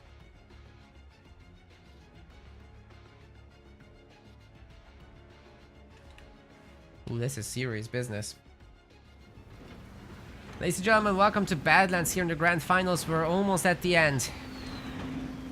Unless the Brits can figure something out. Liam in the blue, Viper in the teal. They're playing as Forge and Shippy on the other side of the map. We've got Zonated Soul as well as Chetros Pros. They're playing as Anders and Arbiter. So yeah, both teams are pretty stacked in terms of power for this map. You know, you need your mobility because of how far up these mini bases are, and they're some of the only mini bases. Otherwise, you'll be just forced to use your main expansions. A little bit more difficult to secure, but still, they're close by bases, right? And you'll have coverage from each other. So I think that should be good to go. There's a little bit of fighting in the middle over the power, but there's more elites for... more elite grunts for yellow over there.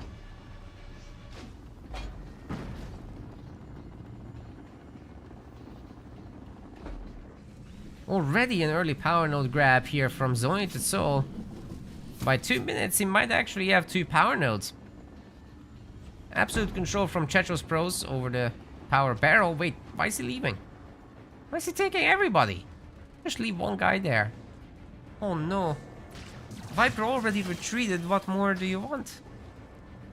To be fair, he did pick up the 2 minis, but still, the power barrel was there to grab.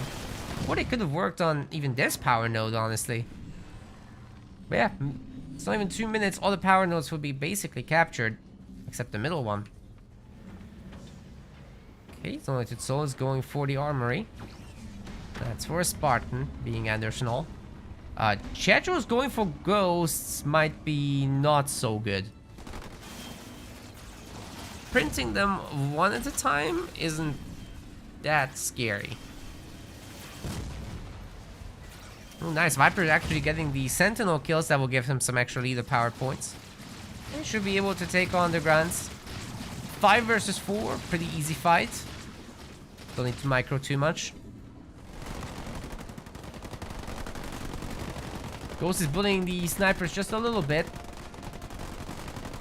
Sniper's doing its best to wiggle, but easier said than done against that many Marines. Ghosts end up flashing.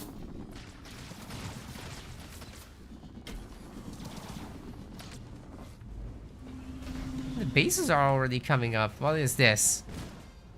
Dude, Chechos is an interesting gamer. He's working on vehicle shielding. What?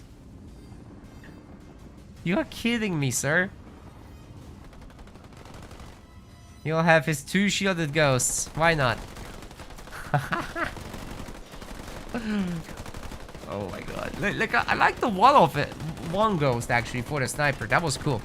But to go shielded ghost without a mini base. Now that is something. I think the Brits should be able to punish this. That is way too greedy to make the ghost thing happen. Should have bought the mini. But you can't do that when you send all the grunts up, right? But he even left the power up. It's still here. So, I just don't understand. That didn't make sense. If you spend all your early income from the grunts to go up there and guard the power, you better get the power.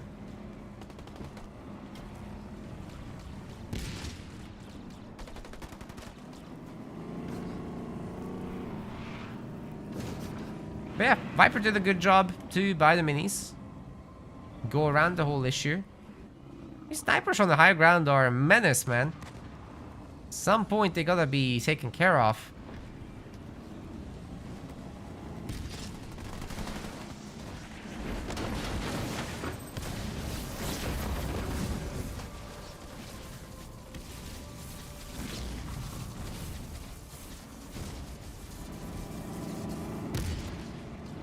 Forge now pushing in to get a bit to Ghost. They're doing a really good job coordinating their positioning so that the Ghosts are always protected by the Forge Hog aura. Finally, the snipers are taken care of. And Spartans next. Yeah, we'll be going down.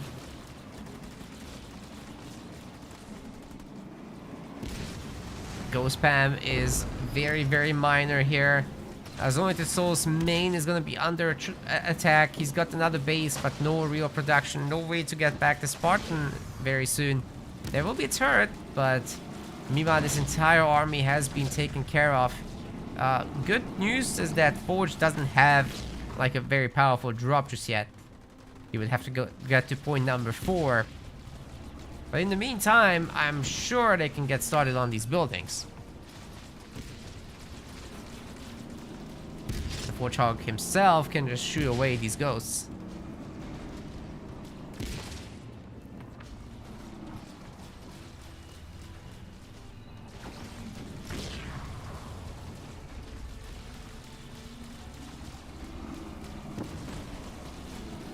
Eventually they'll get somewhere. Ooh, we've got some Forge infantry attack on that second generator. Not bad. Spartan's gonna be out, of course, to try to deal with the ghosts.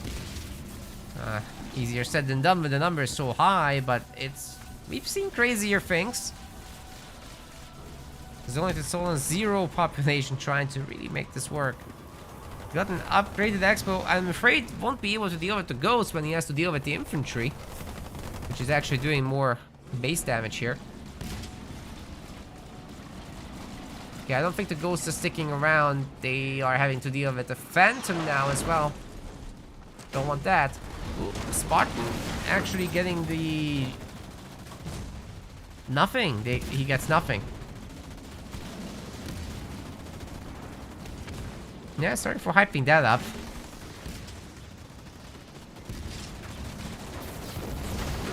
That was a fat bag of nothing. Very unfortunate with how the mines landed, to be honest. Like, it wasn't really Zoned Soul's fault or anything like that.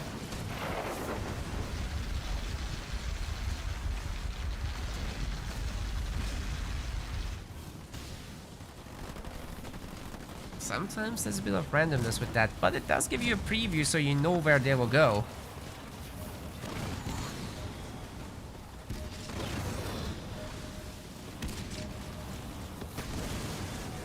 Well, complete and utter map control from Team Blue. This time they will get this base, and Kodiaks must be imminent. Just moments out. Put some Kodiaks up here, to be honest, and they can shoot both bases. I will say those flyboys are a little annoying for... no, never mind. They're not annoying at all. You've got Reavers already for Viper. That way the Forge doesn't have to make any anti-air. I can just focus on the anti-ground, anti-building stuff. So base destroyed, nicely done. Oh no, the Spartan once again misses the jump. Has no upgrades on that Spartan, actually. Very dead Spartan there. And the Brits are climbing back into this series slowly but surely. They would need 2 more wins, whereas Los Poderosos just need the 1. So still very stressful, but it's possible now. It's a good start for them to make a comeback. If they go for all the strong leaders now, they have some left. I mean, they have burned some on the rather weak end. Fissures is going to be the next map.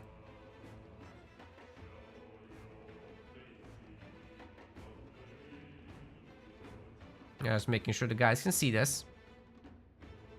And then off we go. Get some real aggression going.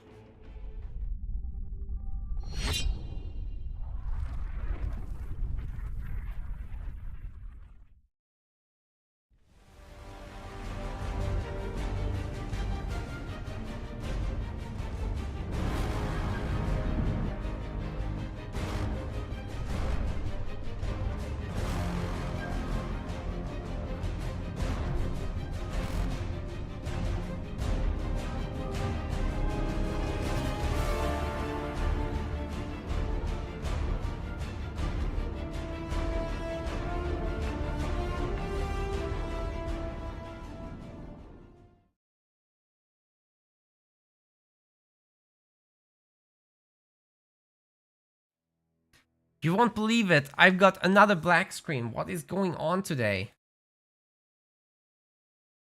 This is mad.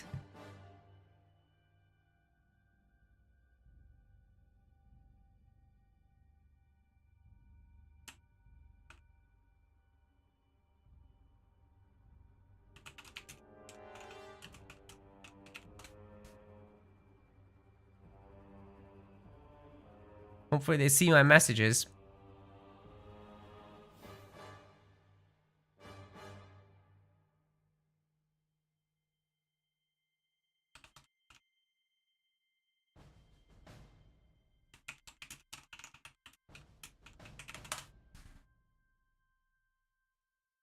I'm messaging everyone, of course.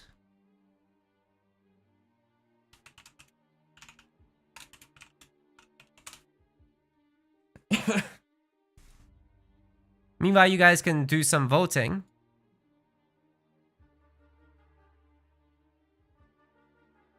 Those Brit voters are getting something.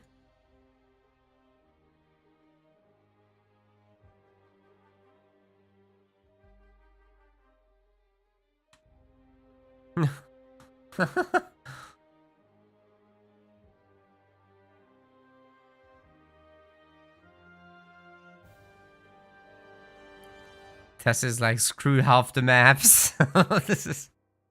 Do you even like this game? I'm like, okay. I agree that the game needed a lot more maps, to be honest, to have choice. and to evolve over time as well, most importantly.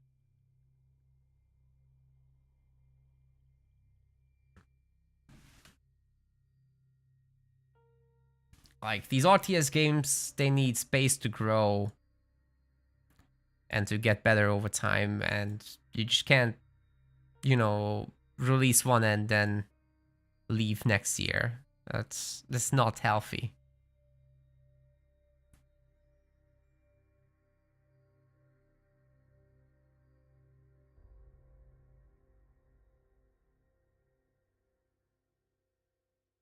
Yeah, same map, same leaders, because, well, nothing happened, right? So we go again.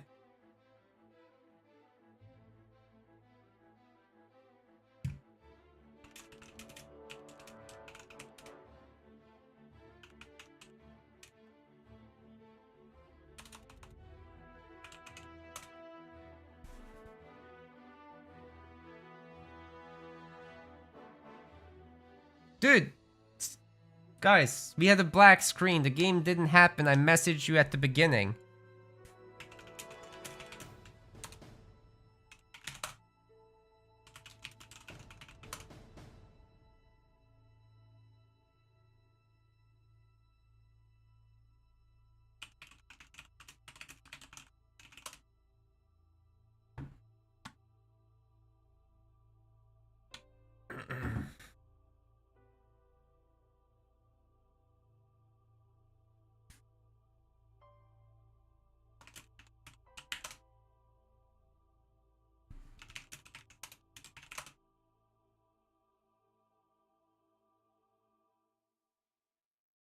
Man, I love if the players didn't accuse me of lying. Like,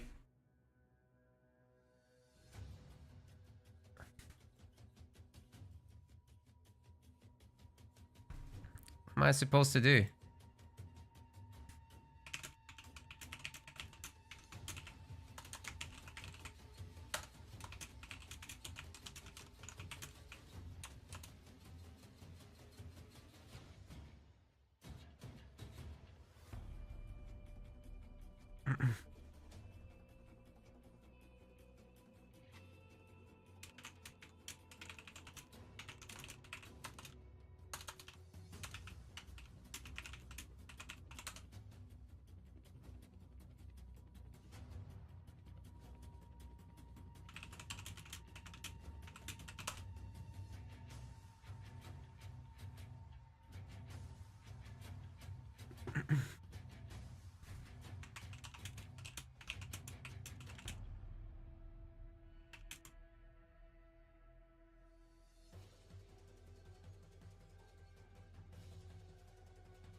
Like, so frustrating sometimes to deal with the players, honestly. I don't wish it on anyone. Oh my god. We're here to put on a show for people, so if the game doesn't work, then it needs to be restarted, that's it. The hell are we supposed to do?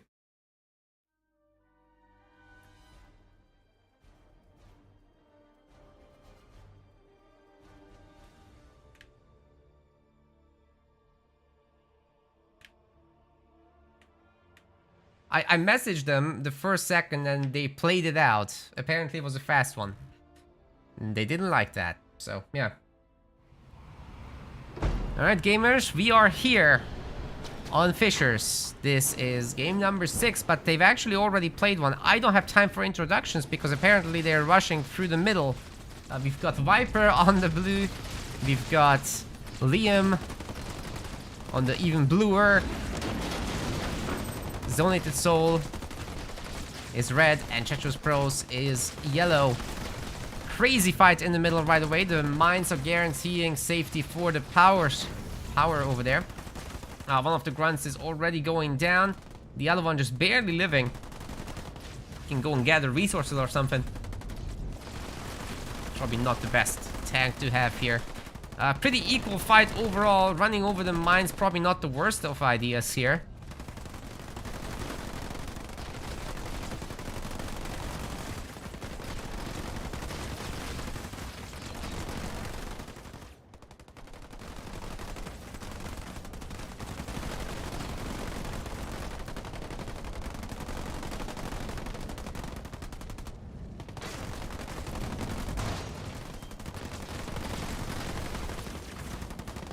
Wow, so many grunts falling. Yeah, once again, the Brits are microing really nicely here.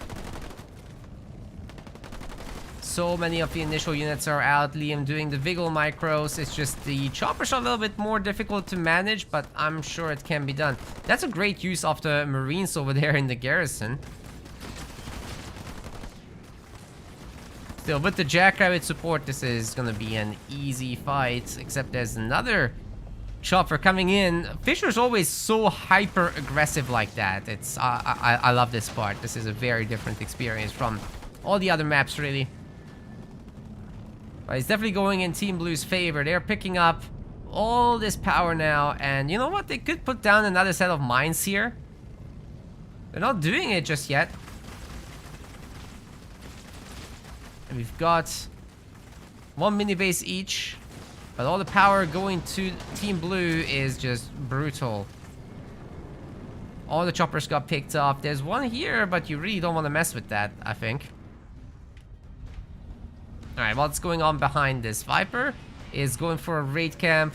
Liam's going for a hero. We didn't even have a chance to look at the leaders. Oh my god. We've got for Viper Atriox, Liam is Jerome, and Zonate to Soul is Forge, Treacherous Pros is Pavium. Pavium is a little bit of a weird pick for Fisher's 2v2 because it's gonna be so intense at the beginning, right? Oh, the Marine actually walks over the mine.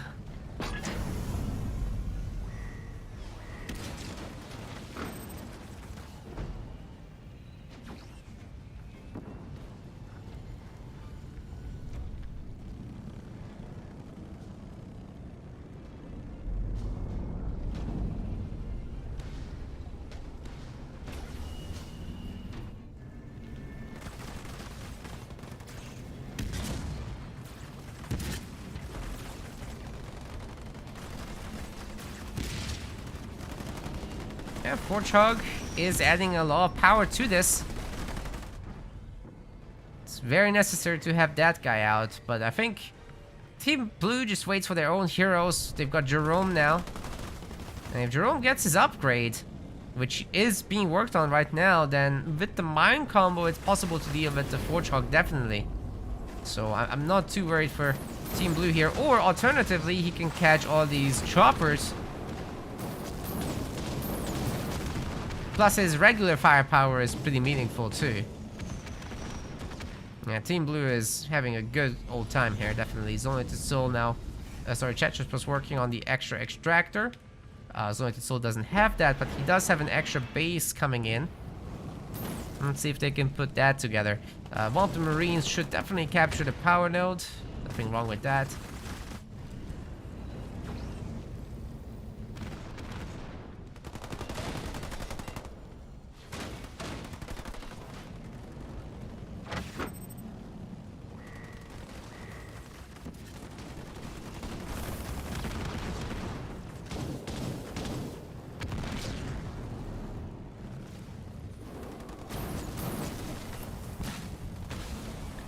Mini base now under attack.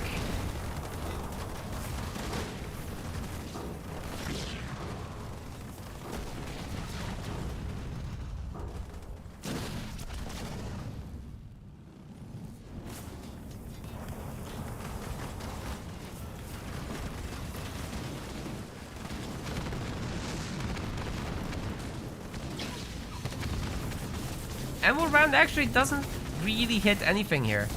It does slow down the choppers, so that's like kind of annoying, but it's all good.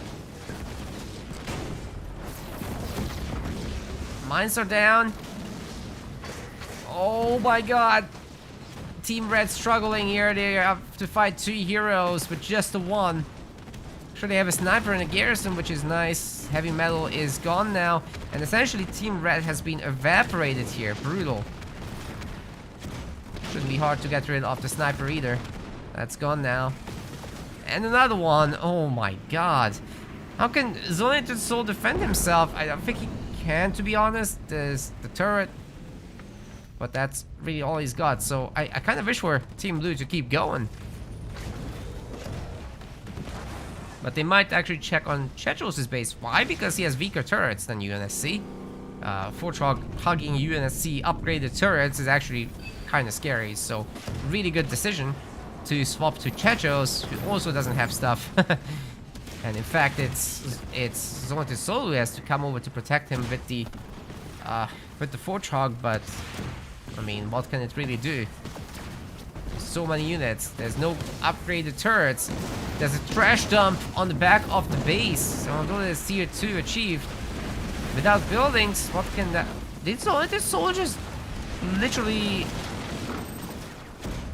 bomb nothing? I think he just bombed nothing, you guys. Oh man, that's insane. Wraith Invader's trying to come out, which it will, but then it lands in the middle of 2 heroes. Choppers are doing their best to get the Fortrog health lower. It's a pricey little move.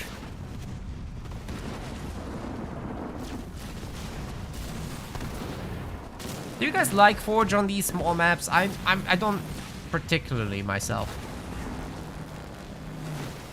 I just think he excels on the larger ones, whereas on the small ones, it's just he kind of gets attacked so fast, and he needs some time to get really going into his strengths.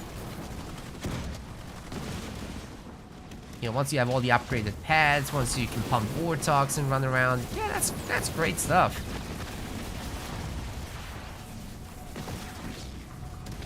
But overwhelming the Fortrog is absolutely a thing.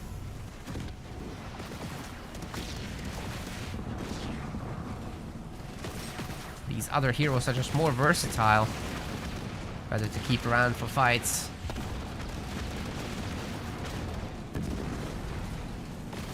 Down it goes. Down Chechos goes, supposedly. He's about to lose a lot of buildings. The brutes are going to town. So many mines out here. The Wraith Invaders don't really have anywhere to go, honestly. Well, they do eat up some hunters, but hunters aren't good against brutes. So this base is about to be stripped clean.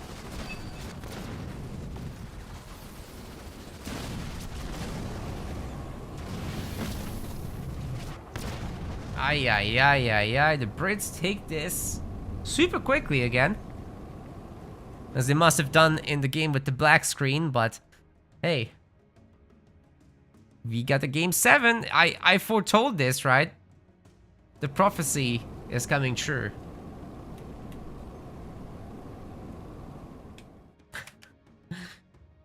I am hungry, so therefore there must be a game 7. That's how it works.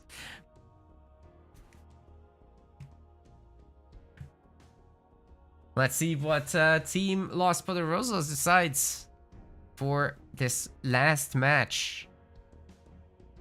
What map are we going to? Pretty important decision.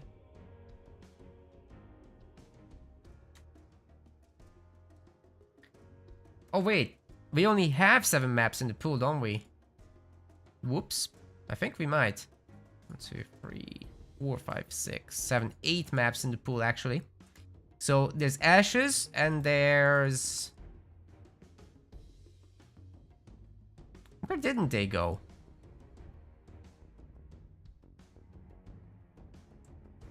They went to Badlands. They went to Bedrock, I think. Yeah. They just went to Fissures. They didn't go to Frontier.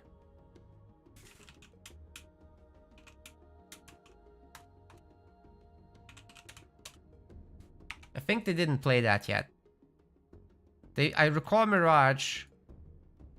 I think they went to Rift. They definitely went to Vault.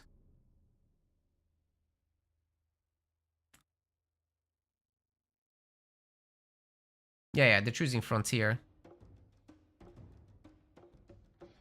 I'm just gonna double check to make sure I'm not wrong. A quick warpoint check.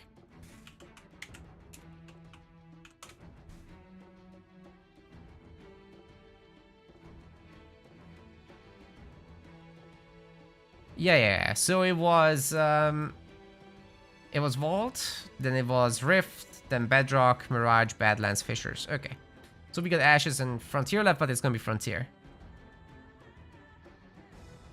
Okay. I'm glad we double checked that. Let's head there.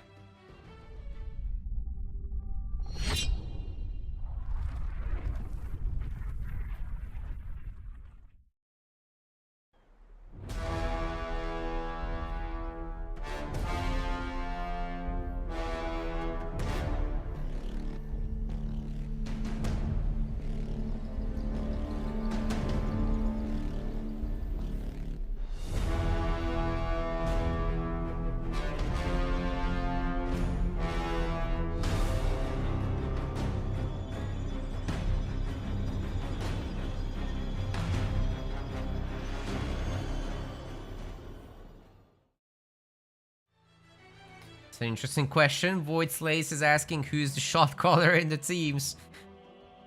Isn't Liam more experienced than Viper? I'm just going out on a limb here. I don't know between Zonetisol and Chechos. It should be...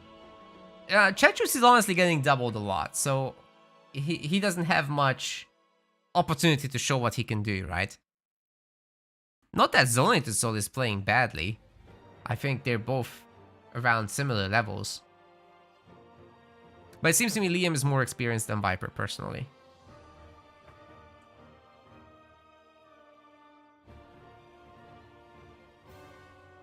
What a dumb question, says Liam. Oh no. Void Slays, you're not allowed to make a conversation. Liam runs the country. That's right.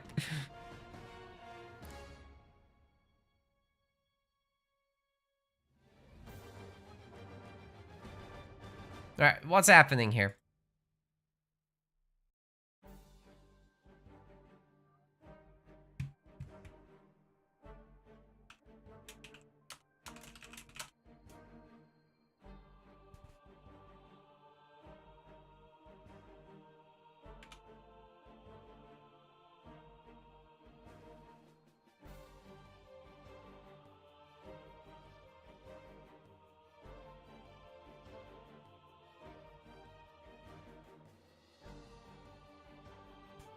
I think they might be on yet another break. I've had one break today. It's about to be 1 AM. Oh my god. Yeah, these Brits are fighting under tough conditions here with 1 AM for them as well, of course. Not just me.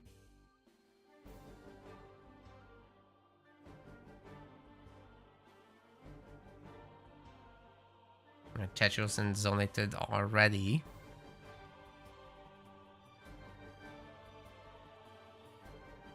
And we're finally kicking this off. Game 7. Everything matters here.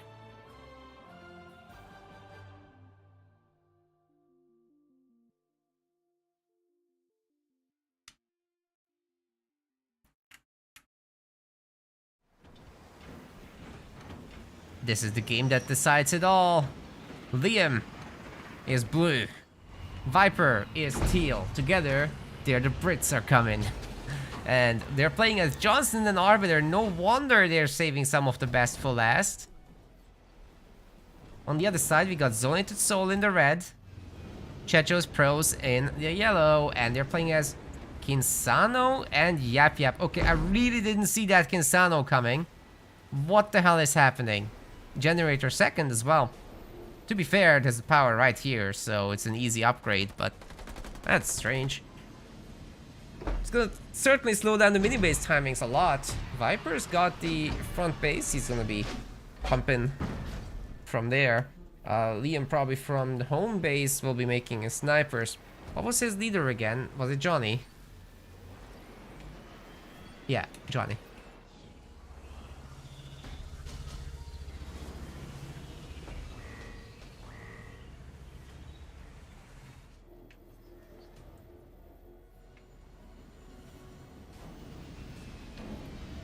Cannon fodder. Cannon fodder. Pump them. This raid camp up front could be pretty potent. But yep, does mean that you don't get tier 1 heroes, so... an opportunity for the other team to hit back. Actually, Arbiter's not gonna get one either.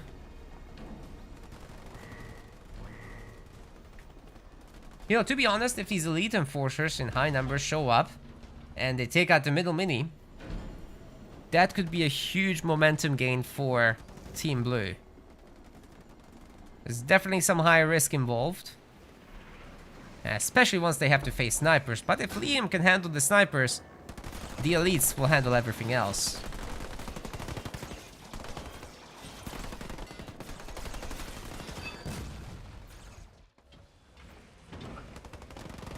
Sergeant Johnny's coming out.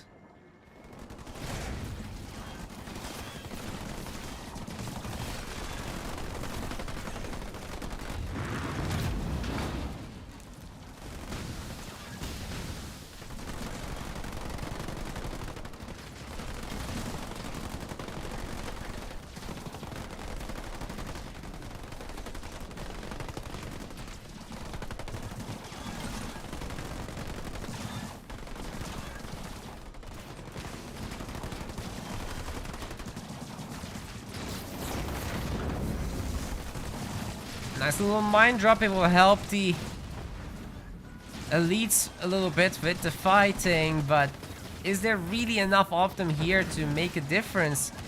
Viper's actually kind of getting overwhelmed by those heavy grunts. I'm not sure Liam can fight this off very easily, especially if he's getting stunned in that bunker. Fortunately for him, his hero is still out of that, and he should be able to actually heal up his boys. However, these hell-charged Hellbringers are... they're bringing hell. That's some tough stuff. There's barely any banish here from the blue team side. Another bunker is ready to go. Liam needs to use it, and he does get into the garrison, trying to avoid some of his methane. But it's easier said than done. I think they might be getting overwhelmed. The Suicide Grunt is doing its best, but it's not the best at actually dealing with Hellbringers. They're quite resistant to it. There's only 3 people in the squad, right? So the splash damage isn't what it could be. You need several Suicide Grunts to really make a dent in that, and it's so expensive to do so.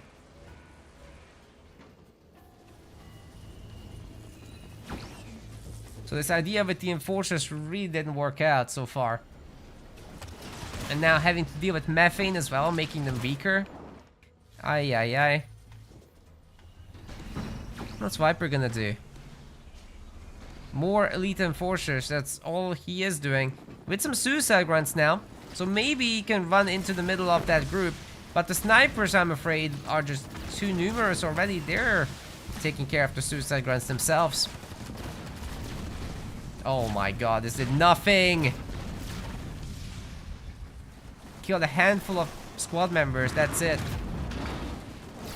So expensive to lose all those units.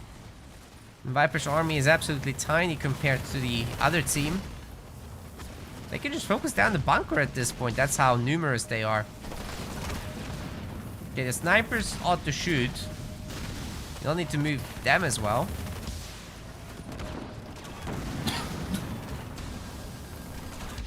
Johnny's nearly losing his shield immediately thanks to that sniper fire. Oh my god, there's 5 of them now.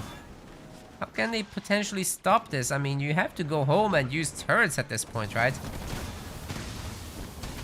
This fight for the middle is over, I think. Sniper's definitely getting over micro. I think you just need to attack move into this and let them do the thing.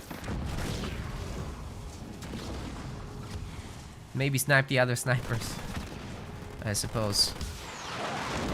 Oof, drop turrets in. They're going for the Johnny. They're going for the beam. Oh my god, the Brits army is gone. That was a huge opportunity to take a lead with. And they are.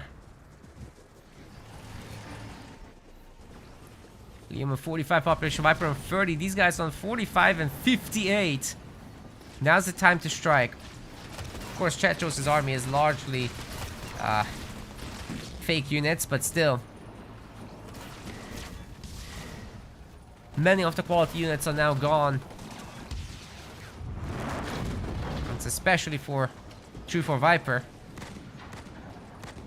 Alright, Liam now has, what, 3 snipers in this level 2 bunker? That should hold the ground. If he had just done this sooner, that would have been the way to hold on. Now they're going to be playing from behind. And all this will do is force Team Red to go around the long way. And potentially hit Viper's main, where there is nothing. And these guys aren't in position either. Oh, they have no clue, do they? Oh my god, they only now find out? They're already here. They gotta react. Guys. Gotta go there. Go to the main. They're rally pointing even. Oh my god.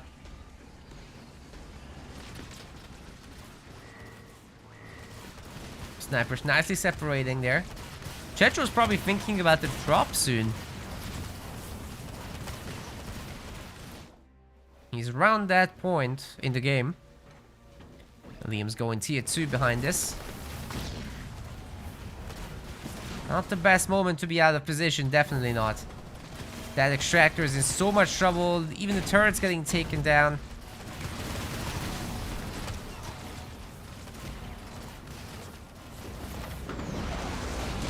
Snipers are running out. They get stasis, but I mean, they also are protected by the Vortog drop, so that was very nice. And I don't think either of these armies is well equipped to deal with the flame hogs. At least the sniper war might be winnable for Liam. He does have a hero to tank.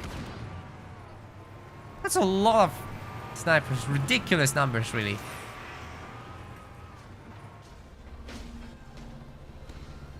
Turrets now coming up for Viper, but it's a little too late. As I said, no counter to the hogs.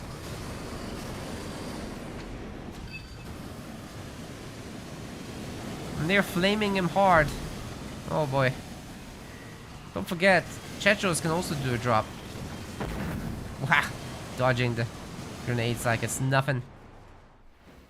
Liam has 1 turret, not much, but it's something. He's getting a Mantis, so that should protect him against these.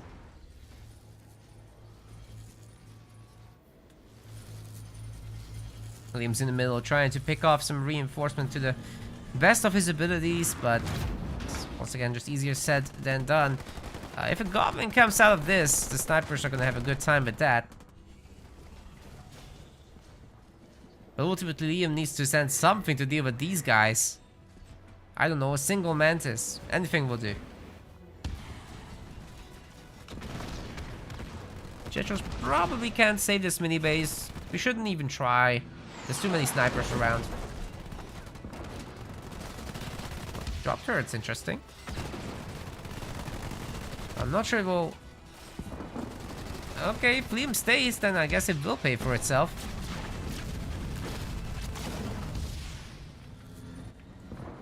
Eventually. Flame logs aren't looking for any trouble, sir. They're just passing by. Oh, that's a really good mag blast. Didn't do too much damage, but it stuns everybody. Wait, Liam's not capitalizing on it. Oh no. Here comes Chetros. He's tearing through his bunker, and there's so many snipers in there. They're all gonna get wrecked if he's letting them. If he's letting them out right here, oh my god, so much splash damage. He saves 2 of them. That could have gone worse or better.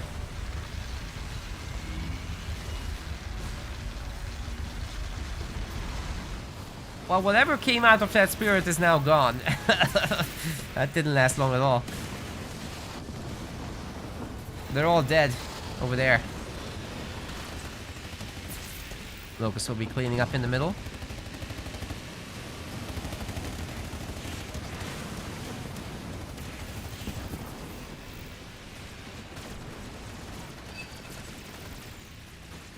More snipers over here. At least one.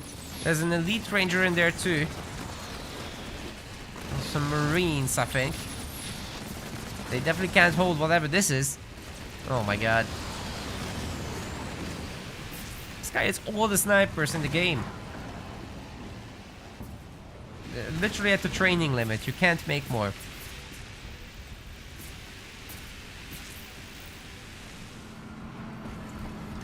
Tanks. You heard they beat everything. We'll come in and test it.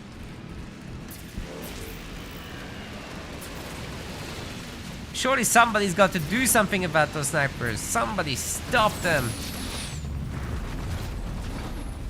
That's not what I meant. Liam's base is getting absolutely blasted here. Oh man, the Firestone Battle Group is in. They're trying to mess up what's left of Liam's army. They're gonna get mined. Faza bolted as well, but it's not enough to save Liam. He's got a Colossus out. One last hurrah, but well.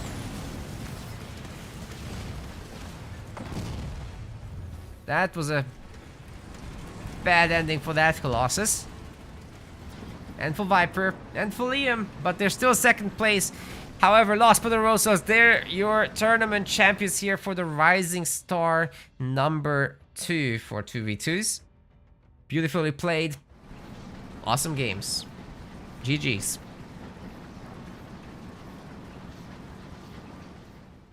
Just a little bit stronger today than the Brits. It was super fun to watch. Alright, gamers. I think that is all I'm gonna have for you today. I'm assuming these guys don't want an interview. But still, thank you guys very much for watching. Appreciate it a lot. And we'll be looking for somebody to raid. We're gonna enter this super quickly for the medals. That is a 4-3 perfect series, 5 games. That's all anyone would want, right? So let's finish that tournament then. And there's your final placements we've got. Los Poderosos in first place. The Brits are coming in second place. Third place for Dark Ice and Colossal Wizards in fourth place. Once again, thank you to the boys that donated to this one, Dark Angel and Krillipad. Thank you very much, both of you. Appreciate it a lot. That's an extra £30 going to the players right there. So with that, first place is getting £70, second place is 50, third place is getting 35, fourth place is getting £25. And there's gonna be more tournaments, of course. There's Rising Star 1v1 coming up, there's Amateur League coming up, and then Pro League after that. Sorry, it's the wrong order. It's Amateur, Rising Star 1v1, and then the pros are coming next. So yeah, that is gonna be it, ladies and gentlemen. If you really liked the tournament, make sure to hit that follow button. You can also consider contributing to these tournaments to the prize pool with donations. You can tip our staff as well. Here on the donation page, you get all these badges for it. It's discretionary as much as you want or not. Either way, much appreciated. You also get on a leaderboard like this. Thank you very much for considering it. If you want directly support us, you can also use our patronage page. You just go to support us up there and become a patron of the RTS.